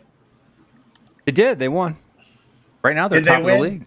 Yeah, they're 3-0 right now. Because They're the now only- apparently I get updates on my phone about Tottenham just from being on your stream or subscribe. Yeah. There you go. I get the 700 Club stuff now that we did that episode. I get it too. like- Well, I'm gonna Yeah. tell you right now, Tottenham stuff is better than 700 Club. Yeah, so I would agree. can't Yeah. Count your blessings. I would agree with that. Yeah. But yeah, no, 3-0. We're the only Well, undefeated team in the congratulations league on the right win, now. Yeah. Yeah, thank you. Oh, congrats. Yeah. It's only 3 games in, but still, Hey, better than being 0-3, right? it's true. Where's Simos Funk? Because his team's in the bottom. He's in the Uh-oh. last place. Arsenal. He won't Shots show fired. his. He won't show his face. Not He's with probably the lurking in scoreboard there. like that. He's Yeah. hiding in the chat. Ashamed and alone. Head held low. He's got his own. So we're Discord. You should talking, talk to him on there. We're talking numbers 11 and 12. Okay. If you're familiar with those, there's a lot of quail eating and leprosy to go God around. punishing people for complaining, gave a woman leprosy. So like fire from the Lord. No more poison quail from the Lord, as far as we can Quail. tell. Force feeding people meat coming out of their nose. You're on mute, Amy. They complained about, well, first of all, some of them caught fire. He made some of them catch fire. So those guys were out already. The ones who, I guess, didn't catch fire, they were like, look, I know you're killing everybody, but can we have some food? And they We're hungry. they complained to God. They're like, give us food. And so God Force fed. said yes and said, here, have some quail. And as they were eating the quail, he killed them. Well, I wish the ones before that, he maybe said, this "I'm is going just to make the you. atheist, but You're going to eat so much meat, it's going to be coming out of your nose." now your nostrils. You want meat? I'll give you the They meat. wanted baby. meat. I know he Yeah. he wanted Arby's. That's what he wanted. He wanted all the meats. The meat Sounds like sweats. fun. Of course, now the bird is a vegetarian, so we That's probably right. shouldn't talk about meat. And then a lady Yeah. caught leprosy at the very end. Good time. Moses' sister. Yeah, Let's not Moses, forget who she Yes, is. Miriam. Yeah, Miriam or Aaron opposed Moses. Like I'm familiar with this, like on a 3,000-foot level, but I'm definitely not an expert in this section of passage. So And I I just mean, came across I imagine it doesn't come up a lot in church or Sunday school. It's just one of those flyover chapters. yeah, I don't know if there's a lot of theology being laid out here, other than there might be a little bit. But Don't complain, I think, is the message I'm taking away from this one. But don't you're doubt the probably- Lord is probably the theological overlay. Yeah, the complaint possibly. department is boom, you're gone. Yeah. Well, Moses complained and nothing happened to him, so I suppose it depends. That who is you are. true, Well- which is Well, God said, listen, he said, look, I'll talk to Moses directly after he talked to the 70 elders. And then he said, everybody else, I'm just doing visions, I'm doing cryptic messages, but I'll talk one-on-one with Moses. Well, you don't know if that's literal or not, whether he actually spoke to Moses, because as far as I know in the Bible, a lot of the times when it says that God spoke to someone, it's actually through an intermediary, but they just don't mention the intermediary. I mean, it seems to imply that he's talking directly with them. But It implies it because it uses the phrasing mouth to mouth, not just Yahweh spoke. hot. There is issues in this particular. I'm sure there's an But apologetic that's why this is considered. for either way. Well, it just, from a literary point of view, it does show transition, right? Like this is a much later book in the Pentateuch than some of the earlier ones. So, and even in its its time period, right? So, again, this is the priestly source with heavy redactions of an earlier source heavily redacted by, quote unquote, the priestly group that we talk about. So, again, it's very late. Yeah, Bird, you go ahead and eat those chips, buddy. Yeah. That was just a trash bag. Sorry. I think this is more like sovereignty of God type of an issue, isn't it? I mean, it's a bit like for instance in 12, for example, when God confronts Miriam and Aaron, he's basically telling them, look, I usually appear to prophets kind of ambiguously, but with Moses, me and him talk face to face, right? So if you're going to doubt him, you're doubting me even more hardcore. Therefore, you want to doubt me? Boom, you get leprosy. Here you go. Boom, bam. It's interesting that the issue that they're doubting him over, though, is his authority to take a second wife. Miriam is saying Moses should not have taken a second wife, and God says, I have ordained it so Moses can do it. Yeah. Sounds to me like Moses is your drunk buddy, and you want to have him cover up his affair. Hey, dude, you can have another wife. And that's what Miriam and Aaron are pissed off about. His second wife, not his first wife. That makes sense. You could say this is Miriam's and Aaron's action could be defense of monogamy. And God said, don't worry about monogamy because we're good. He's Moses. Not anymore. We have to marry him off so he can be in charge of another city. Well, Mormons don't care about monogamy, so yeah, exactly. I'm just saying. We don't know. Yeah. Miriam just talks out bad, so we don't know. The text omits what Miriam said. So. And again, it's the apologetic can be whatever you need it to be. But yeah. But this is one of the few passages where it appears that God is, or at least Moses, God is saying that he speaks to Moses one-on-one, which would be different than most of the other presentations of Moses and other prophets. Having intermediaries act on their behalf. This has been noted by people like this is kind of different. So.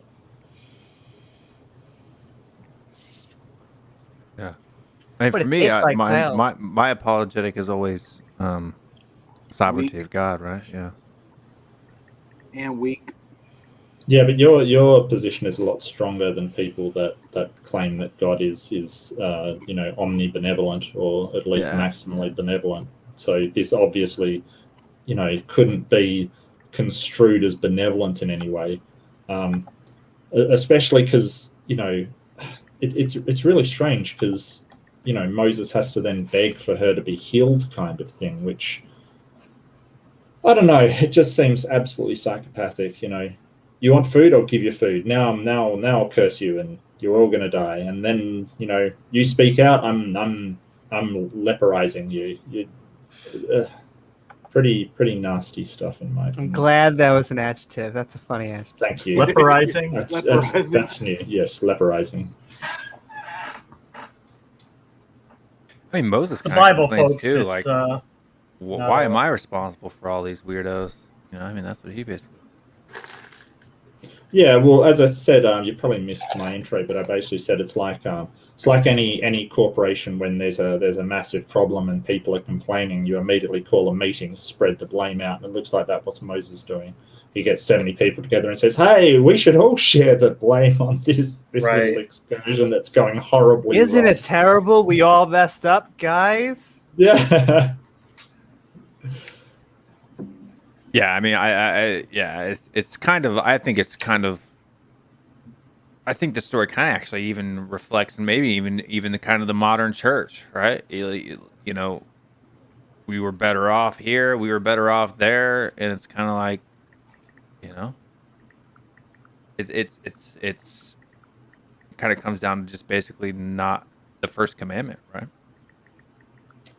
And so this book suggests that as slaves in Egypt, they had fish and cucumbers and melons and leeks and onions and garlic. These are pretty well-fed slaves, if you think about it. Yeah. They're complaining that the food was better in Egypt. Yeah, they'd rather still be a slave than have to, wander the desert. Eat manna or whatever. Isn't that what he provided before the quail was manna, right? Manna. Yeah. Manna. Well, I suppose. Apparently so. Amy just took all the cucumbers too. You can't have them. Yeah. Hey, Well, girls gotta do it. Girls Cannot- gotta do. You cannot have cucumbers around Amy. Yes, Queen. Yes. Slay. No pickles for you, Will. I like pickles actually. Well, I'm sorry. Yeah. And we don't really know what manna was, right? So there's a coriander seed. Probably nothing, because it's a made-up story, so it could have been anything. Yeah, I think it's like some kind of bread, right? Like manna is like a. Oh. I know it is what we collect in Final Fantasy, but Come on, Newman. What's manna? you Mana use is 10 a mana word. to do a skill? Oh, okay. It says that manna is a edible substance that could possibly There you go. be of ambrosia, farina, and gauze. Well, mana was what got the people through the 40 years in in the desert. 40 years wandering? Yeah. Yeah. At least that's what the story of the Bible says. But apparently it wasn't too pleasant. Right. So the taste of it was the taste of fresh oil. So why couldn't God just make the manna taste nicer? Like delicious. Right. Well, there it's was, God we're talking about here. There's an actual article from the Independent that says that it was a dried sucrose form carbohydrate that was made from beetle cocoons. Beetle cocoons? Yeah, beetle cocoons. Beetle cocoons. Yeah, News, Science, Independence from independence.co.uk. The beetle cocoon that was manna from Moses. I saw that on the Moses movie, or not that. Well, the Mummy movie. There, I messed up my own joke. The Mummy? Yeah. Kind of weird. I never thought about being beetle cocoon. The Lord works in mysterious ways. So is that why it tasted like oil? Because it was just insect, basically. Insect paste? Yeah, like an insect paste. Like Bear Grylls kind of stuff? Yep. I bet mana would taste like Don't do porridge it, or Bird. something like that. Oh, okay. I mean, I'm just making shit up. I don't know. It's a magical story. Who gives a shit how it tasted? It tasted bland, so the people would complain. I mean, So you God could guys, then it's not punish them. dominoes falling from heaven, right? Oh, It's that magic. is so mad. It never said it fell Magic from food heaven, falling Pat. from the sky. You know, it's Hi. cloudy with Say a it chance of fell from the meatballs. sky? Could I have a pepperoni manna? You guys do It that? appeared, right? Mark's right. It appeared. Yes, it just appeared They as would with go out the and gather Jews, it yeah. up, right? Yeah. Right. So it never said it fell from heaven. They just said it was from I'm heaven. No cucumbers for Oh. you, Amy. I'm No sorry. cucumber That manna. felt really good to correct Pat, who knows like 10 bazillion times as much as I do. No, you're right. It That's- does look, say from heaven.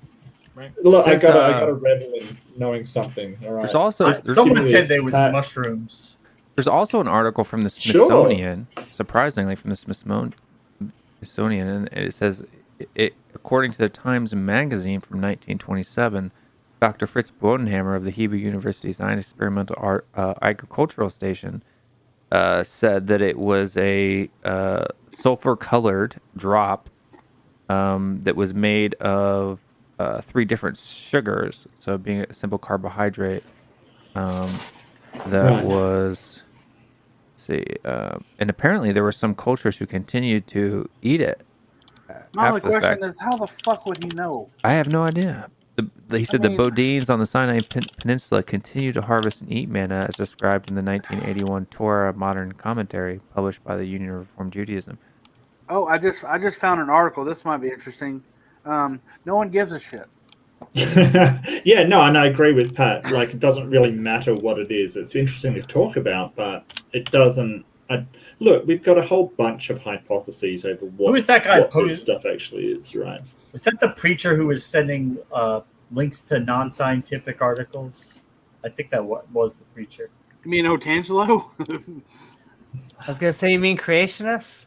But the main conclusion is that it was not the most exciting diet. We had a stream like a month ago, and somebody was sending articles. Oh, I just Googled it and what came up. Yeah, I There's just like a- think that, like... Sorry, go ahead, James. No, go ahead. I was just, someone kept saying crazy things and sending linking to like non-scientific articles. I can't think of who it was. Yeah, I just think that sort of punishing people because they're sick of their gruel is pretty fucking insane, quite frankly. I'm just imagining sort of Oliver Twist and like, please sir, can I have more? And then fucking just lightning bolt that guy.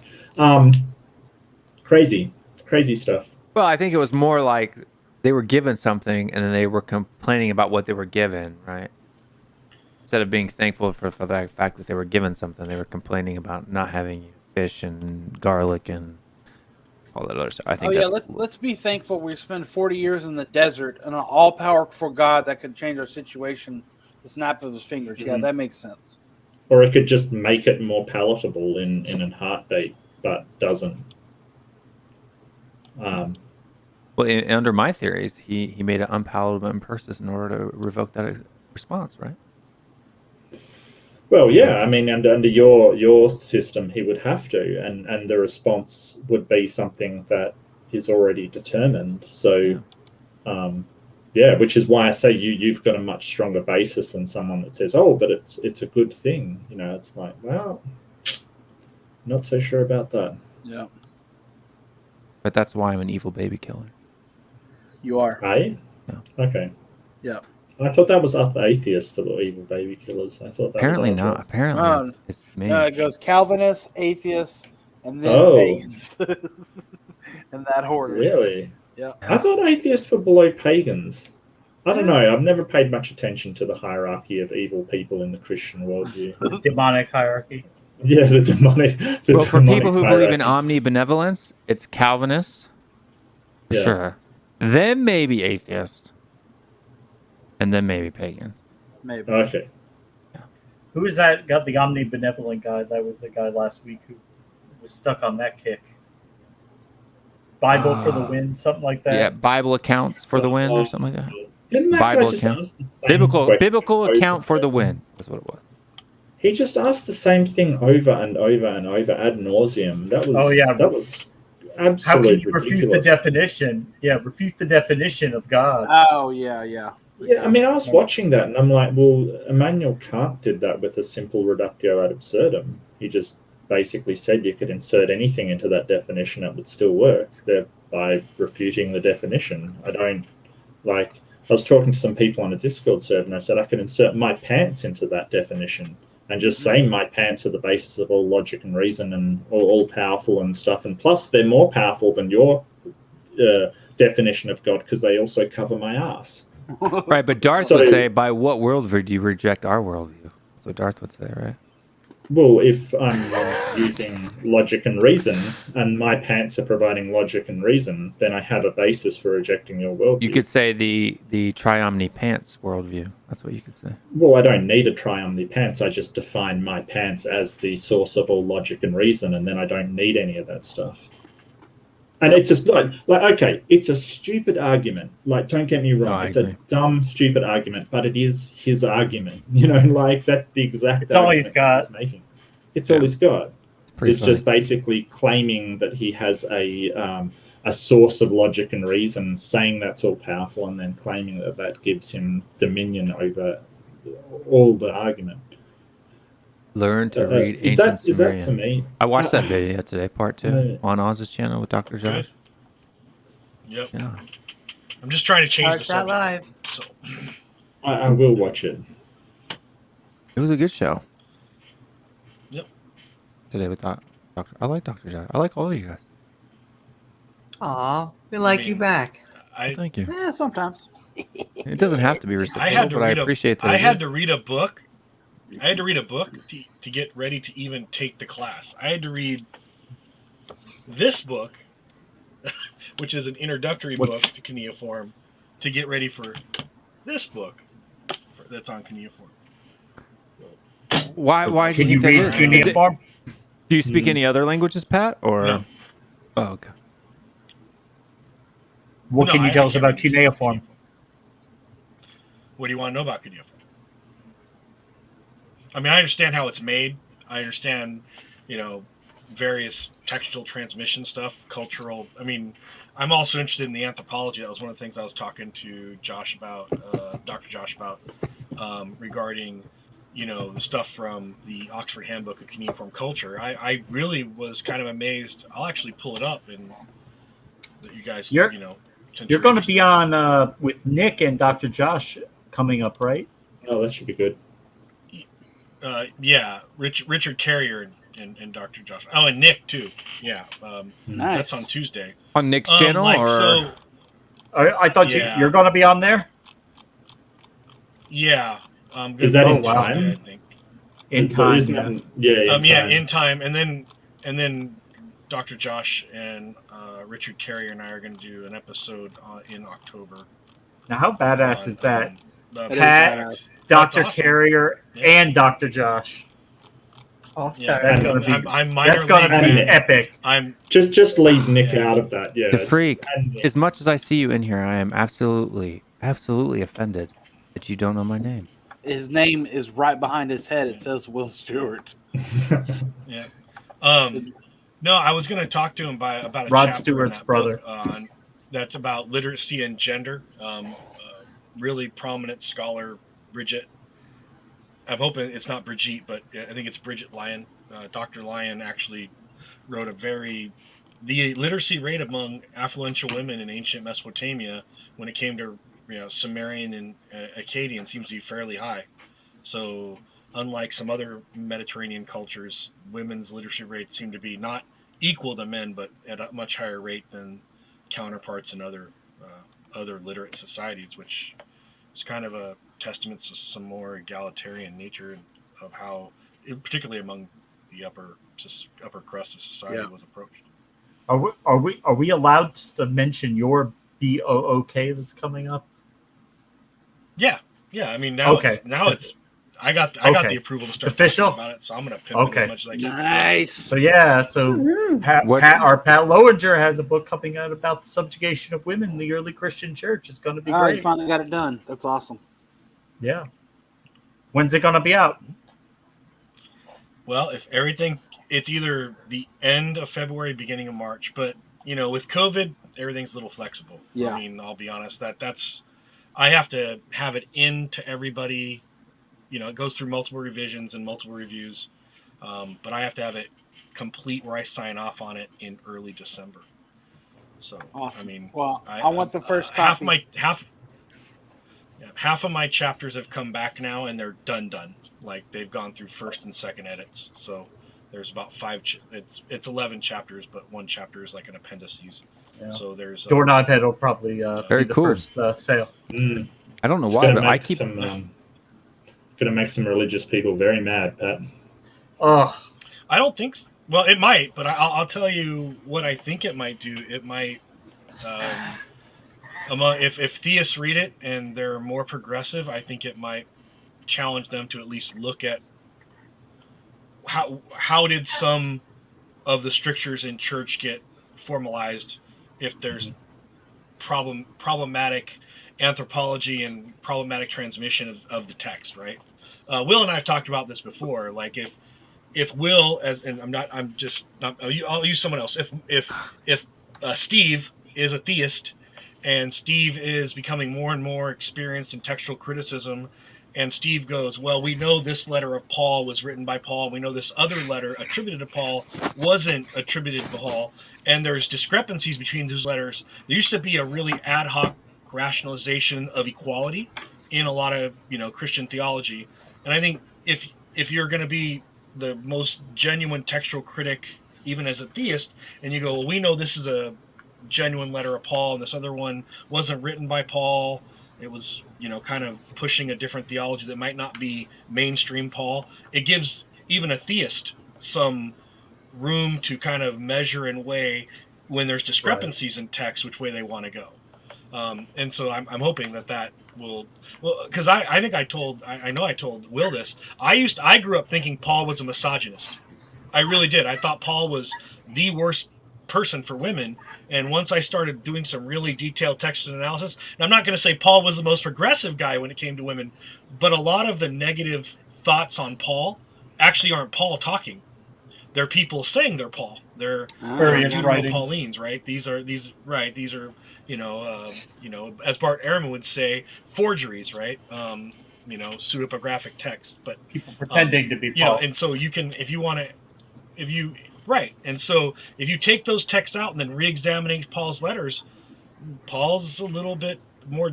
I'm going to say Paul's more egalitarian and inclusive for women in the church than later is going to be represented. If you remove those texts, not as bad as some of them. I thought Peter was the most. I mean, I'm not a Bible expert, of course, but I thought Peter was pretty misogynist as a book.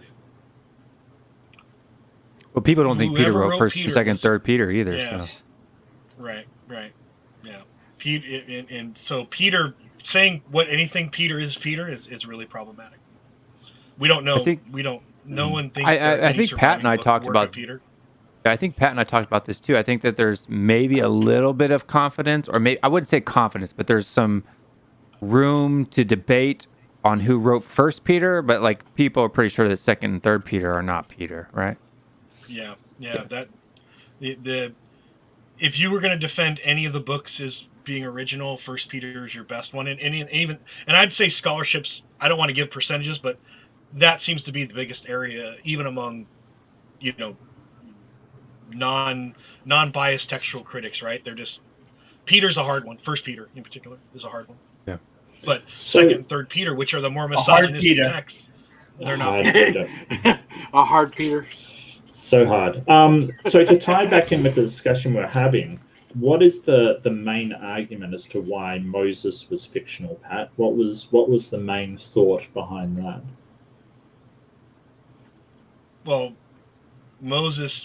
there's several things. One is just in a literary genre, Moses is highly mythologized inside the text as well. So Moses is basically the main character of the Pentateuch. I mean, there's others in there, but he's the main character. One of the biggest criteria is that frame shift for Moses, like perspective. Moses isn't writing the Pentateuch. Someone is saying Moses did this, Moses did that. A lot of when we know the texts were written is hundreds of years, 1,000 years after supposed Moses was supposed to have lived.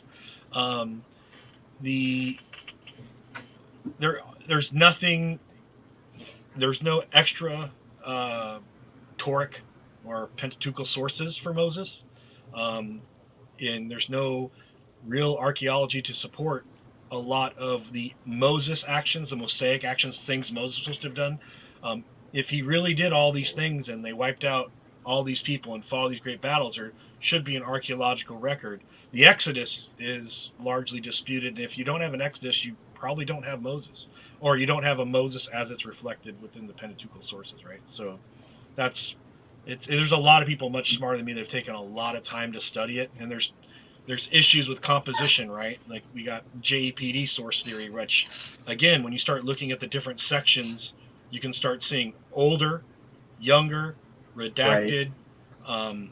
The sections don't match up, and when you start pulling different, like, why are there two flood myths in the same flood narrative, right? There's two source documents, just like there's two Genesis accounts, not because God wanted to retell the story, but because there were two traditions that came together and they had to be reconciled.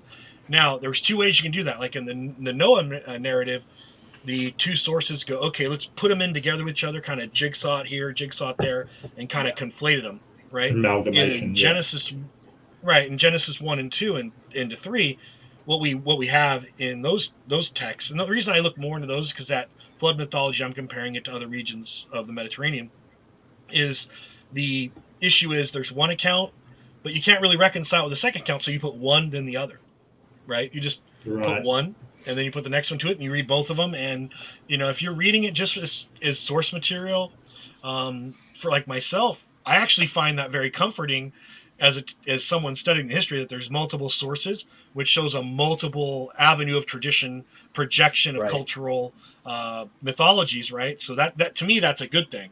When you get to an account like Noah, it's really problematic because I don't specialize in it. I am not a specialist on it, but other people take the time to read, Hebrew and look at the anachronistic language, like why in certain verses are certain archaic words used, and in other verses they're not used when they should be used because you're talking about the same thing, because the different language had fallen out of use. So when those texts were combined, there's transitional problems, right, with just language. Right. Now, it's not my, like I said, I can't get much more detailed than that. I mean, I'm comfortable talking about Genesis, but even the Noah flood myth looks like an amalgamation of several sources, at least 2, possibly as many as 3. You can follow like the narrative. You see how the text evolved over time as the political and the current event situation that the kingdoms of Judea and Israel were going through.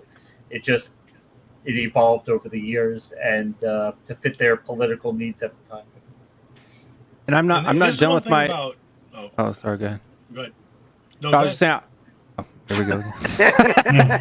Someone's got to talk. Will, you go. Will, go. But I was saying it's just kind of a fun point, right? Like, kind of a fun point to this is that, like, I think the last time I was on the show we talked about like my new theory that I'm currently working out, dabbling in, and looking into.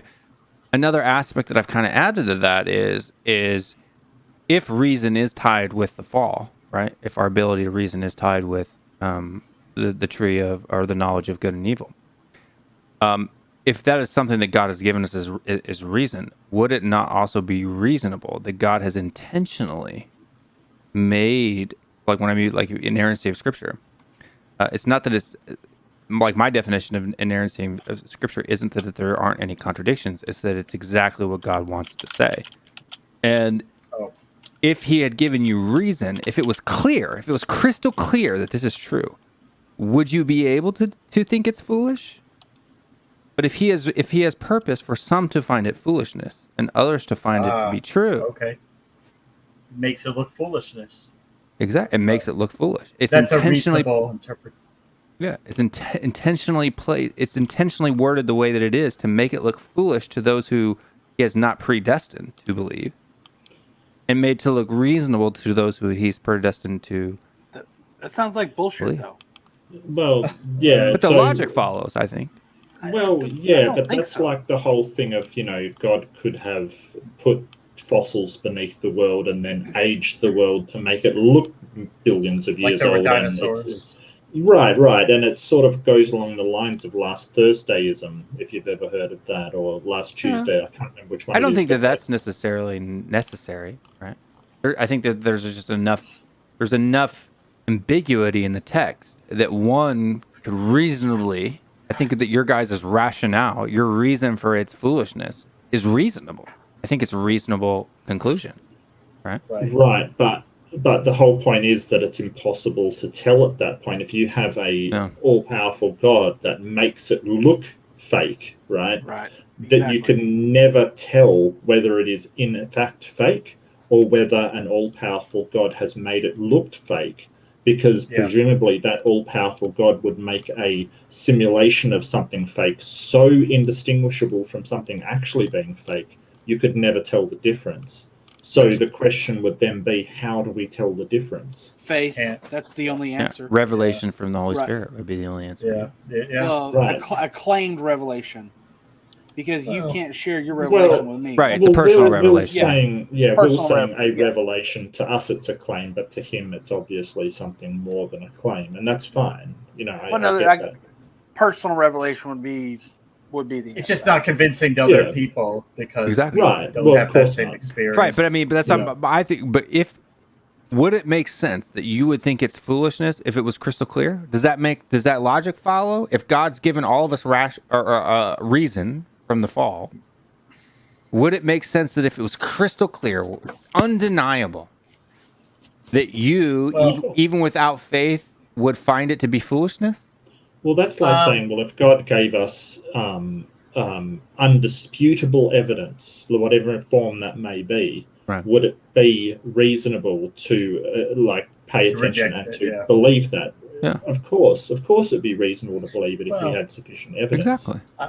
I mean, there is overwhelming clear evidence that the world is round, and yet we still have people who refuse to go along with that. But that's true. Yeah. I mean, Well, it's not even that they refuse to go along with it; they just won't do the They research refuse for to themselves. acknowledge that Exactly right.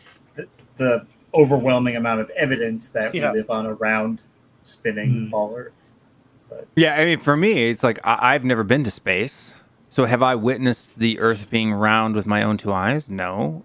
Am I knowledgeable enough to on all of the science to equivocally say that the Earth is round? No. But logically, it's reasonable. So there's no reason for me to reject it. But I mean, we've witnessed pictures of the ISS and Mars rover and Curiosity. The flat Earth theory is just so flagrantly absurd that I'm a pretty good graphic designer too, so I know that I can. You can probably not when the moon landings were happening. You probably wouldn't have the tools that you needed. Yeah. But you know what's funny though? You know what's funny is I need to have a sit down. I need to have my kids and have kind of like a debate dad night or something like that, because like my three boys, my 9-year-old, my 12-year-old, and my 13-year-old were arguing about flat Earth, and it just made me laugh. Right?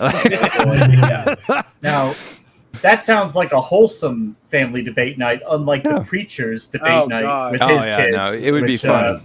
Made repulsed, I think, just about everybody except for him. Don't say his name 3 times; he'll show up. Yeah, or Bubbles. Please don't. Oh, my youngest Aunt kid Jer already hid him from the chat, so thank you, Aunt Jer. My youngest kid, he really likes to watch all kinds of weird documentaries. He's 9 years old. I don't know why, but he likes to watch all kinds of just obscure documentaries, which I allow him to do because he's trying to learn things that are outside of his scope. But he was kind of the one who they were even talking about the moon landing, right? Is it real? Was it fake? And I'm like, and he was kind of arguing the point that it was faked, while the older ones were kind of going along with I guess you could say that the more traditional view of it being accurate. But it just kind of made me chuckle because at 9 years old he likes to explore all different avenues of knowledge. Now, but there does need, as a father, I need to step in and say, that's kind of absurd, and I need to start teaching them maybe some basic forms of logical or critical thinking. Yeah. But I think that's great that he's at least trying to delve into other things. Exactly. That's what makes a hell of a skeptic. It's someone that will very look at curious. everything. Exactly. Yeah, it makes me laugh. I'm like, why are you watching that? Like, I watch that. Why are you watching? But I think that everybody's sort of gone into that kind of area at some point. I remember when I was young seeing the I don't know if you're familiar with the Eric von Daniken, the Chariots of the Gods, where gods were aliens kind of thing. Oh, yeah. I was an absolute subscriber to that before I became a bit older and a bit more skeptical. Yeah. And, I think everybody's sort of drawn into one thing or another where they've thought, oh, that totally makes sense. When you stand back, examine it and go, wait, do we really know that? No. When you just read one book on a topic, it's very easy for the author to make it seem a lot more plausible and rational. Sure. Yeah. When you're not reading any criticism. I think also it's the person as well, because I loved science fiction and I loved all of that stuff. So I think that particular topic was very, very appealing kind of thing. So well, I thought, because like if you watch a lot of those flat Earth videos, they do tend to make some. I mean, they're absurd, but they do make logically, like there's a way that you can follow the logic of their argument, right? It doesn't necessarily make that their proposition is true. They're just getting it wrong. The science wrong. They're misstating it. But the way that they're stating it can kind of make someone who doesn't know more about the topic to go, you know what I mean? Mm-hmm. Yeah, I would say there's something very dangerous about not knowing about a certain amount of just physics or just the flat Earth questions, because like you said, the weird thing about flat earthers, if you're just a lay person, if you're just like, I don't do this whole debate shtick, and you come across a flat earther for the first time, they sound very impressive. They sound very highly technical. Well, yes, some of them, obviously the tinfoil is tighter than others, but some of them, like, they do this thing where they're using arguments from like 1,000 years ago when they were trying to prove that that's how you get to how do you even know space is real? And the first time, if you just never even thought about it, you're like, oh my God, how do I know space is real? But after like a day of just either deep diving middle school physics, you're like, all right, I think you just go time zones or motivations. You start to go towards all these other areas that they don't have a good script for. It always just goes to, do you trust the government? Do you trust something that was given to you? Well, even you are giving this to me. Like, I mean, not just one government, all the governments, even the North Koreans. It would assume a weird kind of world peace. It would assume that secretly all of the governments have taken over, and they're all just like, all right, in Iran, Kim Jong-un. Exactly. But that's why it goes hand in hand with the New World Order and all of these other conspiracy theories, because in order for one to be right, all of these others have to be right as well. So, it's a rabbit hole, isn't it? Most conspiracies also assume what I call the idiot genius is like you have to both assume that they are manipulating the world and everyone around them on such like a genius level scale, and on the other side it's like these people on YouTube totally taking their shit down. They cracked it. These fucking, I don't know if maybe the Illuminati doesn't go on YouTube. I don't know. Yeah. Maybe Ross has cracked the code. Ross has walked around drinking and somehow come up with exactly the right answer. I remember. I'll go ahead now. Circa like 2006, 2007, when YouTube was brand new, there was a video series that I started watching. It was like episode 100, and it was called. It was a channel called Hashem's Films, and the series was the Antichrist Dajjal will be a reptilian shapeshifter. And this series went on to like 700 episodes, always saying, like, next episode, the big reveal. And then it's just like taking a Beyonce video and doing a ritual right before your eyes. Look, she's shape-shifting. She's interacting with a demon. Ooh, look, scary picture of the Pope. Ooh, look, Hillary Clinton. Funky music. Next episode ends. And oh, look, this guy's Yahweh. He says he can talk to UFOs. Look, he points up. There's a UFO. Ha, ha, ha. And you just eventually realize after hundreds of episodes, like, they really don't have anything. This is just spinning your wheels. It's not going anywhere. It's just suspense for its own sake. And for me, too, The Curse of Oak Island. Yeah, I like The Curse of Oak Island. That's a good show. Did they never show anything in that show, Will? Not one. I know, but it's still entertaining. I'm the kind of guy. It sounds funny. I'm the kind of guy who likes to watch and or listen every possible view, right? So, like, I watch Alex Jones, not because I necessarily believe that his propositions are true. Easy, Amy, easy. But because I like to, I'm the kind of person, because in any good conspiracy theory, there is a morsel of truth in there somewhere. There has to be. And I like to try to pluck that morsel out and throw away the garbage, right? Even if it's just a speck. So coming from the intelligence community, I mean, there are morsels in there. You know what I mean? I just find them interesting. Even though I disagree with almost all of them, generally, I think it's from The Office. Some of them have. There has to be at least one. I disagree with you. Tell me more. Yeah, it's almost like the exact same reason. Yeah, it's almost like the exact same reason that TikTok is popular, right? Like that you can go through the rabbit hole in TikTok and end up scrolling it for it's because there's just little bits of things that just pique your interest, and it just continue. Like, I don't know why, but another video. Yeah, and then it's just boom, you're going into the next one, and it's just because the algorithm in TikTok is so good about what piques your interest. You can end up in a rabbit hole of like scrolling up and down on these 1 minute videos for like 60, 70 minutes. It's ridiculous. I need to do TikTok Go ahead, videos. Pat. What's wrong, buddy? It's just TikTok is just like an embracement of ADD. Pat? It's just like we are destroying the Read intellectual a fucking base. book. Go to the library. Get a book. Read a fucking book. Do not go on TikTok. I don't TikTok. Do you I'm want not to do saying TikTok is conspiracy a wealth theories of on knowledge. YouTube? I'm not saying it's a wealth of knowledge. I I'm mean- simply just saying that there No, are. but this is what's happening is You turn yourself our into a parents' vegetable. generation my dad came home when I was a kid from his job at a refinery with a newspaper tucked under his arm.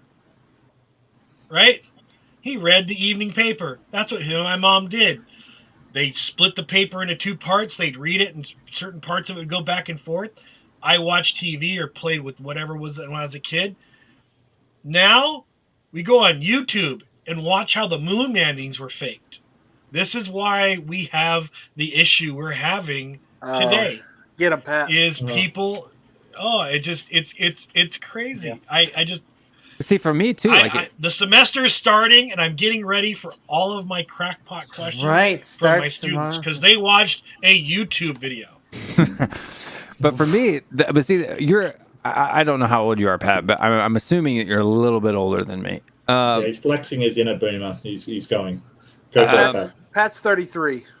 Oh, really? Damn Oh, well, good. then I am older than you, then, Pat. Seriously? No, he's not 33. No, Bird is just fucking around. But for me, what Calm it down, was Bird. is my dad came home from work and would watch 2020 in 60 minutes. Right. So that's what I grew up doing, is watching, TV. Like for me, like my mom, like I'm telling the story about my kid, my 9-year-old now watching, YouTube videos of some, how the moon landing was fake.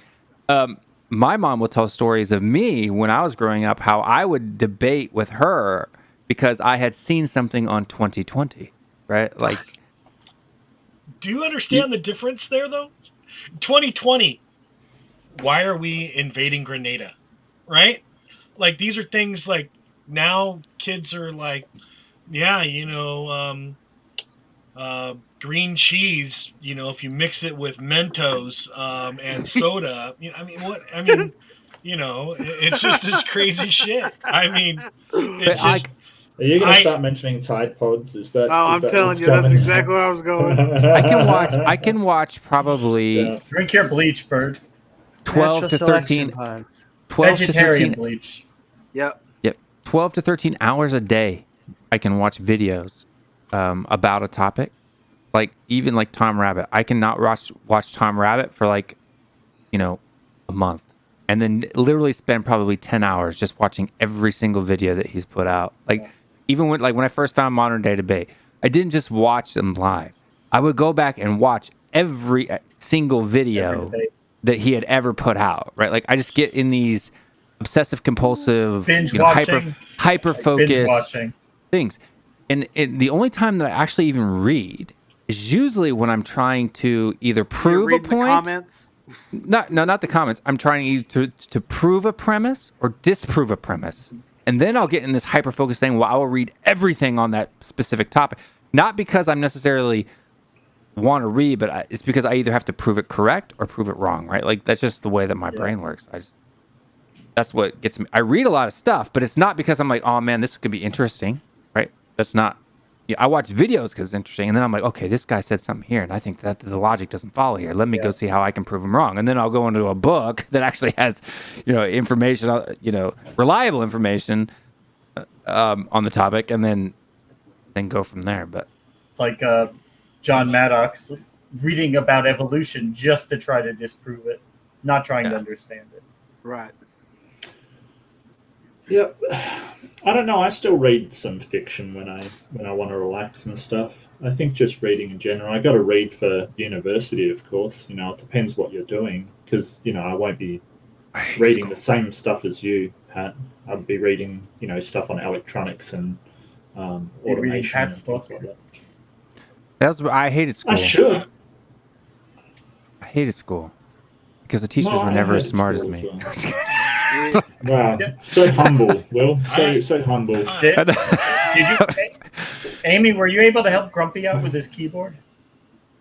Uh The key stuck that he got. oh. That's that sometimes happens. It's every time I do shake weighting for too long, it's all over the keyboard. 18 hours, Amy? 18 hours? Some people need to be dedicated. I came in with a goal and a heart a song in my heart. That is in memorial to the former user in our chat, the preacher who Ancher terminated today. Who spends 18 hours a day reading the Bible every day. 18 hours. Want to be the very best. I don't think anybody does, but he said it. Along with me, I do 18 hours of shake weighting. I stand by it. Disprove More me. productive than the Bible. The wisdom we found Speaking of tonight. challenges, though, with reading, though, I recently had although Will doesn't know him, we have a mutual, I guess, contact, someone here in the community here. It's a Calvinist I know who I've been going to kind of do research on. Cheating on him with another Calvinist? Sounds dodgy. Sounds dodgy. I don't know any other Calvinists. No, it's just Ryan the Presbyterian related through different people, right? Okay, it's gotcha. kind of like your mutual Calvinist buddy, because you have similar worldview. Okay. We've talked about these people before, and so I about a week ago we were having a conversation, and he's like, well, have you read the Old New Testament? And I've read through it several times. And he's like, I challenge you to read it through one more time, with the thoughtful, introspective mind. I'm like, okay, if you will read the following book, I will. So he's reading this one. I got him a copy, and he's reading the Oxford Handbook of the Archaeology of the Levant. Okay. So this covers. So I'm going to read the Old and New Testament from cover to cover, and they get back to him, and he's going to read the basically 900 pages of this text, which covers all the archaeology of the region during the quote-unquote biblical period, and we're going to compare notes. And that's Sounds like what fun. I'm going to do. And it'll probably take us. We're pulling out big books. No, we're not doing it full time. What? I say if we're pulling out big books, So- this is the one that I would challenge you to read. Is Wayne Grudem's Yeah. Systematic Theology. Yeah, not going to happen. Right. Yeah. This is a good book. Amy's got a bigger book than all y'all. And this one is, if you don't count the All right, pull it out, Amy. Let's go. Bring it the up. Bring up your book. appendixes, we're looking at let's see, 1,167 pages. No, I mean, so that but reading is important, right? So Well, I love to read. Like I've read this cover to cover, and it literally it was like a page turner. I couldn't put it down. Like I'm that kind of guy. Like whenever if there's a book that I like, I can consume a book at this size in like a week, right? And like really read it, because I just have this. I have this thing called hyperfocus, so that's what I've kind of called it myself. But I literally just. And it's almost destructive because I would literally not do my job. Like if something grabs my attention that hard, everything gets pushed away, and I zone in on something. It's kind of horrible, but it's Zone fun. in. Do it, Amy. Where's your book? no, but I mean that's. I think I was gonna say you guys were in the thousands of pages. This is just big, but I realized once I open it, it's not like actually. Geek? It is supposedly, because I just started this, it is like a book that is separated into many chapters, and supposedly you can read the chapters in any order, and that it kind of are like thought experiments. It basically teaches you how weird thinking is by showing you that how weird it is. Yes. But yes.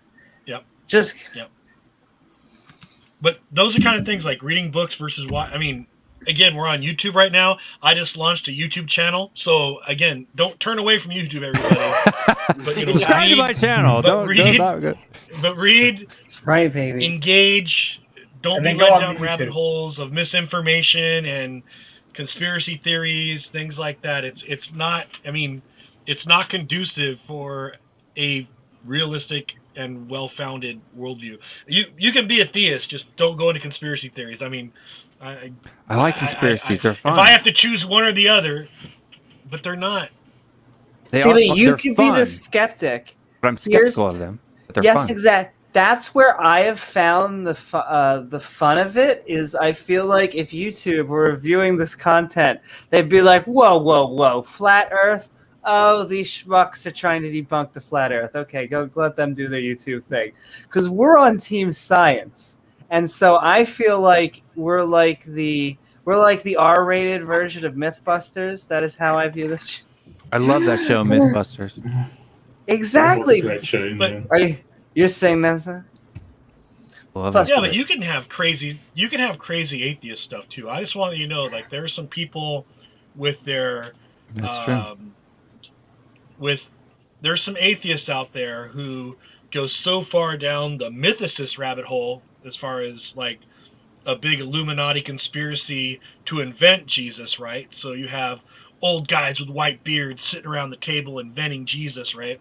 You can go in the other end of things, and many of those books aren't worth reading either. And there's a lot of podcasts by people that are talking about bizarre theories, and just because they happen to be atheists. And see, I can't call someone a skeptic if they don't evaluate their source material.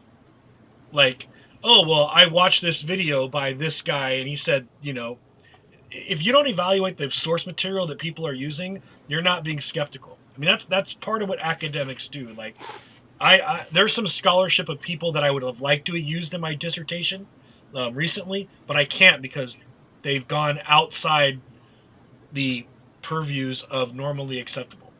So like unless I can build up and frame their work to be solid in a certain area, they're discredited sources now because they've kind of done some wackadoodle shit. But don't you think that's just people, though? To be honest with you, the reason why I enjoy this channel, this channel is number one in my books. The number two channel would be Oz's channel. And I wouldn't say that all of the shows that roll on Oz's channel are necessarily that I find entertaining. There's a few that I just don't watch them, but a lot of them I do. And the reason why I enjoy talking, even though you guys find me like some, it's just this annoying theist that always asks why. I've got different words, but yeah.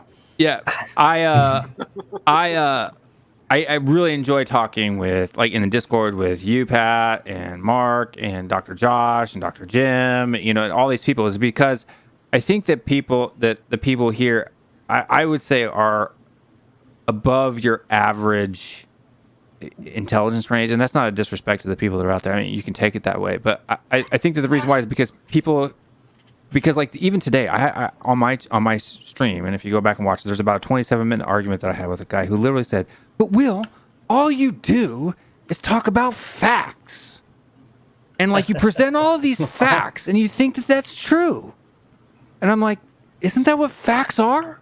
Yeah, pretty much. Yeah. And like he was like, "I'm wrong." You must have been talking about Manchester United.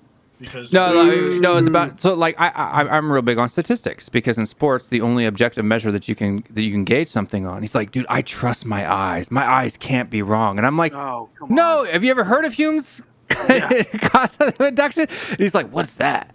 And I'm like, okay, look, okay. Well, you can just point to mirages, right? It looks like water, it's not water. Right, it's not true though. And I was like, you have does this player look good to you? Yes. Does he have good statistics? Yes. Okay. Well, then you could assume, right, that the objective nature of statistics can help you to have a justifiable belief that this player is a good player. But if this other player looks good to you, but his statistics are poor, maybe there's something that you're missing in what you're watching. Now, granted, it's not, there are players that maybe have a high work rate, or there may be things that aren't necessarily statistically measured. But if you're saying that I'm wrong simply because I'm being, and I try to tell them that facts in quotations, because what is a fact, but statistical or empirical evidence isn't negative, because he was on me because you're always negative. You're always negative about this player. Like, I'm not negative. I'm simply saying what is, right? Did he start today? Did he start in this tournament? Did he start there? Well, no. But you're using that to say it's a negative. I never made a negative claim. I never said he's bad because of that. I'm simply presenting what is. And if you, I think you got to tell him to go watch Moneyball if he hasn't seen it. Yeah, no shit. Brad Pitt film where they basically use statistics to create a team that goes on to break records. And mostly just how statistics it cuts through the biases that we have about players in sport. But I mean, it's a good movie. I've seen it. Yeah, I haven't. I've only watched it once, but my thing, it just made me laugh to myself. That someone would literally argue, "Will, your problem is that you always are bringing up facts. How dare you be so objective? Shouldn't I? Isn't that what I'm supposed to do as a pundit?" Well, we had Exit Music in the chat, so he made a comment about that doubting Jesus the existence doesn't require going down a rabbit hole. But I think what Pat was saying is he was differentiating between the mainstream people who question the existence versus the kind of like the kooky side where it's not like Richard Carrier's a very rational. He gives rational reasons for doubting the existence, but there's other people who give some very less rational reasons for doubting it, like he was invented by the Romans as a political trope, right? Or just simply like the thing, Jesus is an extraterrestrial. Yeah, or the thing that really gets me is just like, you know what? I don't like him telling me what to do, so fuck that dude. He don't exist.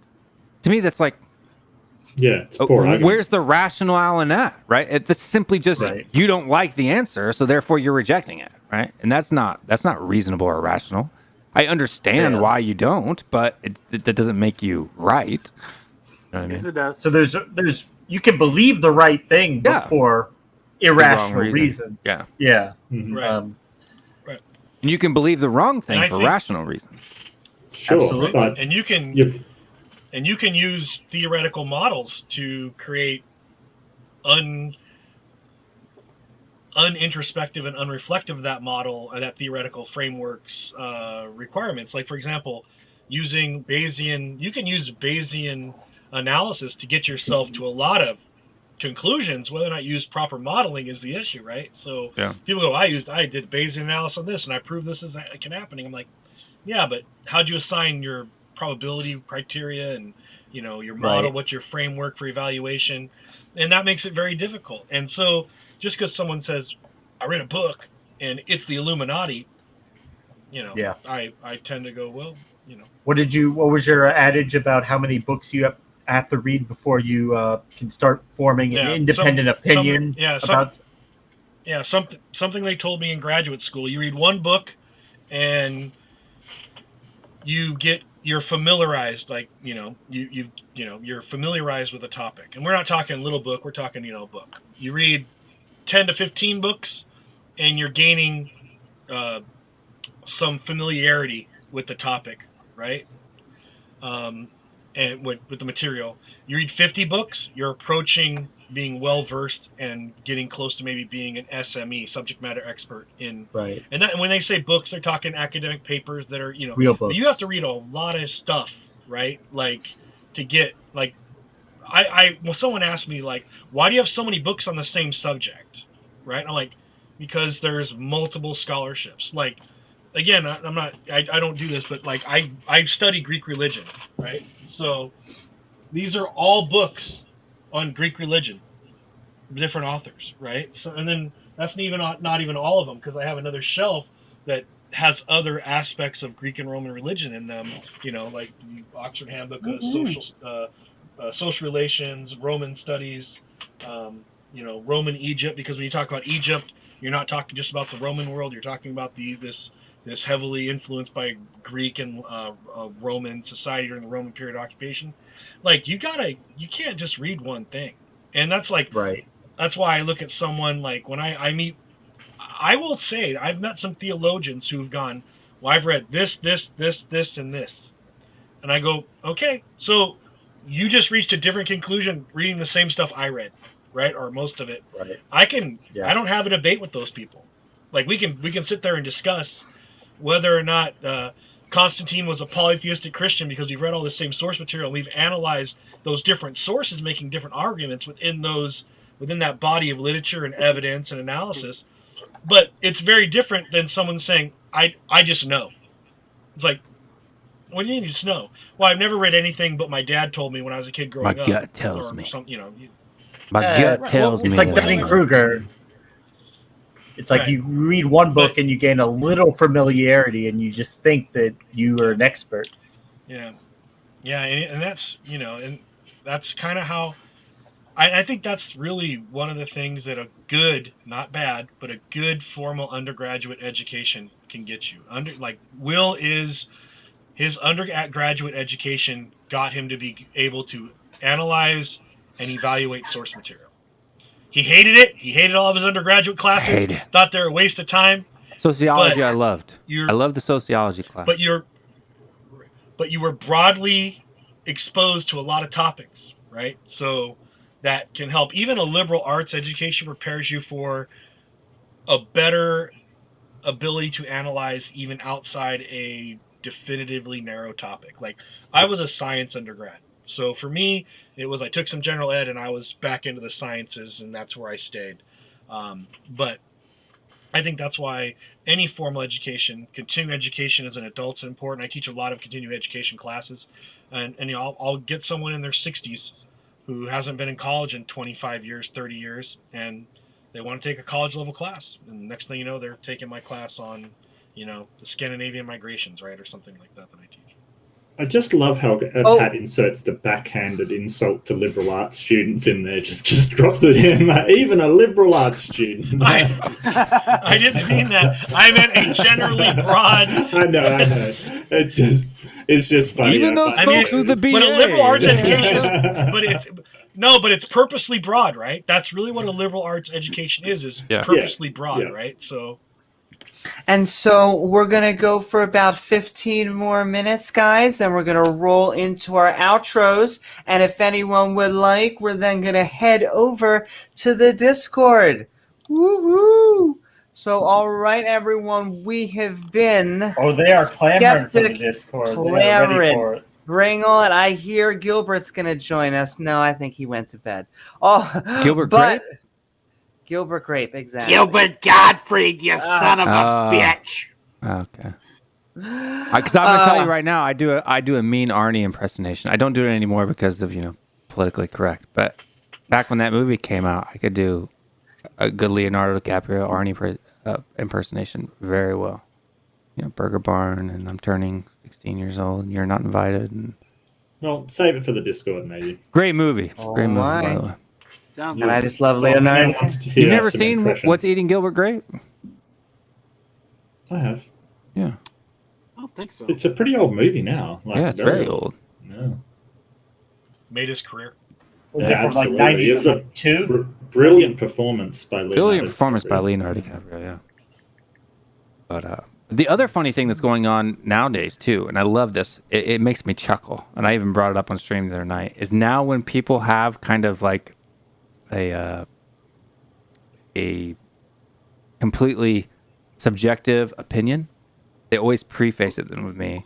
I have this feeling. I don't have any logic to back it up, but this is just my feeling. Like they literally preface their sentence now when they talk with me on my show, because they know that if they don't, right, then I'm going to pluck it. But it's just I find it funny that I now have sports guys talking about. Oh. Yeah. You probably almost want them to. You're like, no, come on, get away from sports. Let's talk to debate right now. No, come on. I love to debate. It's my personality. I just do. Hey, I do. I just wish you were better at it, Will. I think I'm pretty good at debating. Wow. Settle I may down, not be Bert. right, Come on, but now. I'm pretty good at argumentation. Back in here. When it comes to statistics, Will, just remind everybody that it's not fillings that sets the odds at Vegas when it comes to sporting events. It's mathematicians and statisticians set the odds at Vegas. Yeah, but stats can still be very misleading. I mean... any information, any knowledge can be twisted to fit your position. And who did you have to win the fight tonight, Will? I didn't even watch it, man. So you know who won? I have no. I don't even know who fought. Jake Paul and Tyron Woodley. Who cares? That's not a fight. I mean, a lot of people cared. It was crazy. I don't care. No, I agree with you. I didn't watch give it. less of a shit. Did Jake Paul win? Yeah. I figured he won. Split decision. Crazy. do you see? But I feel like that's the reaction. Jake Paul, they're all, there's him and the other guy. Logan is like Logan. Jake's actually a pretty decent fighter. Himself. Logan is not so much, but. And I will say also completely off topic, but I would absolutely love to do that live or at least somewhere. I don't know if I should do that on the channel because I'm trying to get monetization eventually. You got a box? But, do you have your own the Disney animation? If I were to do the Aristocrats, I would definitely improv it. I could definitely be that nasty if I was improving it. Just to check, does everyone know what the Aristocrats is? Yes, I would pay. I would pay money for you to do that, Amy. I know what the Aristocats are. I don't know what the Aristocrats are. Oh, okay. I'm trying to think how to explain it without doing the joke and how to keep doing a channel. Think. It's basically a joke that is personalized for every comedian, and they have their own version of this joke, which always includes the Aristocrats kind of thing. And it's sort of an in-joke that's been tweaked and molded and sculpted to personalize every comedian. So it's a kind of signature move of every comedian is this one joke with infinite variation on it. It's fascinating. It basically has. I'm going to see if I can can explain without explaining, because it has a setup and it has a punchline, but then everything that you do in between to get there is the funny. And so basically it is, you could say depending on how you wrap it up, is that there's a man, maybe he's a fancy man, trying to get in acts for his new show. And so a family, at least at the very outset, depending on how, then say, all right, well, we're going to hear, we're going to do it. And then they unleash, and it is how you want to improv it. And you could do it as kind of the worse you can then make it, the better. And vile and disgusting and vile, exactly. And the entire thing, after you've done all this vile, terrible, unspeakable manner, is to go, holy fucking shit! What do you even call an act like that? Aristocrats. That's funny. And the best one I've ever heard is Gilbert Gottfried. Exactly. That was my exact words. I'll have to YouTube it. Sorry, Pat. I'll have to YouTube it. I laughed so hard. I had to watch the video over like 3 times because I could not. I think there was somebody that reversed it, and they had them doing all nice stuff, and then the punchline was like, "What do you call that?" And they're like, "The shit-eating motherfuckers." And then you load it up at the end. Yeah, and that's what made me laugh the most, just twisting it so it was reversed. I thought that was do whatever you want. You know, one of the most brilliant comedy short sketches that I've ever seen is Dr. Steve Brew. Dr. Steve. Who's that? Have you never heard of Dr. Steve Brew? No. Oh my gosh. I've just sent you guys down a rabbit hole that will cause you to lose 10 pounds. Just start off with Dr. Steve Brule in the fertility clinic. I know who you're talking about. Okay. Yeah, it's John C. Reilly. Yeah, John C. Reilly. it's hilarious. Yeah. Hilarious. I don't know how he does that act. The straight face. And keeps a straight face. Yeah. I mean, because it's such outlandish shit. It's awesome. Yeah. Oh. It's amazing. Yes. Amazing. Yeah, you dingus. I call my kids dinguses now. It's not even funny. I'm gonna start calling you a dingus, Will. You call me a dingus all you want. Right? Turn this thing off. I'm dry. I mean, it's... it's... Oh, at the last, we got the wonderful, the fantastic, the shark is in the tank. Tang gang, yo, Who baby. messaged him? Yep. Who let him know? What is up, Somebody ratted me out for saying he was number 2. Uh-oh. We are Skeptic Bible Studying. It's been a fun adventure. Awful quiet. You might be on mute there, Oz. We don't hear you, mate. In fairness, he just joined and I threw him right in. But I got so excited. What is up, Oz? Do. Maybe we should move along and Oz can just pipe up. Maybe it's like because I've never seen Oz use that picture before, so maybe it's like somebody who's fake Oz. Fake Oz. Is it the real Oz? Dun dun dun. Is it real Oz? Will the real Oz please stand up? Though it's always better than Dr. Oz and all those guys. Well, maybe. I like Dr. Oz. Why do you like Dr. No, Oz? no, I'm just kidding. Jesus. Oh, I hate you, Bird. You get me every single time, you asshole. That like half second of me just. I know, but like Bird says such utter crap all the time. You don't know whether he's joking or not. You never know with Bird. No, you don't. He's unknowable. He's a loose cannon. Like a atheist sunflower. Oh, easy. Wow. Is Oz ever gonna speak, or maybe? That can't be Oz. I feel that pain when I'm trying to get. I feel it especially in Discord. I'm like, what the? Why isn't it do? Oh nope, had to put that setting on. Okay. He would be with the shark avatar or something. I've never seen him use that one. I've never seen him use it before either. That's why I'm skeptical of it. Well, I will say God God hasn't revealed to you that it's Oz. No, we're going for about 5 more minutes. Then we're rolling in. We're bringing in the mimes. It's been fun though. Good Skeptic Bible Study. Good theological back and forth. Good to be back, baby. Socratic gangbanging. Socratic gangbang. I like this. I feel bad because I'm a big practitioner of the Socratic method. I find that it is way more useful than being right. Like, I like being right, but if you want to get other people, if like the goal is not to be right, but like to help people see your point of view to why you actually came to that, I like the Socratic method. And there you go. He got the shark now. He's got the shark. Still can't talk though. It's okay. I'll shill. I'll go tart.live, baby. Yeah. It's Tang now. I'm here.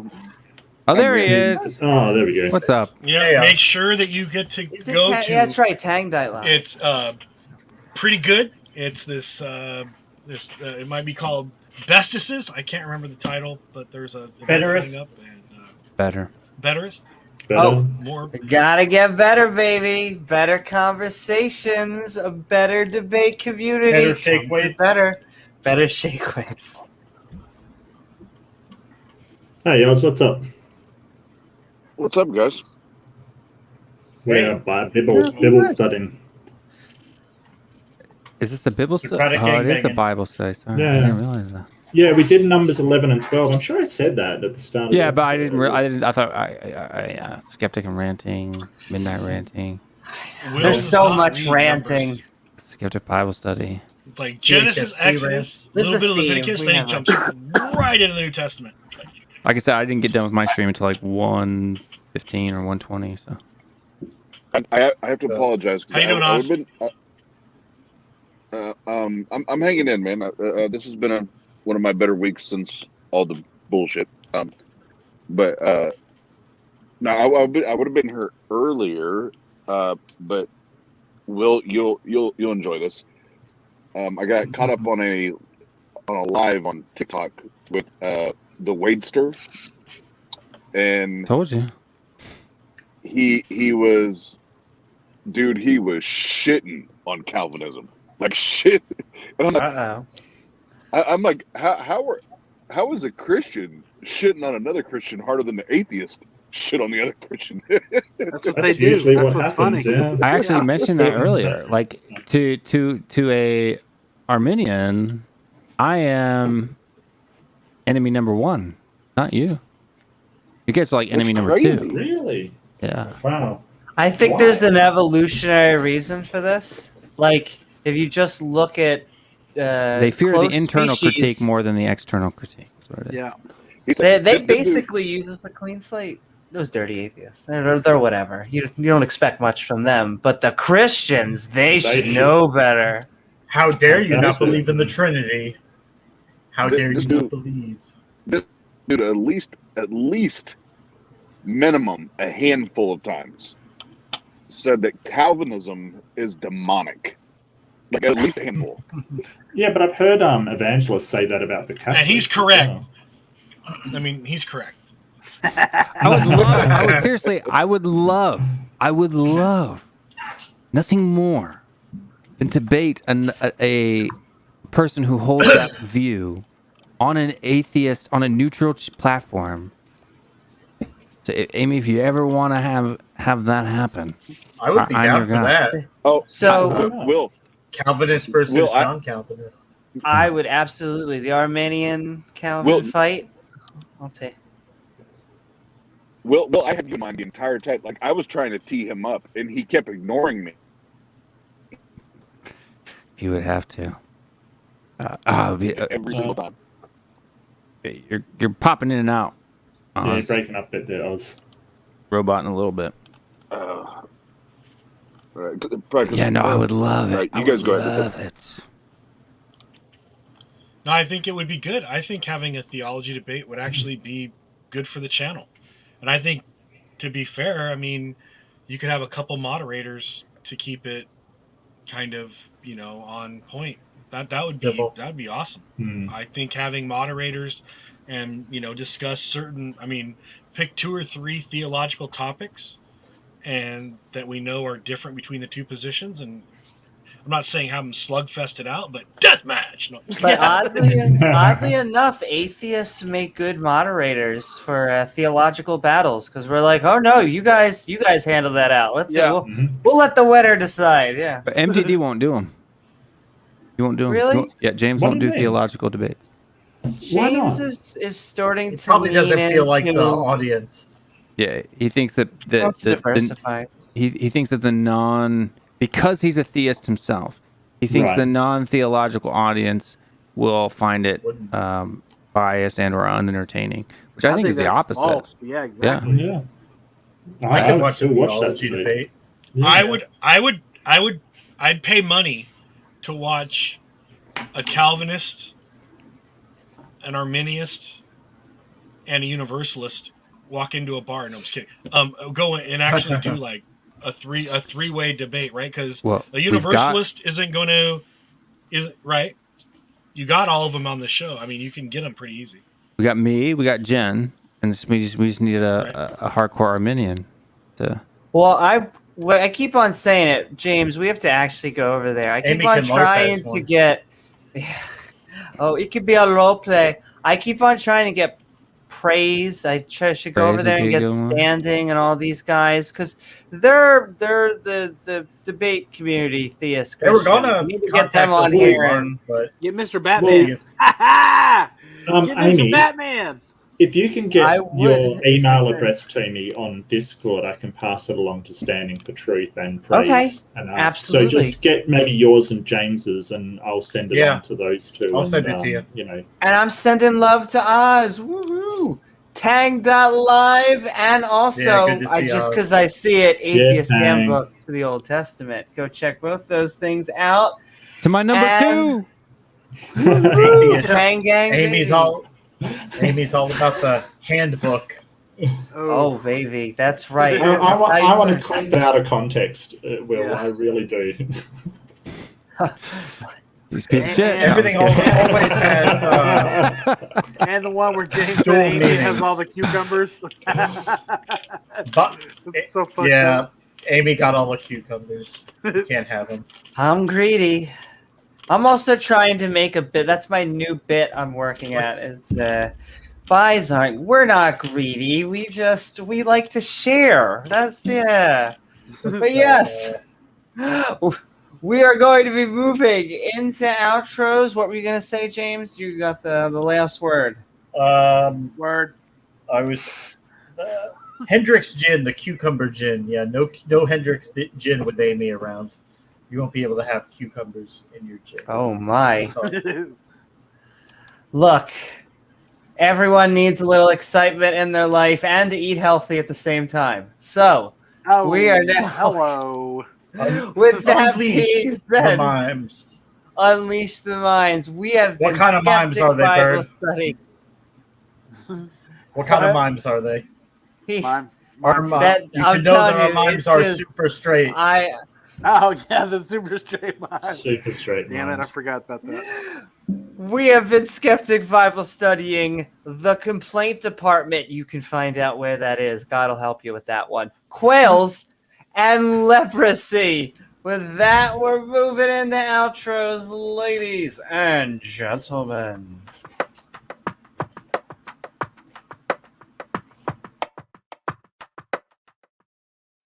And I am Jazz handing. With that being said, we're handing it over to Will. Will, we have been having fun, Skeptic Bible Study, and then just having some good back and forth. Hope you had a good time. Where can people find you? What do you Congrats on the win. Yeah, thank you. Go Tottenham. We are the new Invincibles. Sorry, Arsenal. But yeah, I always enjoy being here. And just even though I usually derail the conversation when I come in, my apologies for that. I love chatting with you guys. I really do. And it sounded a little bit like Napoleon Dynamite's brother. Oh, idiot. But Skip and no, Oz. I love your show, my man. But it's number 2. It is Will's number 2. It is shit. It's my number 2. Will's the killer whale beating up the shark. That's right, Dr. Steve Rule. All that good stuff. But no, thanks for having me, guys. It's always a good time, and I'll see you guys on Discord. Woohoo! Thanks, you so very much, Will. And that's right. We will be heading to Discord. Discord. That's right, baby. But Bird, we have been. Is that like a harpsichord with dicks? Yep. Why, yes, it is. We have been Skeptic Bible studying. Hope you had a good time. And what are your final thoughts? And where's your cucumber? Final thoughts are, I have fun always. And Will, you're my man. That's all I gotta say. Woo-hoo. That's right. We always, I feel like we are at almost 30 to 50%. It depends. We're trying to collect sane theists. We have Eddie, we have Will, we have Jim. It's fantastic. We need more of the science. Woo-hoo. And go check out Will's THFC rants. Woohoo! And all right, we're moving right down the line because I would ask Bird, and Bird, and I know Bird's answer. Bird would be like, "It ain't none of your business." Hey, none of your damn business. Don't worry about it. Oh, Thank where you, we man. can find Bird. Come on. That's You right. can find Bird here or our Discord if you really want to get in touch with Bird. I forgot Fuck to with tell him you all on this. Discord. The trolls do. I forgot to tell you all this. This is really funny. Okay. Do y'all remember the other day when those guys were in the chat talking about eating Islam and whatever the hell they were talking about? Did I tell you that guy came in and on a bunch of my videos? He's like trolling me. He's like, I'm a big fat F and my videos are stupid. Just all there. It's so funny. I thought it was hilarious. But it's that same guy that got booted. Was it the preacher? Mad. No, it wasn't the preacher. It was that guy who was asking that stupid question that night. Oh, the Depression. Yeah. Biblical account FTW. Yeah, something. No, this is a Discord guy from Discord. Oh, gotcha, Mr. Business. Yeah. No, that's right. Oh no, it wasn't. I thought you. I saw you guys have. Yeah, it was Depression. Depression. Yeah. He could be a Mr. Business sock account. That whole gaggle of trolls. Yeah, but they went on a bunch of my video, or he did, or whoever it was, and yeah. But no, of course, none of those. Bird's got 500 subscribers. I did not know that. Bird's got himself a little channel over there. Oh. Yeah, sorry, Bird. I didn't even know you had a channel, Bird.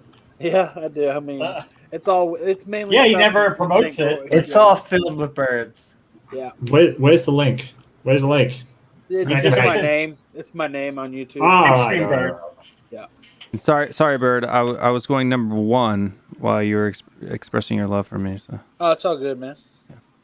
Thanks for the visual. Out of all the other big screen birds on YouTube, so it's gonna be hard to find his account. I know. Yep. Well, he did take out the others. There was the he is vegan now. Bird war. No, I'm looking for big screen vegetarian eagle. I'm just not finding it. I'm sorry. no, that's only for you.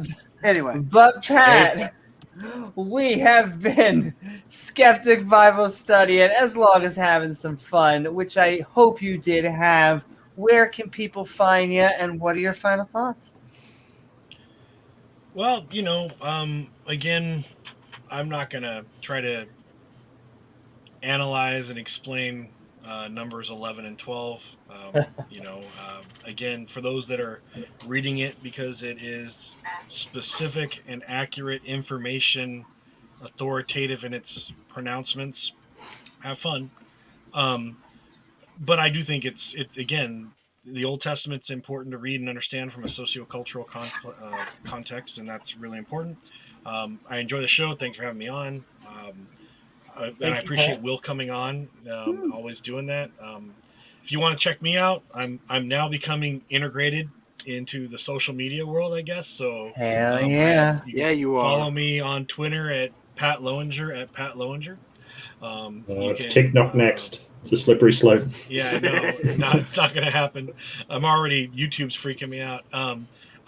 Today I launched a YouTube channel. What I plan on doing is adding at least once a week a video, short, anywhere from 3 to 5 to 10 minutes, looking at an archaeological site or something related to archaeology or history that you will be, just compartmentalized, and you can watch it, and maybe it'll come up on another show like Amy's show or on Tart or something like that. We can discuss it. And I have in addition my blog, which is kind of going to be re-energized with some of these YouTube videos, and that's discoveringancienthistory.wordpress.com. I do have classes starting on the 8th. They're class that I'm offering independently outside of the institutions I teach at, although I do start teaching online next month as well through Tacoma Community College if you want to take any of those classes. Join me either here or there, or we'll be happy to answer any questions via email or through Discord or any way you want to get a hold of me. Thanks. Thank you, Pat. Woo-hoo. Thank you so very much, Pat. Lovely having you on as always. And we're in pre-production, baby. Talk Skeptic to Me, episode 3. We're working on it. Woohoo! Next week. And we're moving, and hopefully we'll get you some Theus so you can join along with Jason. Cannon fodder. And find you a debate. And Mark, we're looking. We've been having, I'll tell you, the Debate Me Brah, great feedback. It has been, they want more, and let me tell you, I think we need to set you more, up. Mark Reed. We want more. So we just got to we just need theists to bite. So nibble, nibble, nibble. Okay. Okay, well, send me your email address. I'll see what I can get organized. Sounds. And after all he right. destroyed, slayed Ken Hovind, he killed that dragon. So Dun, dun. Even though he thinks he now won. he's doing his Smokey Saint impression. Oh well, I have to ask. Before I do my little hand it to you outro, how does it feel to have officially debated Ken Hovind? You know what? I'm actually more looking forward to the Whack an Atheist. I think it comes out Wednesday. I want to make Whack an Atheist. It's my dream. It's my dream. But no, I did my best and I had fun. I'm not really doing it for any outcome at all. I just really enjoy debating, and that was actually a lot of fun. I really enjoyed it. I mean, I usually don't go into who won, and I presented my best argument. I don't think much of his arguments, but I'm slightly biased in that regard, as I'm sure he is as well. So, but no, it was great fun, and I really enjoyed it, and I really look forward to doing more debates, especially on Debate Me, Brah. I heard someone told me you got paid $3,500 for that one. Is that right? Absolutely. Yeah, that's what I thought. Yep, I know it. 3,500 in yen. It was all in Mexican pesos. Yeah, in pesos. Yeah, even better. Or Venezuelan dollars. Rate is killing me. It's killing me. But no, Amy, I just want to thank Amy, James. bust out the shekels. Oh, baby. I want to really thank Pat. He always brings awesome stuff. I want to thank Bird for being an actual troll and fooling me at least 6 times during this thing. It's always a pleasure. And Will, always a pleasure to talk to you, man. I really enjoy talking to you. I think you are one of the best theists I've ever met. It's a low bar, I admit, but still. And thanks for Oz coming on. Love you, Oz. Love your work, and it's good to see you. And I'm sorry that you had sound problems, because that's always crap. But thank you so much for having me on. My privilege to be here. I really enjoyed it. Woo-hoo. Thank you so very much, Mark. And that's right. Send in all the freaking love in the world to Oz, because. Because I'll be honest with you, yes, just so important just to connect the atheist community. It is one of the more important things that we need as non-believers, I think, because it's something you lose as as you lose your faith. I think it's one of the more important aspects. And so I cannot send enough people over to the connection at tang.live, baby, because, and I can't, it's so funny. I hear the baby. I say that so much because my brother, that comes so much from him. Yeah, baby. Yeah, baby. He says it. Oh my God. But just very important to connect us all. And with that, speaking of connections and all Amy the love, loves to connect. Oh, baby, I just love connecting. And James, I'm handing you the keys. We have been Skeptic Bible Studying tonight. God got a little angry, if you ask me, but I don't know. What about you? He gets a little upset from time to time. I mean that's why you have to do what would Jesus do? You can't do what God would do, because that would go bad. So what would Jesus do, or what would God say? If you actually did what God would do, everyone would probably be walking around with gasoline and matches and dousing people with gasoline, lighting them on fire every time somebody did something wrong. So what would God say, or what would Jesus do? Very important distinction there. But Numbers 11 and 12, lots of wisdom in there, lots of gizmo wisdom. Even he wants to chime in about it. But thanks everybody for coming along the ride with us. Mark, Pat, Big Screen Bird, Will, Oz, and we will be back shortly. We're planning some more episodes. We did give Mark and Big Screen Bird, they got modded in the chat. So normally that would mean Amy would have to take a whale penis, 15 foot long, and knife them on the shoulders, just like the Queen would do. But because of COVID, we're not doing that right now. But yeah, that makes sense. Yeah, I want because to of be with a COVID. whale Yeah, penis. right. Yeah. So praise God. Praise God. Pat, you got some new subscribers to your channel. It's going good. You got a special subscriber named Harry P. Ness. Praise God. So he's be a nice very to Harry. thoughtful gentleman. Be nice to Harry. He's a good guy. Thanks, Amy. Thank you so very much, James. And all right.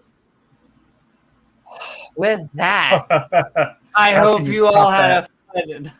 Look, I honestly, once you start talking about 15-foot whale, I hope you all had a fun time on this episode of Skeptic Bible Study. The Complaint Department, Quails, and Leprosy. We like to leave on a fun note.